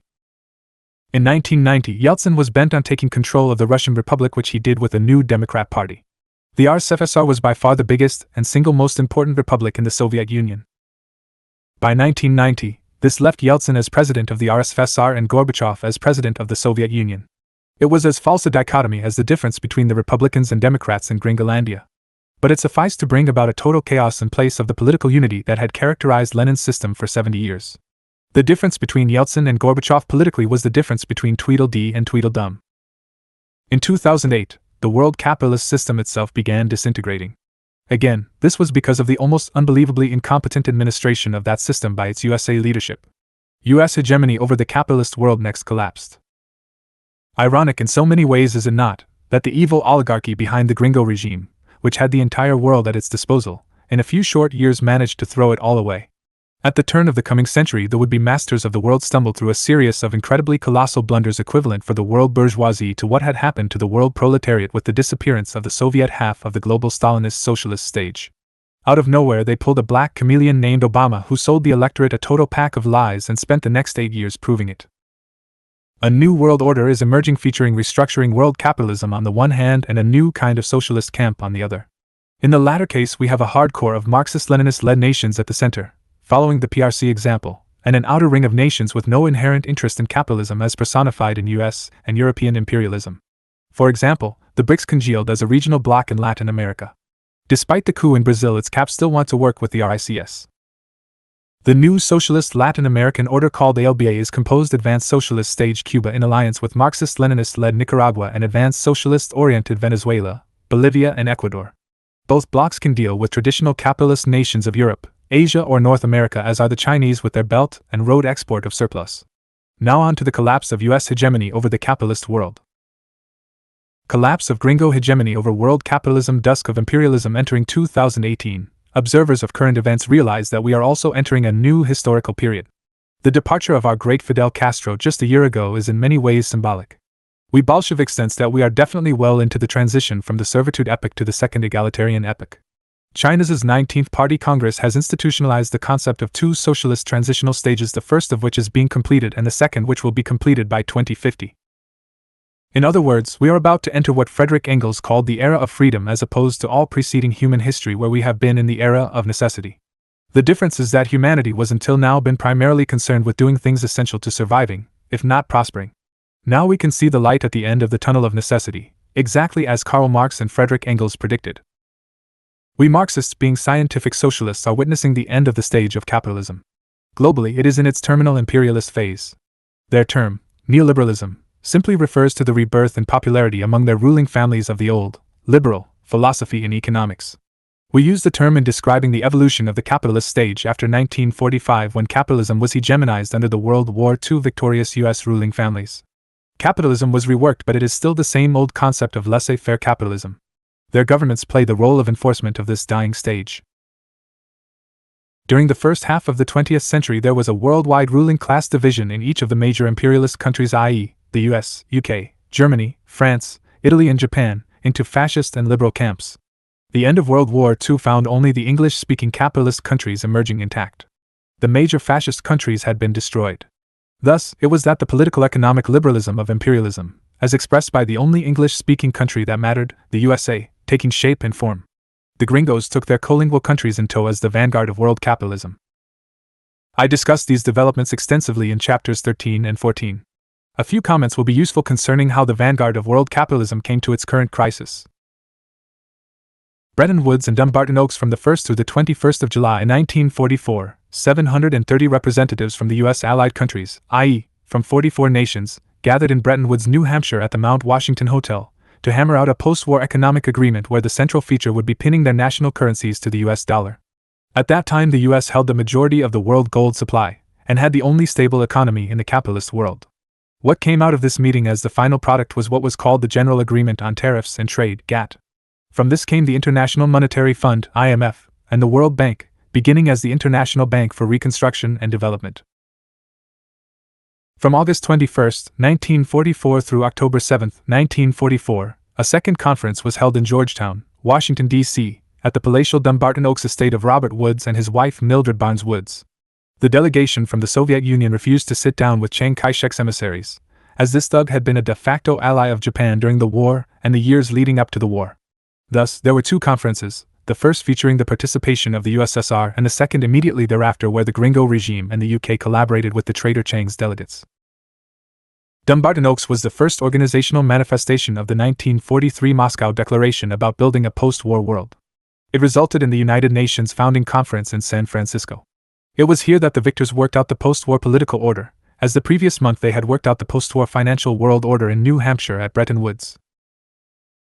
Liberal system. The interwar period 1919 to 1939, for North America and Europe, witnessed the overriding greed expressed in a multitude of international trade barriers established by the great capitalist families driving the imperialist countries they ruled to war. This was something that the Bolsheviks had annually discussed, e.g. see Chapter 12 and Stalin's speeches on imperialism and its international contradictions, and was nothing new to us. And it was something recognized by the great ruling families of the U.S. Northeast and Midwest as well. FDR's Secretary of State Cordell Hull saw this friction as the chief cause of both world wars. Hull was the chief spokesman of the FDR administration, representing the majority of the U.S. ruling oligarch families. These families and their thinkers had concluded that a liberal international economic order without trade barriers could be established. This was to be done as soon as possible, establishing a new world order. In the meantime, North America's ruling oligarch families would rule through a carefully regulated monetary order tied to the US dollar that in turn was tied to the gold standard internationally. Government intervention, meaning government management of the economy, allowed the New Deal in the US, would ensure that unemployment, public works expenditures and other social issues would be appropriately regulated to prevent social upheaval due to unfairness of the social contract otherwise inherent in laissez-faire capitalism. In this way, the post-war era was to ensure international tranquility. Otherwise, the world was certain to go down the interwar road to another economic disaster. Not all the new rich U.S. families concurred.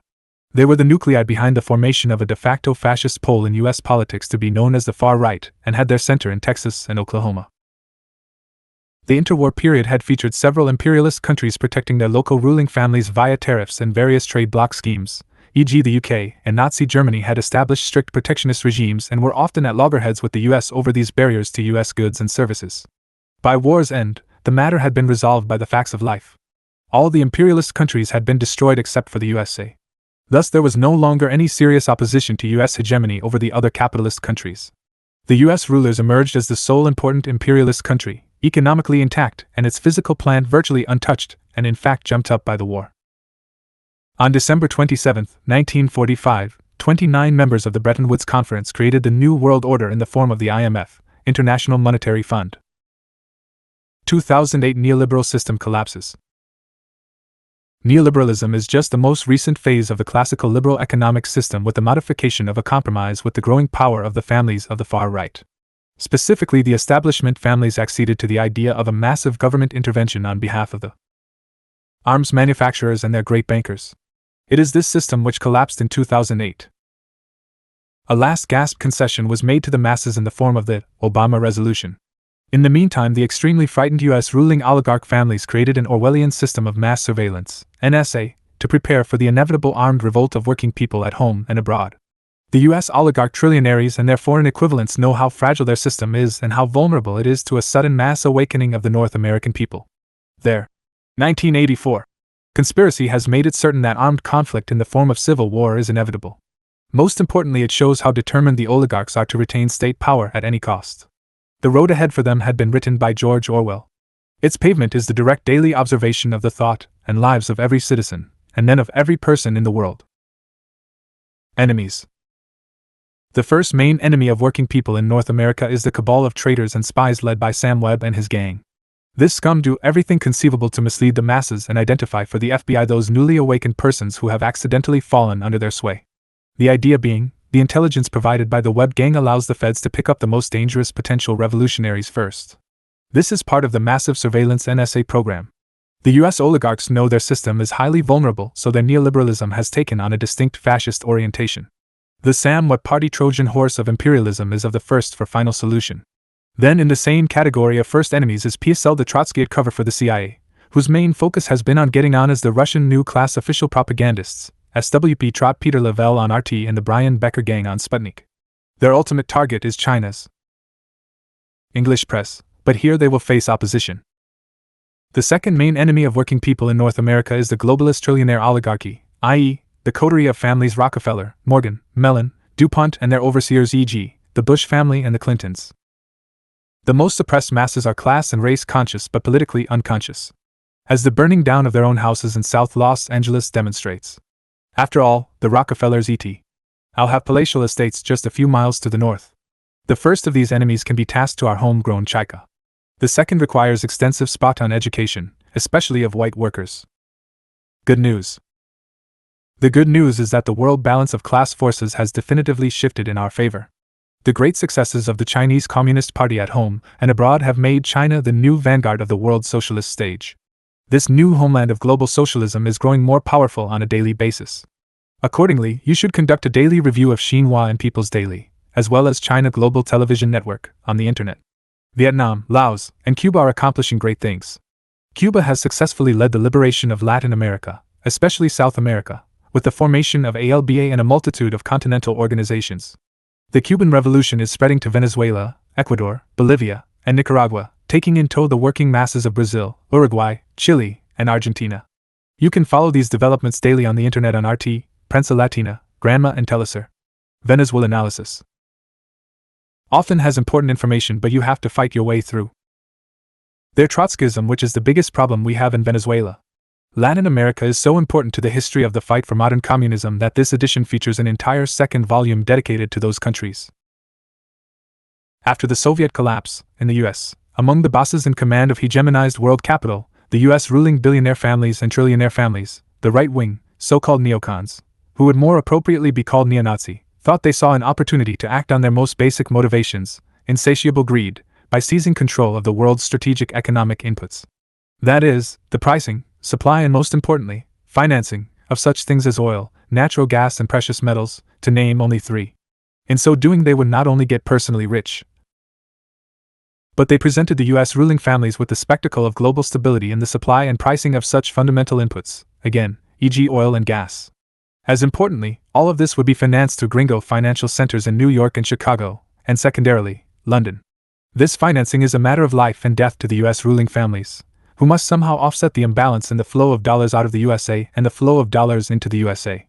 In the world trade economy they created, which features US capitalist exploitation of foreign cheap labor but requires the US consumers buy all the stuff being created abroad, the Achilles heel is the balance of payments deficit and budget deficit the US regime runs, which requires a minimum, right now, of $3 billion a day to come into the US from foreign investors, buyers of US T-bills, and / or other things listed below.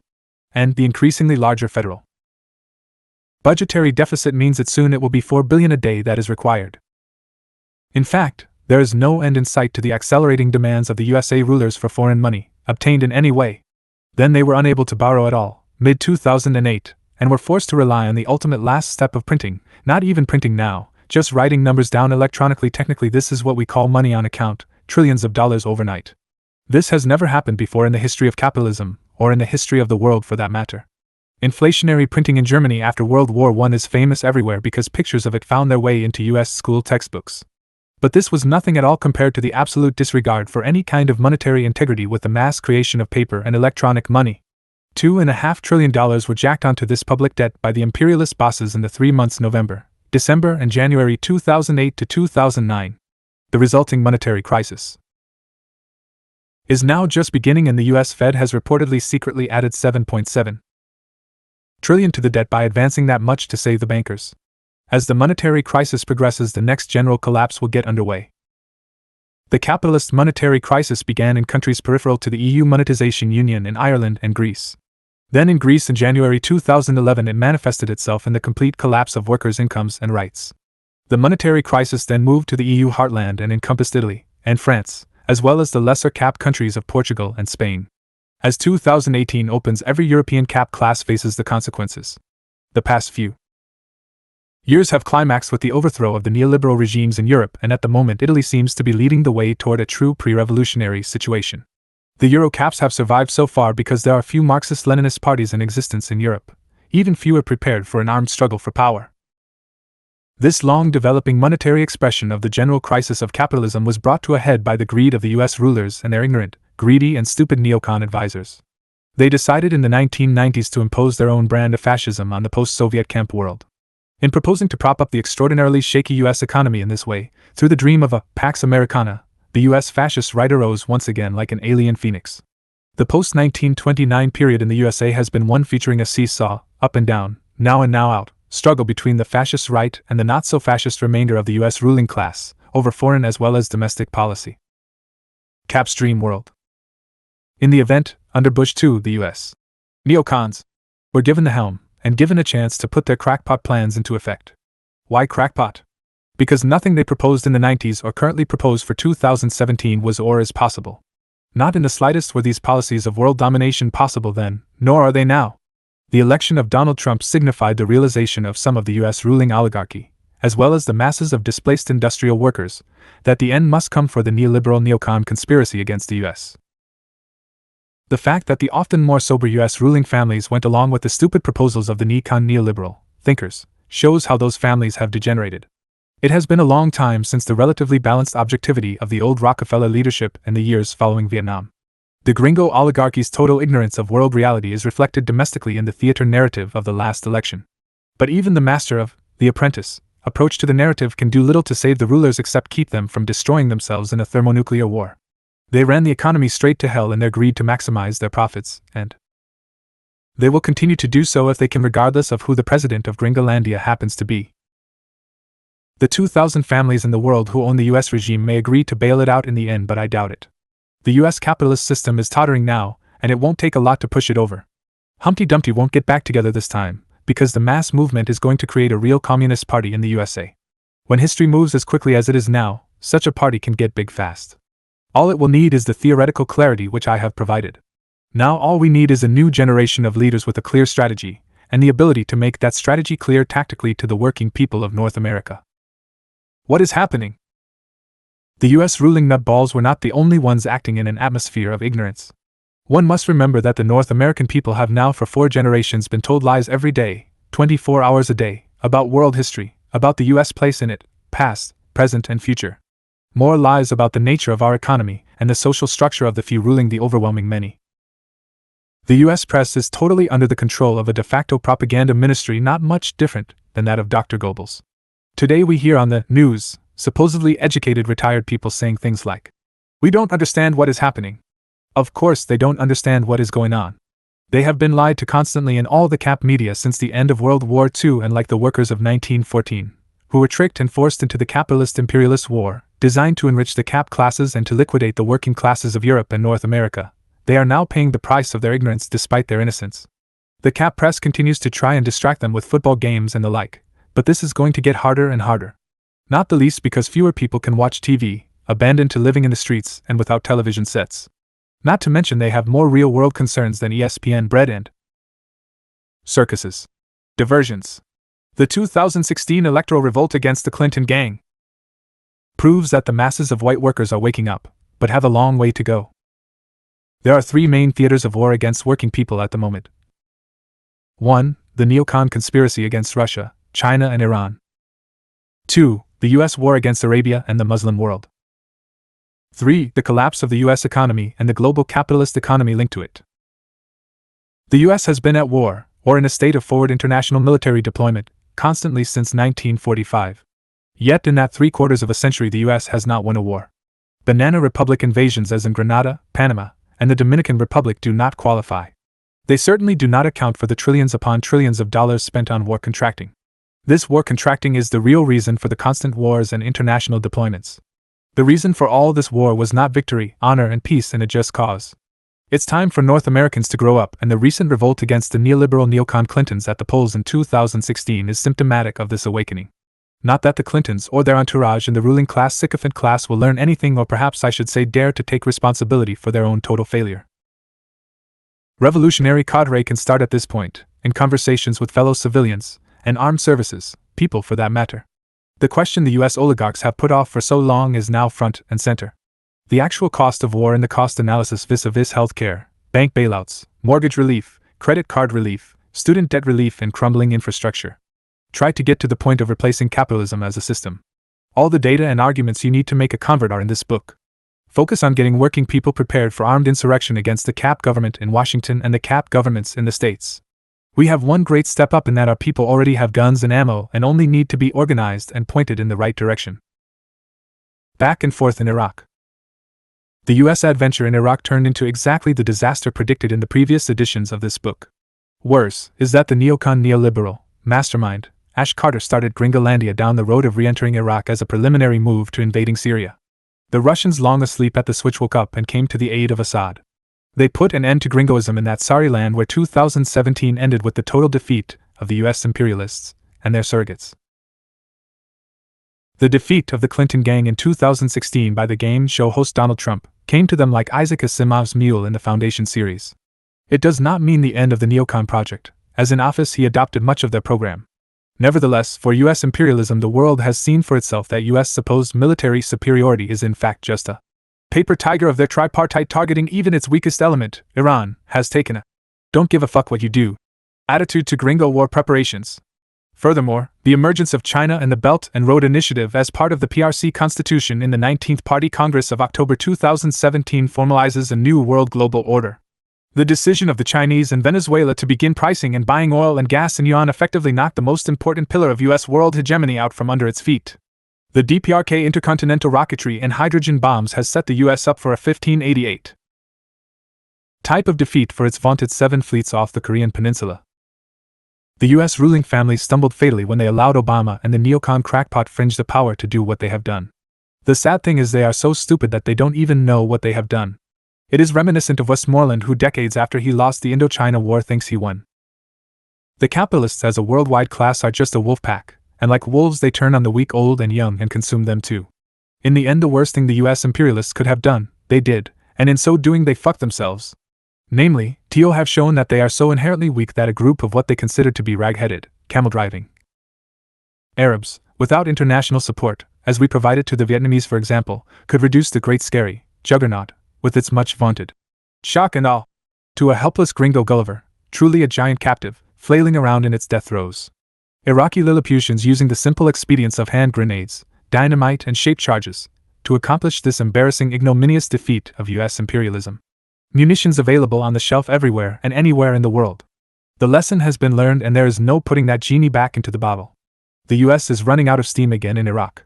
This time the game is up, I suspect. Great Iraqi oil robbery foiled. I have taken the liberty of updating this monthly review article. This is the essence of the Wolfowitz Doctrine, first articulated in the Pentagon's Defense Planning Guidance document for 1994 to 1999, first leaked to the press in February 1992. This document calls for proactive U.S. military intervention to deter and prevent the rise of a contending peer or equal competitor for global strategic economic inputs, and asserts that the United States must use any and all means necessary to prevent that from happening. This doctrine reemerged as the official global military policy of the Obama administration. It was incorporated as the core principle of the document originally known as the National Security Strategy of the United States of America. September 2002. This document stated explicitly that the ultimate purpose of American power is to prevent the rise of a competing great power, and that the United States shall use any means necessary to prevent that from happening, including preventive military force when needed, but also through spending so much money on defense that no other peer competitor can ever rise. This is just what the war contractors wanted and got. The wars against Iraq are intended to provide the United States with a dominant position in the Persian Gulf region, and as a springboard for further conquests and assertion of power in the region. They have been aimed at China, Russia, Iran, and Europe. They are part of the larger process of asserting dominant U.S. power in South-Central Eurasia in the very heartland of this megacontinent. As 2017 began, they have been a total failure. But why specifically the Persian Gulf/Caspian Sea area? Because this is where most of the world's remaining 70% of known petroleum reserves are to be found. As U.S. strategists saw it, whoever controls Persian Gulf oil controls the world economy and therefore has the ultimate lever over all competing powers. From The New Geopolitics, by Michael Clare, in Monthly Review, Volume 55, Number 3, July-August 2003. The idea that the U.S. had military forces, men and material, up to the task of world conquest shows just how out of touch the U.S. neocon bosses were from reality. It reminds me of the way the same types of foolish men thought that the U.S. Army, I had just been in from 1959 to 1962, was going to do the job they had in mind for it in Vietnam. However, as bad as Dr. Kissinger's Vietnam strategy advice turned out to be, he was at least intelligent. The Wolfowitz pro-Rumsfeld gang demonstrated by the way they fucked up their Iraqi campaign what a group of moronic ignoramuses they really were and why they were, consequently, undone. However, as true as all of this is, the at-bottom reason for this attempted U.S. imperialist expansion against the Arab and Muslim world and the inherent implied threat to capitalist Europe, new-class Russia, and socialist China, is the absolute need for the imperialists to find some way to offset the costs of foreign oil resulting in shipping huge quantities of money outside the borders of the U.S. economy. The Saudi example is what they wanted to duplicate. We will discuss in detail in Part 3 the way in which U.S. imperialism expanded in the 20th century, and how it featured the gringo rulers engineering a post-World War II, true sweetheart comprador deal with the Saud family. This agreement gave the Saud family ownership of the money paid to them for their oil, but featured the requirement that they spend all of it in the USA. Minus, of course, their multi-million-dollar-a-day lifestyles and its luxury requirements in other countries. The same agreement they reached with the Al Sabah family for Kuwait, that earns a minimum admitted of $280 million a day. The same agreement reached with the Bahrain monarchy. The caveat to this was in Iraq to have a US-style capitalist government rather than a monarchy. What happened in 2017 is that the US lost control of the Middle East because of their 1. Failure in Syria, 2. Their failure in Iraq, 2. Their failure to anticipate the revolt of the Saudi ruling clique, 4. Their failure to control their revolting clients in Qatar, the UAE, Bahrain, 5. Their failure to deal with Iran. At bottom it is the general crisis of capitalism. It had forced the imperialists to send more and more money abroad to utilize the cheap labor available in foreign lands. After generation after next generation of new and improved machinery to produce commodities at lower and lower costs was achieved, they lost control militarily, and thus politically. All of this in addition to the elementary capitalist economic crisis that when you send all your money outside the boundaries of the USA, how will the domestic economy function? In other words, the US economy cannot function without money present and available for normal capitalist exchange. In reality, the gringo ruling trillionaire and centibillionaire families confronted an insoluble problem. On top of this is the monetary crisis, which is intimately related to the failed foreign policy. For decades, the US oligarchs printed money against incoming investment capital from foreign central banks and foreign trillionaire and billionaire families. But that inflow of cash came to an end in 2008. It led to the greatest crisis in global capitalism since 1929. In short, the US politicos stumbled terribly. For us Bolsheviks, this was some incredibly good luck. As 2017 ended, the US ruling oligarchs witnessed the beginning of the de-dollarization of the global petroleum supply, meaning no one has to buy dollars anymore in order to buy oil and gas. The insolubility of global capitalism's current crisis means the capitalists will start a war as a desperate way out. Can they win such a war? Will it matter to them if they lose? Anyway, the US rulers lost their command position over the capitalist classes outside the English-speaking world. They lost their hegemony over the English-speaking countries as well. Australia and New Zealand balk at the gringo plans. Even the UK rulers are in play. Only Canada follows US dictates, and that only against Venezuela, where the Canadian caps have divided interests. The majority concerned about retaining what they have gained under NAFTA the Trump clique has put into play. The US leaders in their arrogance proceeded to alienate the 1.2 billion people of the globe committed to the Islamic religion. In so doing, they have sometimes gone head-to-head with the radical fundamentalist wing they trained and used against us in Syria, Iraq and Afghanistan. The blatant obviousness of the Gringo regime's strategic planning for world domination forced the Chinese Communist Party's leadership to take the lead in forming a de facto global socialist alliance of China, Cuba, Vietnam, Laos, and progressive countries like Venezuela, Brazil, and then Bolivia, Nicaragua, and Ecuador. China has fielded a strategic nuclear-tipped ICBM carrying atomic-powered submarine fleet to complement its fully modernized air arm. Washington planned on attacking Venezuela before the end of 2017. They were set to gamble on this elective war as a way out of their imperialist financial crisis. Then the Maduro party won the elections in 18 of 23 states in October 2017. Mr. Putin and Mr. Xi showed up with new promises of weapons and food manufacturing facilities adequate to overcome the gringo local trader cap economic conspiracy. The Russian and Chinese supporters of Washington's new ultimate nemesis Mr. Maduro have joined Cuba and the ALBA alliance to protect the Venezuelan revolution and ensure that Washington's plot against Venezuela will fail. The Trotskyite cliques in Venezuela were handled by the Venezuelan intelligence services appropriately. Meanwhile, Washington scared the living daylights out of those who had thrown in their lot with the masters of the universe. The Uribe trafficker industrialist clique in Bogota, Colombia has been outflanked, although the US bosses continue to finance them. The transfer of power to Santos, the new capitalist president in Colombia, opened the long-delayed negotiations between Colombia and Venezuela.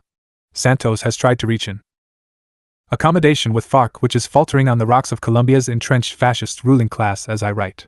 If the regime fails to implement the accord, I suspect the rebel forces are prepared to finish the job.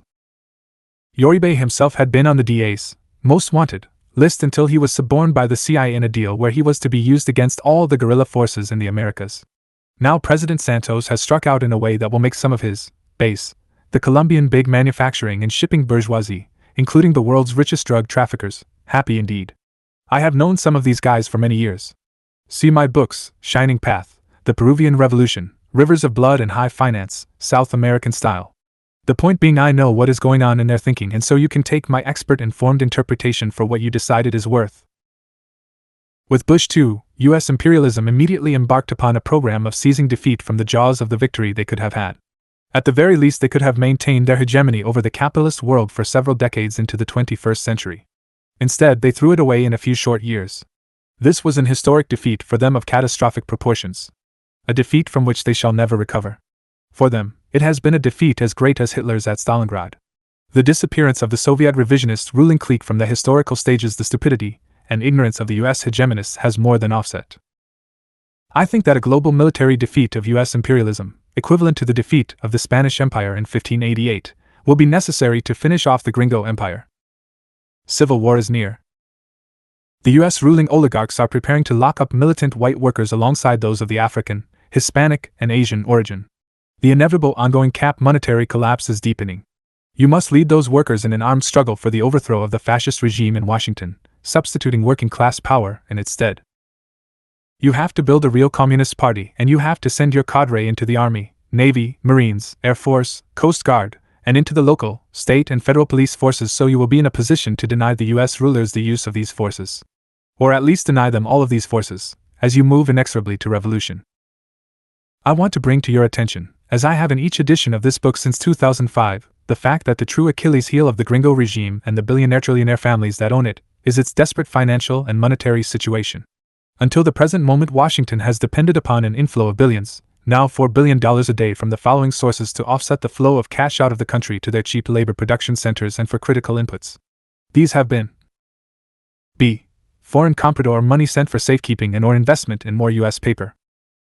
c. Payments from foreign governments for U.S. military forces in these countries. d. Debt service payments on the great debt the U.S. has intentionally heaped on third world countries. g. New York and satellite London, financing of everything but especially strategic inputs such as petroleum. The de-dollarization by China and Venezuela of their purchase and sale of oil and gas in favor of the yuan is putting an end to this critical cash stream. As these sources of cash dry up, the resulting devastation will make the revolutionary end of capitalism the only logical way forward. A few years ago, CAP polls showed 11% of the U.S. population was ready to switch to communism. As the struggle deepens, the way will be cleared for the final battle between socialism and capitalism. Simultaneously, you will be preparing the objective conditions for armed insurrection. Finally, why did the imperialists spin the 2008 subprime mortgage crisis? Was this just greed and stupidity? Of course it was both, because that is the nature of capitalism. But what specifically did they do to create the current mess? What was the way in which the current collapse came about? Collapse of global capitalism.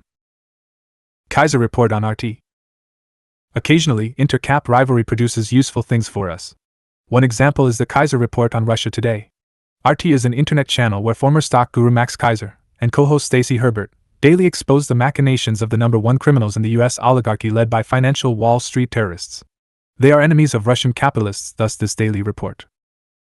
Furthermore, 2017 witnessed the all-out assault of the gringo imperialist media machine against RT and the Russian information agency English daily called Sputnik. The Russian situation is further complicated by the infiltration of both RT and Sputnik by US-originating Trotskyites. Specifically, Peter Lavelle and what he calls RT's flagship program Crosstalk. Lavelle is one of the SWP agents sent from Beverly Hills in the mid-1980s to do exactly what he is doing. On the RIA Novosti Sputnik English page we have Brian Becker and Eugene Puryear, both agents of San Francisco-based Trotskyite Party PSL. So, the Russian new class regime is under attack from both the official US media establishment and the secret Trotskyite arm of US imperialism. Becker, being a career CIA officer, is perhaps the most dangerous to the Putin regime. But if I were of the new class Russian government, I would be concerned about this secret Trot center at the heart of their media operation. But that is their problem and not ours. What caused the current crisis? We'll begin by analyzing the evolution of capitalism in its current imperialist phase. What has caused this collapse we are currently witnessing? The answer is the general crisis of capitalism. As you learned in Chapter 9, capitalism's general crisis is caused by the articulation of the need of capitalists to produce commodities at competitive prices. In practice, this means handling the costs of implanting new and next generations of machinery.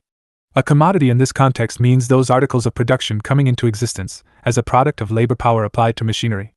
An individual capitalist always must produce a given commodity at a price equal to or lower than his competitors. He must, therefore, reduce the cost of labor power input, wages, or increase the productivity of his machinery. Or both. Now the point is, how specifically did this continuing general crisis of the capitalist stage trigger the immediate capitalist collapse? Noting for the record that what is happening now is just one more depression in the capitalist cycle of boom and bust. See Part 3 below for a description of all of them in the USA. What is the immediate cause of the extant crisis? The answer is that in their struggle to find new sources of cheap labor to apply to their newest generations of machinery, the capitalists sent huge quantities of money to foreign cheap labor centers. There they set up their factories. Then they had to see that someone would buy the stuff being created in them. Imperialism always sent capital abroad. That is the definition of imperialism. But this time they had to send money abroad as a function of buying all the stuff being created abroad. This created an insoluble crisis for them. They were so greedy they just kept doing it. If you are making $1 billion a day, then every day you keep up what you are doing, you are getting richer. The capitalist bosses knew what they were doing would someday lead to a terrible collapse. But they could not resist their own greed. In other words, what is different about the current situation is that the cash outflow did not stop with the construction of factories as it used to.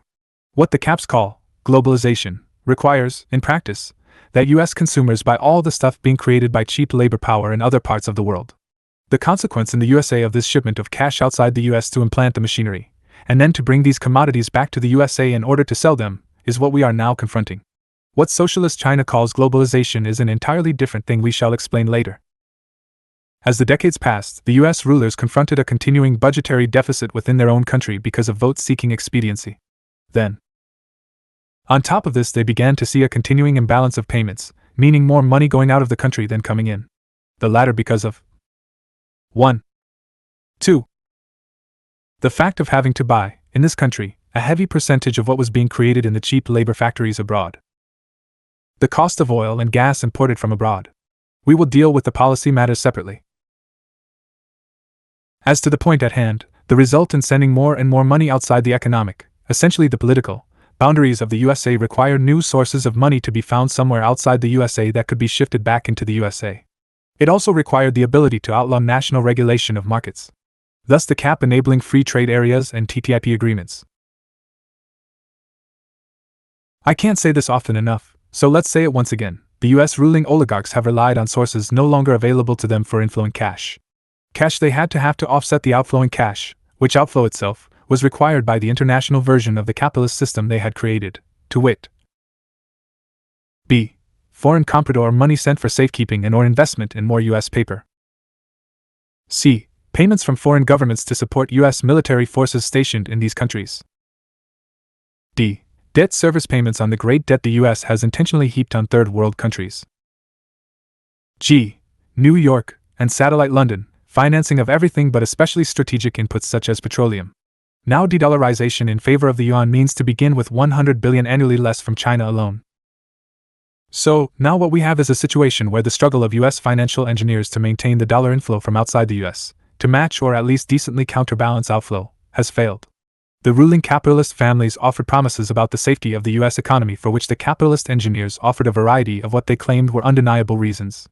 For decades they got away with this, until it was accepted by all concerned as sustainable ad infinitum. All this collapses as the world sees the results of de-dollarization of petroleum purchases and sales means no need to buy US dollars at all. In reality, their justifications were nonsense, and they knew it, and they were taking increasingly risky adventures in finance. They took these risks, they knew would result in a crash someday, because of their greed. To be sure, they had a well-oiled working theft machine. They paid incredible salaries and bonuses to salespeople running into many billions of dollars. That's it. Quite simple, actually. What precisely did they really do to offset this cash outflow that has created the current crisis? They had the foregoing sources of cash. They planned on adding to them with measures aimed at dramatically reducing the outflow. Sweetheart deals with ruling kings and queens in Arabia which gave these monarchs title to the cash being paid for their oil as long as they agreed to spend all of this money in the USA, e.g., Saudi Arabia, Kuwait, Bahrain. This was implemented by having all much of the spending being done by these Arabian ruling families done using US contracting facilitators, e.g., the Bush family. When that was insufficient because they needed even more global sales of oil, they embarked upon their Iraqi war, convincing themselves that with that conquest they could put into place a gringo-style capitalist government. One they foolishly believed would provide them with some insurance against what must eventually happen to the monarchies of Arabia. That is, their eventual inevitable overthrow and dissolution. This was as obvious to the gringo caps as it is to us. The US military defeat in Arabia and their alienation from the entire Muslim world was the actual result of their military adventure, and for that they had no answer. It was for them what Stalingrad was for the Nazis. This time the US military adventure against Arabia was the turning point in the world war of US imperialism against the rest of the world. Underlying the cause of the current crisis is the general crisis of capitalism, which is to say the antagonistic articulation of the need to implant new generations of machinery to cheap labor sources, was the resulting need to send huge quantities of cash outside the US political boundaries to pay for the commodities produced. To offset the traditional ways of counterbalancing this dollar outflow as listed above, something new had to be supplemented. What was that? Subprime mortgages done in industrial size, then packaged as new securities and resold all over the world as if they were as good as US government T-bills, full faith and credit. Subprime refers to the credit rating of the person asking for a home loan. In my day we would drop to 300 on the FICO scale, where 720 is now considered the beginning of prime loans. Furthermore, the offer was sweetened by offering pick your payment, including 1% rates for several years before resetting to more proper norms. These were sold as a choice, where each month you could select one of 4 payments ranging from 1% to 8%. The pitch being this way you could adjust your monthly real estate payment to what serves your interests best. No one ever mentioned that you could only make 20% of the total number of payments at the lowest, 1%, choice. After that you were confronted with 3 high payment choices, none of which were really within the realm of possibility for you. If the buyer was told this, he or she was also told, "Don't worry, you will never pay the higher rates because in 2 or 3 years we will refinance you." When the economy collapsed in 2008, the financiers were not around to do this. Thus the subprime mortgage holders confronted foreclosure and homelessness. These people were fucked by capitalism on purpose, not by accident. You need to educate them about this simple fact. Once people know how and why they have been fucked in the ass without Vaseline, they often know what to do about it. Remember, these victims are North Americans and they have guns and ammo, and only have to be organized and pointed in the right direction. The 2016 electoral defeat of the Clinton gang proves one thing. White workers most directly fucked by all of this are beginning to wake up. US workers were not the only victims. In other words, the oligarchs created huge quantities of derivative securities based on US house mortgages. They found a way to make North American homeowners put up their homes as guarantees of cash flow, which they packaged and sold all over the world like used car sales hucksters. All kinds of tricks were used to get these mortgages, and after they were in hand, in the tens of millions, they were packaged together and sold as supposedly good as gold. U.S. government-backed securities. The plot worked. Bankers and governments all over the rest of the world got fucked by one of the oldest cons in financial history, on a far grander scale than Barnum and Bailey could ever have imagined. It turned out that the supposedly good as gold U.S. government guarantee that went with Fannie Mae and Freddie Mac mortgage-based derivative securities were not guaranteed by the U.S. government at all. The scope of this con against international capitalist bankers ran to $1.4 quadrillion, $1,400 trillion. This is the biggest financial scam in history, completely run by the U.S. trillionaire centibillionaire banking families. It was so vast that a run-of-the-mill con man like Bernie Madoff could make off with $50-odd billion and still be considered small potatoes by these same big ruling families. If this were just bankers fucking other bankers, capitalists fucking other capitalists, I doubt if anyone would care. But I think you can see the scope of their plot against the other international capitalist bankers is also having terrible consequences for the American people and global humanity. By the way, these securitized mortgage packages were obtained by issuing mortgages in virtually any way. No job, no problem. No money down, no problem. No income, no problem. Just sign here. I know because I worked in the industry and made plenty of money myself. Some 15% of these subprime mortgage loans turned out to be worthless. Perhaps 50% troubled. That is enough for the moment. Just remember, the at-bottom cause of the current crisis is capitalism as a system itself. Capitalism's need to constantly lower the cost of producing commodities, the dog-eat-dog of capitalist against capitalist, led to the insoluble crisis of too much money flowing out of the USA and too little coming in. The US capitalists' desperate financial engineering attempts at offsetting this fatal imbalance. You can't run a domestic economy if all the money that should be there isn't, coming ultimately in the form of 1. 2. Their simultaneous military failure to obtain offsetting sources of cheap foreign oil.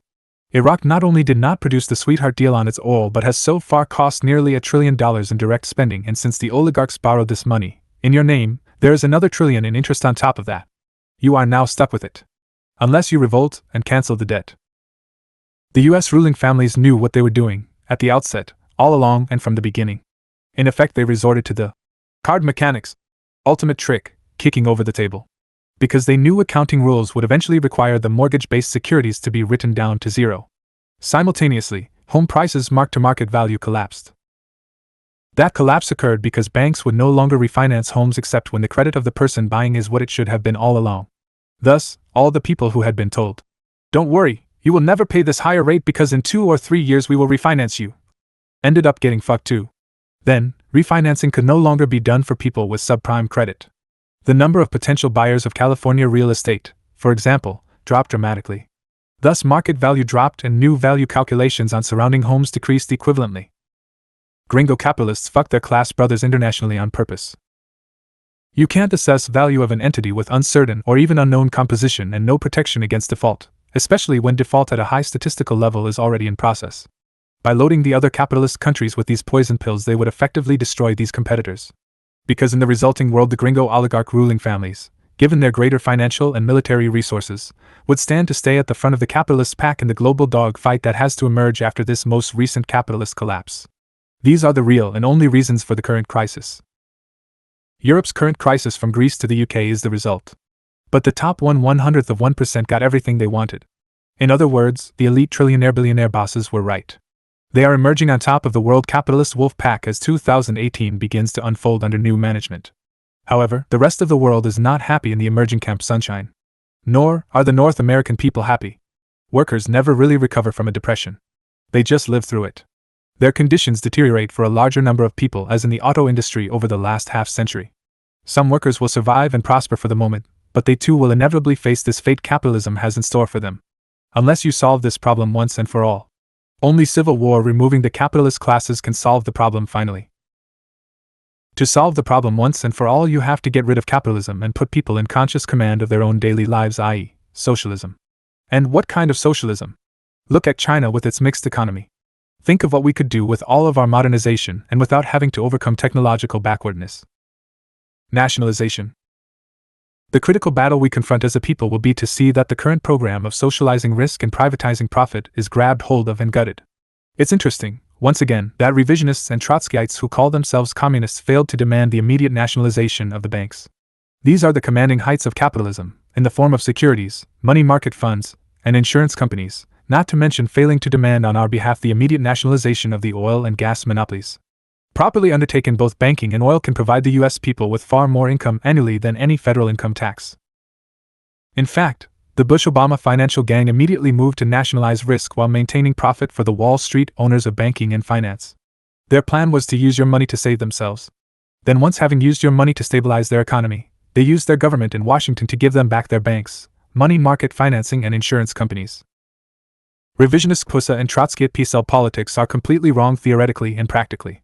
But there are alternatives to this kind of piecard trader leadership. Chapter 16: Comparative Analysis, Chiefdom Stages and Socialist Stages. We can climb the height of empty Olympus and look back over all of human history, now that we have the completed prehistoric and historic periodization of that history, which I have outlined foregoing.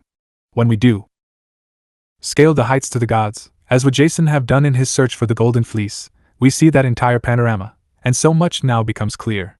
For those of you who have read this book carefully, and who now understand the fundamentals of causality and process in human socio-cultural evolution, and become experts in fundamentals of historical materialism, the time has come. The time for what? To consider revolution as a serious near-term objective in the USA. Looking to a short transitional period, building rapidly into true communism. We have the technological ability. We are Leninists, and we will win. We will fight through to absolute victory, or there will be none of left alive to carry the guns. We should say, as Thomas Jefferson said with regard to the first American Revolution, to paraphrase, "Better that there be just one man and one woman left in each country of the world than that things should continue as they have." First, we must impose clarity on ourselves. Then act accordingly. Now, we can see where we are, at this historical moment. Where, in fact, we are in the second transitional period. We are between two socio-cultural epochs, the servitude epoch and the second egalitarian epoch. In looking back over our history, we can contrast contemporary diagnostics with the key diagnostic features of the first transitional period between epochs. This was what we started out to achieve. What you wanted to achieve when you picked up this book. What I wanted to achieve when I struck out on my search for the foundation of sociocultural evolution, some 40-odd years ago. Search for the Foundation is the title of my 8-volume autobiographical series. Click on www.worldcat.org to find the nearest library with copies of Search for the Foundation volumes 1 through 6. There are ebook editions of Search for the Foundation volumes at Kindle Books. www.amazon.com. General contradictions. Now, remember, in the first egalitarian epoch, the general contradiction was expressed in the prime directive for production to be limited to value needed, day to day, avoiding surplus social product, even though the productive potential of both hunting and gathering bands and tribes, and agricultural bands and tribes was far greater than what was required to produce the fundamental needs of life. In the servitude epoch, the general contradiction is expressed in the prime directive that production of surplus value be maximized regardless of the fact that the more produced, the worse the working and living conditions of the producers become. Therefore, in the first transitional period between these two epochs, we should expect to see both of these general contradictions fighting their way out in both of the two stages of the transition. Comparing and contrasting typical features. For purposes of comparison, let us contrast some typical features of any sociocultural stage, beginning with, say, the feature of population size, and seek some diagnostic aspect. What do we see in the stage of tribal agriculture, the last stage of the first egalitarian epoch, and in the succeeding stage of simple chiefdoms, the first stage of the first transitional period, in terms of the factor of population size? What we see is an initial imperative favoring additional mouths, where the additional mouths help to absorb trouble, creating surplus social product. But more hands allowed simultaneously the ability to easily create sufficient surplus product to feed many more mouths. And, not coincidentally, many professional specialist mouths. The more professional specialization of labor there is in a simple chiefdom, the more effective and efficient production of all articles from food to pottery. Population that exploded to consume surplus social product has now become essential in maintaining the increased rate of production of social product, which is no longer just surplus, but often essential, needed produce, to maintain all the professional non-farming specialists. There has been a fundamental at-bottom change in the nature of population size. In other words, in the agricultural tribes, surplus social product was unavoidable, and said surplus was gathered by the tribal council for storage, and later redistribution as needed. One way that surplus level was kept, institutionally lower, was with the additional mouths to feed that come from being able to sustain population levels higher than 20 to 60 persons, which is the norm for hunting and gathering bands with sedentary village life. There was a new factor favoring higher levels of production, even if it could not be said to be pressure to maximize agricultural production. Later, in the simple chiefdoms, with professional specialists always in need of farming products, the pressure to maximize production increased. In both cases, one result was rapid population explosion. In the first case, consumption was used to level the social differences caused by production, and only tangentially resulted in increased overall production. In the second case, demand for increased overall production escalated and in turn determined that an increase in population numbers would have to happen to ensure the now extant higher levels of production. In that way, the simple chiefdom rise in population assured that more production would result. In both cases, population exploded, but it requires surgically precise logic, based on accurate general theory, to see the true significance of population increase in both of these stages. Nothing here is simply apparently or obviously true. If it were, there would be no need for science, would there? And in a nutshell, that is what comparative cross-cultural anthropological economics is all about. With regard to another feature, that of labor time utilization, we see that in the stage of tribal agriculture people dumped as much labor time as possible in such things as moving on, starting over, and burn. They did this precisely to limit the amount of surplus being produced. Conversely, in the simple chiefdoms, people stayed in place, intensified the professional specialization of labor power, and intensified the economic infrastructure for the precisely opposite reason, to maximize the production of surplus. Comparing contrasting key features. Now let us turn to capitalism in its latter days, up and through 1917, and compare key features of its general contradiction with that of Stalinist socialism, which is the first stage of the second transitional period. The general contradiction of capitalism, like that of all three stages of the servitude epoch, is to produce surplus value at any cost. The motive force is the drive of the ruling class, or in the case of the USA, the ruling trillionaire oligarchy, to maximize profits. On the other hand, the general contradiction of the second egalitarian epoch lies in its drive to maximize production for the benefit of people as a whole. This is a socio-cultural evolutionary stage we have never seen. We must hypothetically project what we shall expect to see in our Star Trek future, perhaps in the 22nd century. Therefore, when we see on the surface of things that more and more surplus value of Stalinist socialism is going into capital. In the economic category sense, capital means constant capital, i.e., machinery. There is an amazing apparent similarity with what went before in the capitalist stage. But said similarity is only apparent. The iron law of capitalism is that constant capital, e.g., machinery, is often the only real market for the dumping of all the surplus value being created. People can't eat iron. Only the machinery, steel, and construction industries can use it.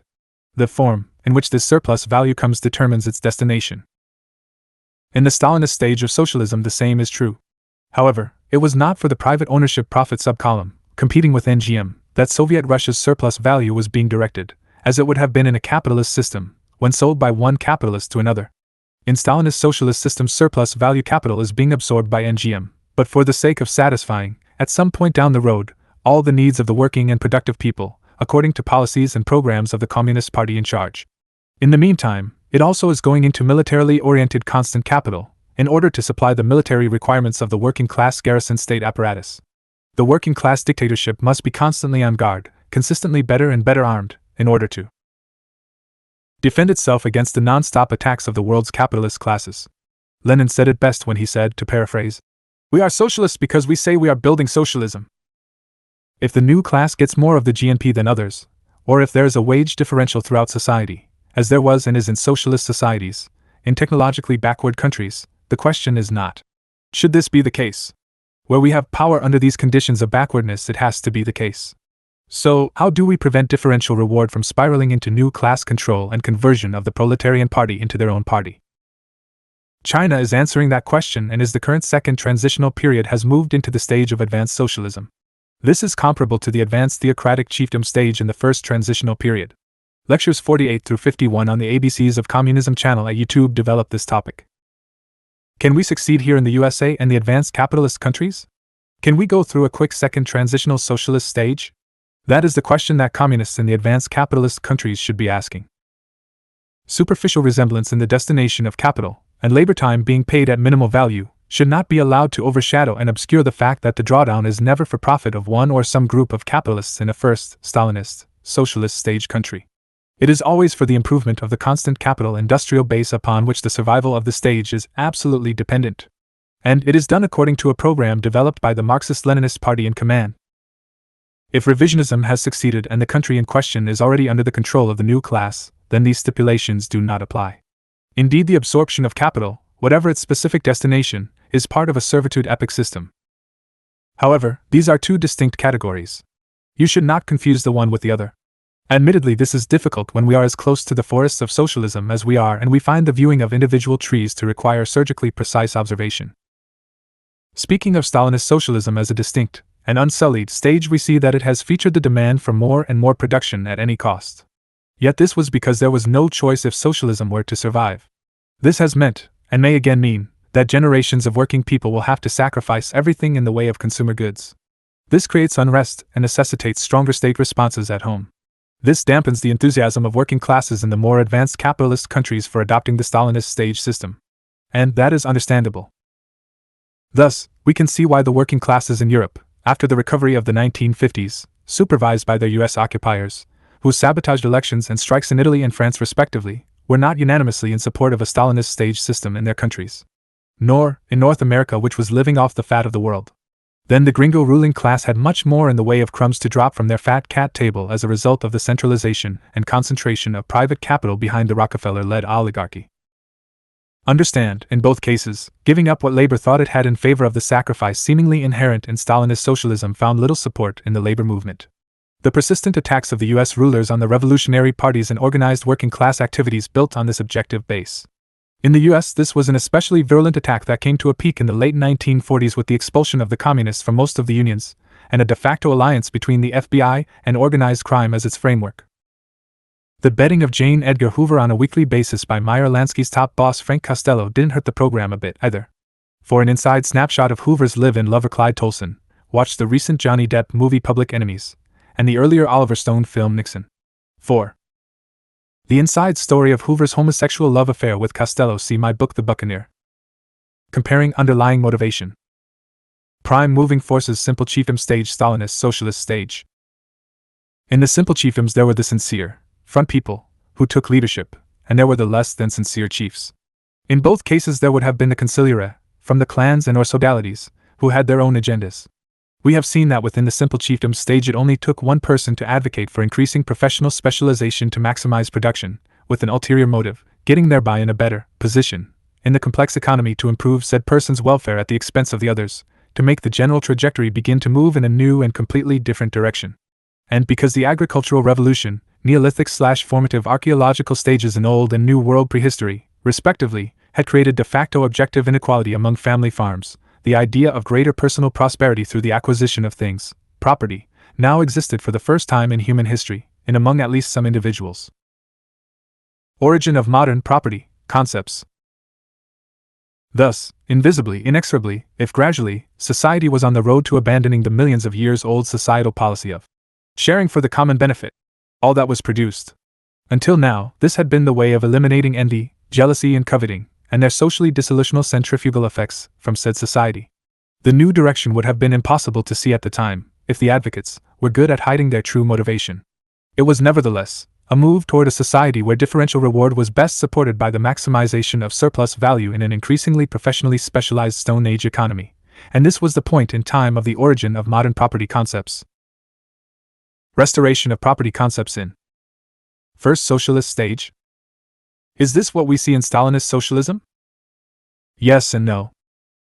It can go either way, and in the Soviet Union it could have gone either way, although what had to be overcome in order to stay on the road to communism, or even to stay within the primitive constraints of Stalinist socialism, would have taken a lot of luck and even better leadership than Joseph Stalin was able to provide. For, in the last analysis, the achievements of the 1930s and the victory in the Second World War, and even stopping the drive of the US rulers for world domination after 1945 to his credit, Stalin did fail to properly prepare the succession. In doing so, the classless intelligentsia of his creation asserted themselves, and in a little under 4 decades they restored capitalism in the new form we see in Russia and the former constituent USSR republics today. In the 1930s, the decade of the new class of so-called classless intelligentsia, there were persons who had the motivation of getting a bigger cut of the pie for themselves. They could do this through the route of administering the publicly owned means of production. However, the Bolshevik leadership knew this. Its political leadership, e.g., Stalin and Mao, had no intention of letting the new class get away with separating themselves. They would have to do what Lenin had said someone would have to do. That is, protect the workers from the workers' state. Then and only then could Stalinist socialism be kept on the right path. This is to say, upwards and onwards to advance socialism and communism. Here Stalin ultimately failed. Then Mao Zedong stepped forward to accept the challenge. Preventing such new class separation was the task that Mao set himself when he launched the Great Proletarian Cultural Revolution. The Cultural Revolution. The Chinese Cultural Revolution of 1966 to 1975 did one thing no one would deny. What could that be?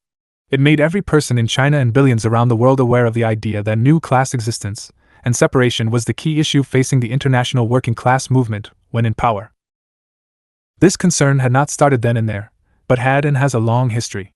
After all, regardless of other factors, Trotsky had made Stalin's bureaucracy the butt of his attacks on Stalinism, accusing these bureaucrats of becoming a new class and hijacking the revolution.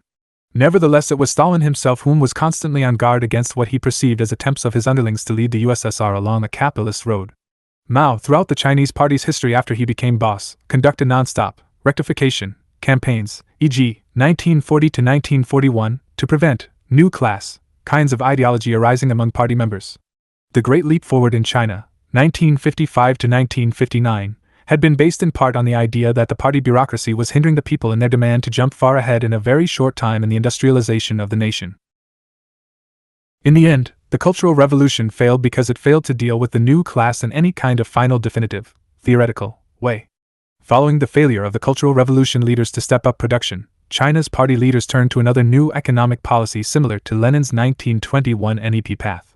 This time everyone was aware of the potential danger of the new class becoming a ruling class by transforming the Communist Party itself. The Chinese Party embarked courageously on the path of fulfilling capitalism's historical task while retaining state power. Exactly as Lenin et al. Had done in 1921. Wanting and having two different categories. Over the next 4 administrations, the Chinese leadership produced a theoretical solution, which is consistent with what I have presented herein. The 19th Chinese Communist Party Congress in October 2017 institutionalized this concept of 2 socialist transitional stages and ordered it into the PRC Constitution. However, having a solution and explaining it internationally are often two different things. The left in the West has always had an ultra-left component that wants communism now. However, as Lenin was forced to admit in 1921, wanting communism and being able to have communism are two distinctly different things. Emotion is not enough. One has to accept what Marx and Engels discovered. The mode of production for communism requires an extremely modern technological component. Until you have it, you cannot have modern communism. And we don't want primitive communism. In other words, during the 20th century, we Bolsheviks learned from practice that there is no shortcut. We have tried relying principally on the ideological and social organizational components of culture, in lieu of technological advance. In all instances, these attempts have ultimately failed. Without an extremely advanced industry and agriculture, modern communism is not possible. And it is not our intention to return to the living conditions of primitive communism, the stages of hunting and gathering in primitive agriculture, in order to share the poverty. Ultimately, that was the real social program of Madame Mao. Those who wish to follow that road now, after the experiments of the 20th century, are free to do so, but they are not communists, nor Marxists, nor Leninists. Rather, they are a modern form of the old utopian socialists that Marx and Engels first confronted, exposed, and defeated. Living in a commune, in the forests of Oregon is fine for those who wish to do so, but it is not what we communists have in mind. Having read this book, you know exactly what it is we have in mind. Star Trek levels of advanced technology with the living standards and conditions for everyone that go along with it. I believe that the CPC has over the last 4 decades proved that controlled capitalism does not necessarily lead to counter-revolution. The Chinese Party had to deal with the problem that was recognized as early as 1922 by Lenin and the Bolshevik Politburo. Namely, China's extreme backwardness, and the fact that it had barely entered the capitalist stage. This would be a good time to reread Chapter 11. This time around, they have placed the bourgeoisie outside the party, by encouraging them in business pursuits where they are clearly identified. As importantly, over the last 40 years, the People's Republic of China has truly pioneered a new path forward. Simply put, one country, 2 systems. This approach allows the fullest technological potential of the capitalist stage to be achieved while using the full resources of the socialist state, police, army, to ensure that the working class party remains in power. In power, the Communist Party constructs all those facets of the socialist stage it can, both nationally and internationally, as circumstances allow. This partial restoration of capitalism in China came about by necessity, as it did in the Soviet Republic when Lenin restored capitalism in 1921. Namely, the necessity of getting production up to the levels required to build the future we have in mind. That is a future not to share the poverty, but to share the wealth. The great, limitless wealth that is within our power to create right now.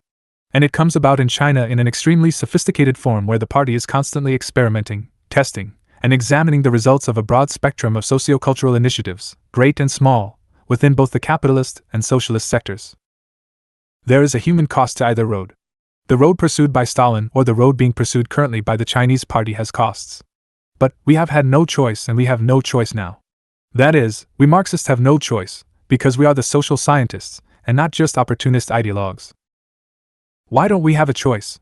Because historical experience has proven our every effort since 1917, to get to the point of advanced technological development has required struggle. Marx and Engels had assumed capitalist levels of technology as a given, before society could proceed to communism. That is not how the struggle unfolded. We had state power before we had the necessary level of technology. Furthermore, the level of capitalist technological development in even the advanced cap countries was nowhere near advanced enough to allow production to the level that we could implement. From each according to her abilities to each according to her needs. Our job is to get to communism. There is no classical prescription as to how that is to be done. We have learned from experience that Stalinist forms of public property are no guarantee against capitalist restoration. So we might as well deal with the problem of the new class, and the bourgeoisie in general, in the most expeditious way we can. For China, we have seen the course working for them. For us, the matter could be entirely different. We have that capitalist advanced industry and agriculture in hand, and we should be able to move to communism within a short period of time. And to make this transition while protecting and gradually evolving working people's private property rights over a period suitable to them and to us. What does outcome of cultural revolution mean to us? The CPC has stayed on the right road under the last 4 administrations. Under the current administration of Politburo Chairman Xi Jinping, we see a continuing emphasis on rectification of all things inappropriate to a growing socialist economy, and that is as it should be, as there is only one guarantee of ultimate success. That ultimate guarantee is a fully educated communist cadre that knows what it is doing and why. But one thing we do know is that it is your task to see that a new class does not succeed in separating itself once we have power in North America. The new class will be with us, make no mistake. In other words, the political leadership of the working classes, with state power in its hands, has free will. Now, especially after the 20th century experiments, you should be able to see that things keep going forward on course. In achieving the ideal theoretical objective of true socialism, communism, and humanist society down the road. Finally, it is time for North American communists to break their pattern of adhering to the gringo curse of de facto illiteracy. By which I mean the self-imposed refusal to read, which characterizes so much of the USA, including its supposedly educated members. Ignorance is often the preferred mode of preparation for bourgeois politicians, but our leaders and representatives need to be educated, and continually so. Before North American would-be communists say anything more, they should bring about a revolution here. The Chinese have done and are doing their part. It's time for us to do our part, a part which the founders expected us to have already played. Now, let us turn to the question of whether the class struggle carries on in the socialist stages. Obviously, the class struggle does carry on, very intensively, in these socialist stages. Remember our definitions. We don't want to confuse the term socialism with communism. These we now define as 2 different things. We have come to define socialism as the transitional period of proletarian dictatorship prior to the communist stage. This is the second transitional period in this presentation. Every piece of historical evidence shows us that in the societies in the second transitional period there is ongoing class struggle. Overnight capitalist restoration in the USSR proves it. The necessity to launch the Cultural Revolution in China to prevent capitalist restoration of the Soviet variety is another proof. The current struggle against corruption in the PRC is still another proof. A. B. The sneaking subterfuge approach to capitalist restoration as pursued by the Soviet revisionists after the death of Stalin. And the conscious decision of honest party leaders such as Lenin, or the post-Mao leadership in China, to openly restore capitalism as a controlled portion of the national economy, for their own good reasons. Finally, one should not confuse Chairman Mao and his thinking with that of his wife. Mao himself has serious doubts about the course the Cultural Revolution was following under her leadership.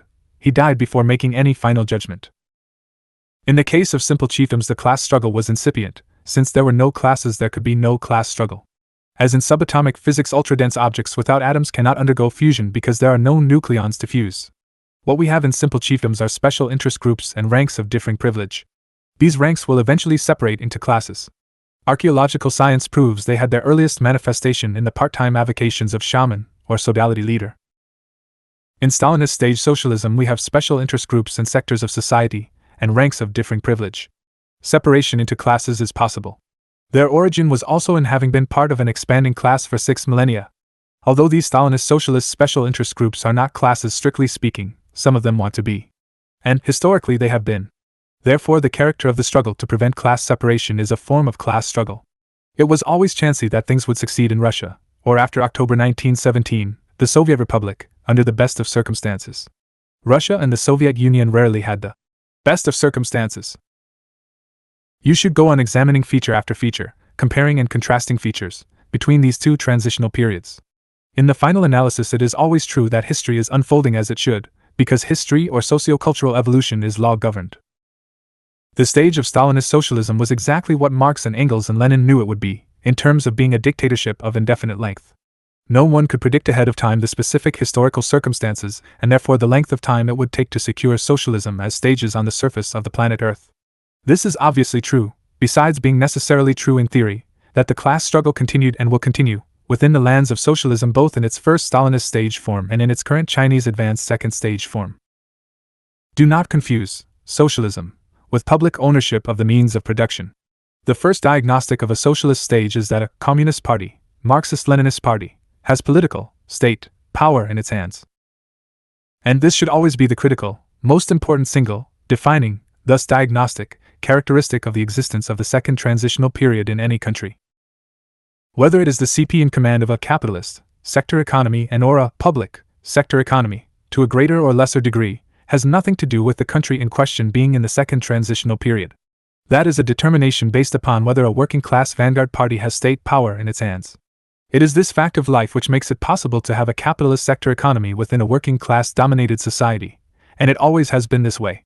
Whether it was Lenin restoring capitalism in 1921 or the contemporary Chinese leadership doing so after 1975. What makes it possible is that we have the military and the secret police in our hands.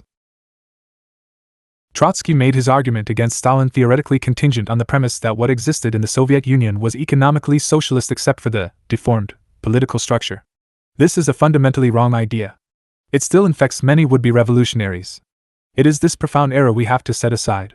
Regardless of its political utility in Trotsky's personal fight with Stalin, the concept never had a shred of scientific substance. There was never a socialist economic structure in Russia or the other republics before 1928. What we had was the demand of the party dictatorship that working people be given the highest priority when possible in the allocation of national resources.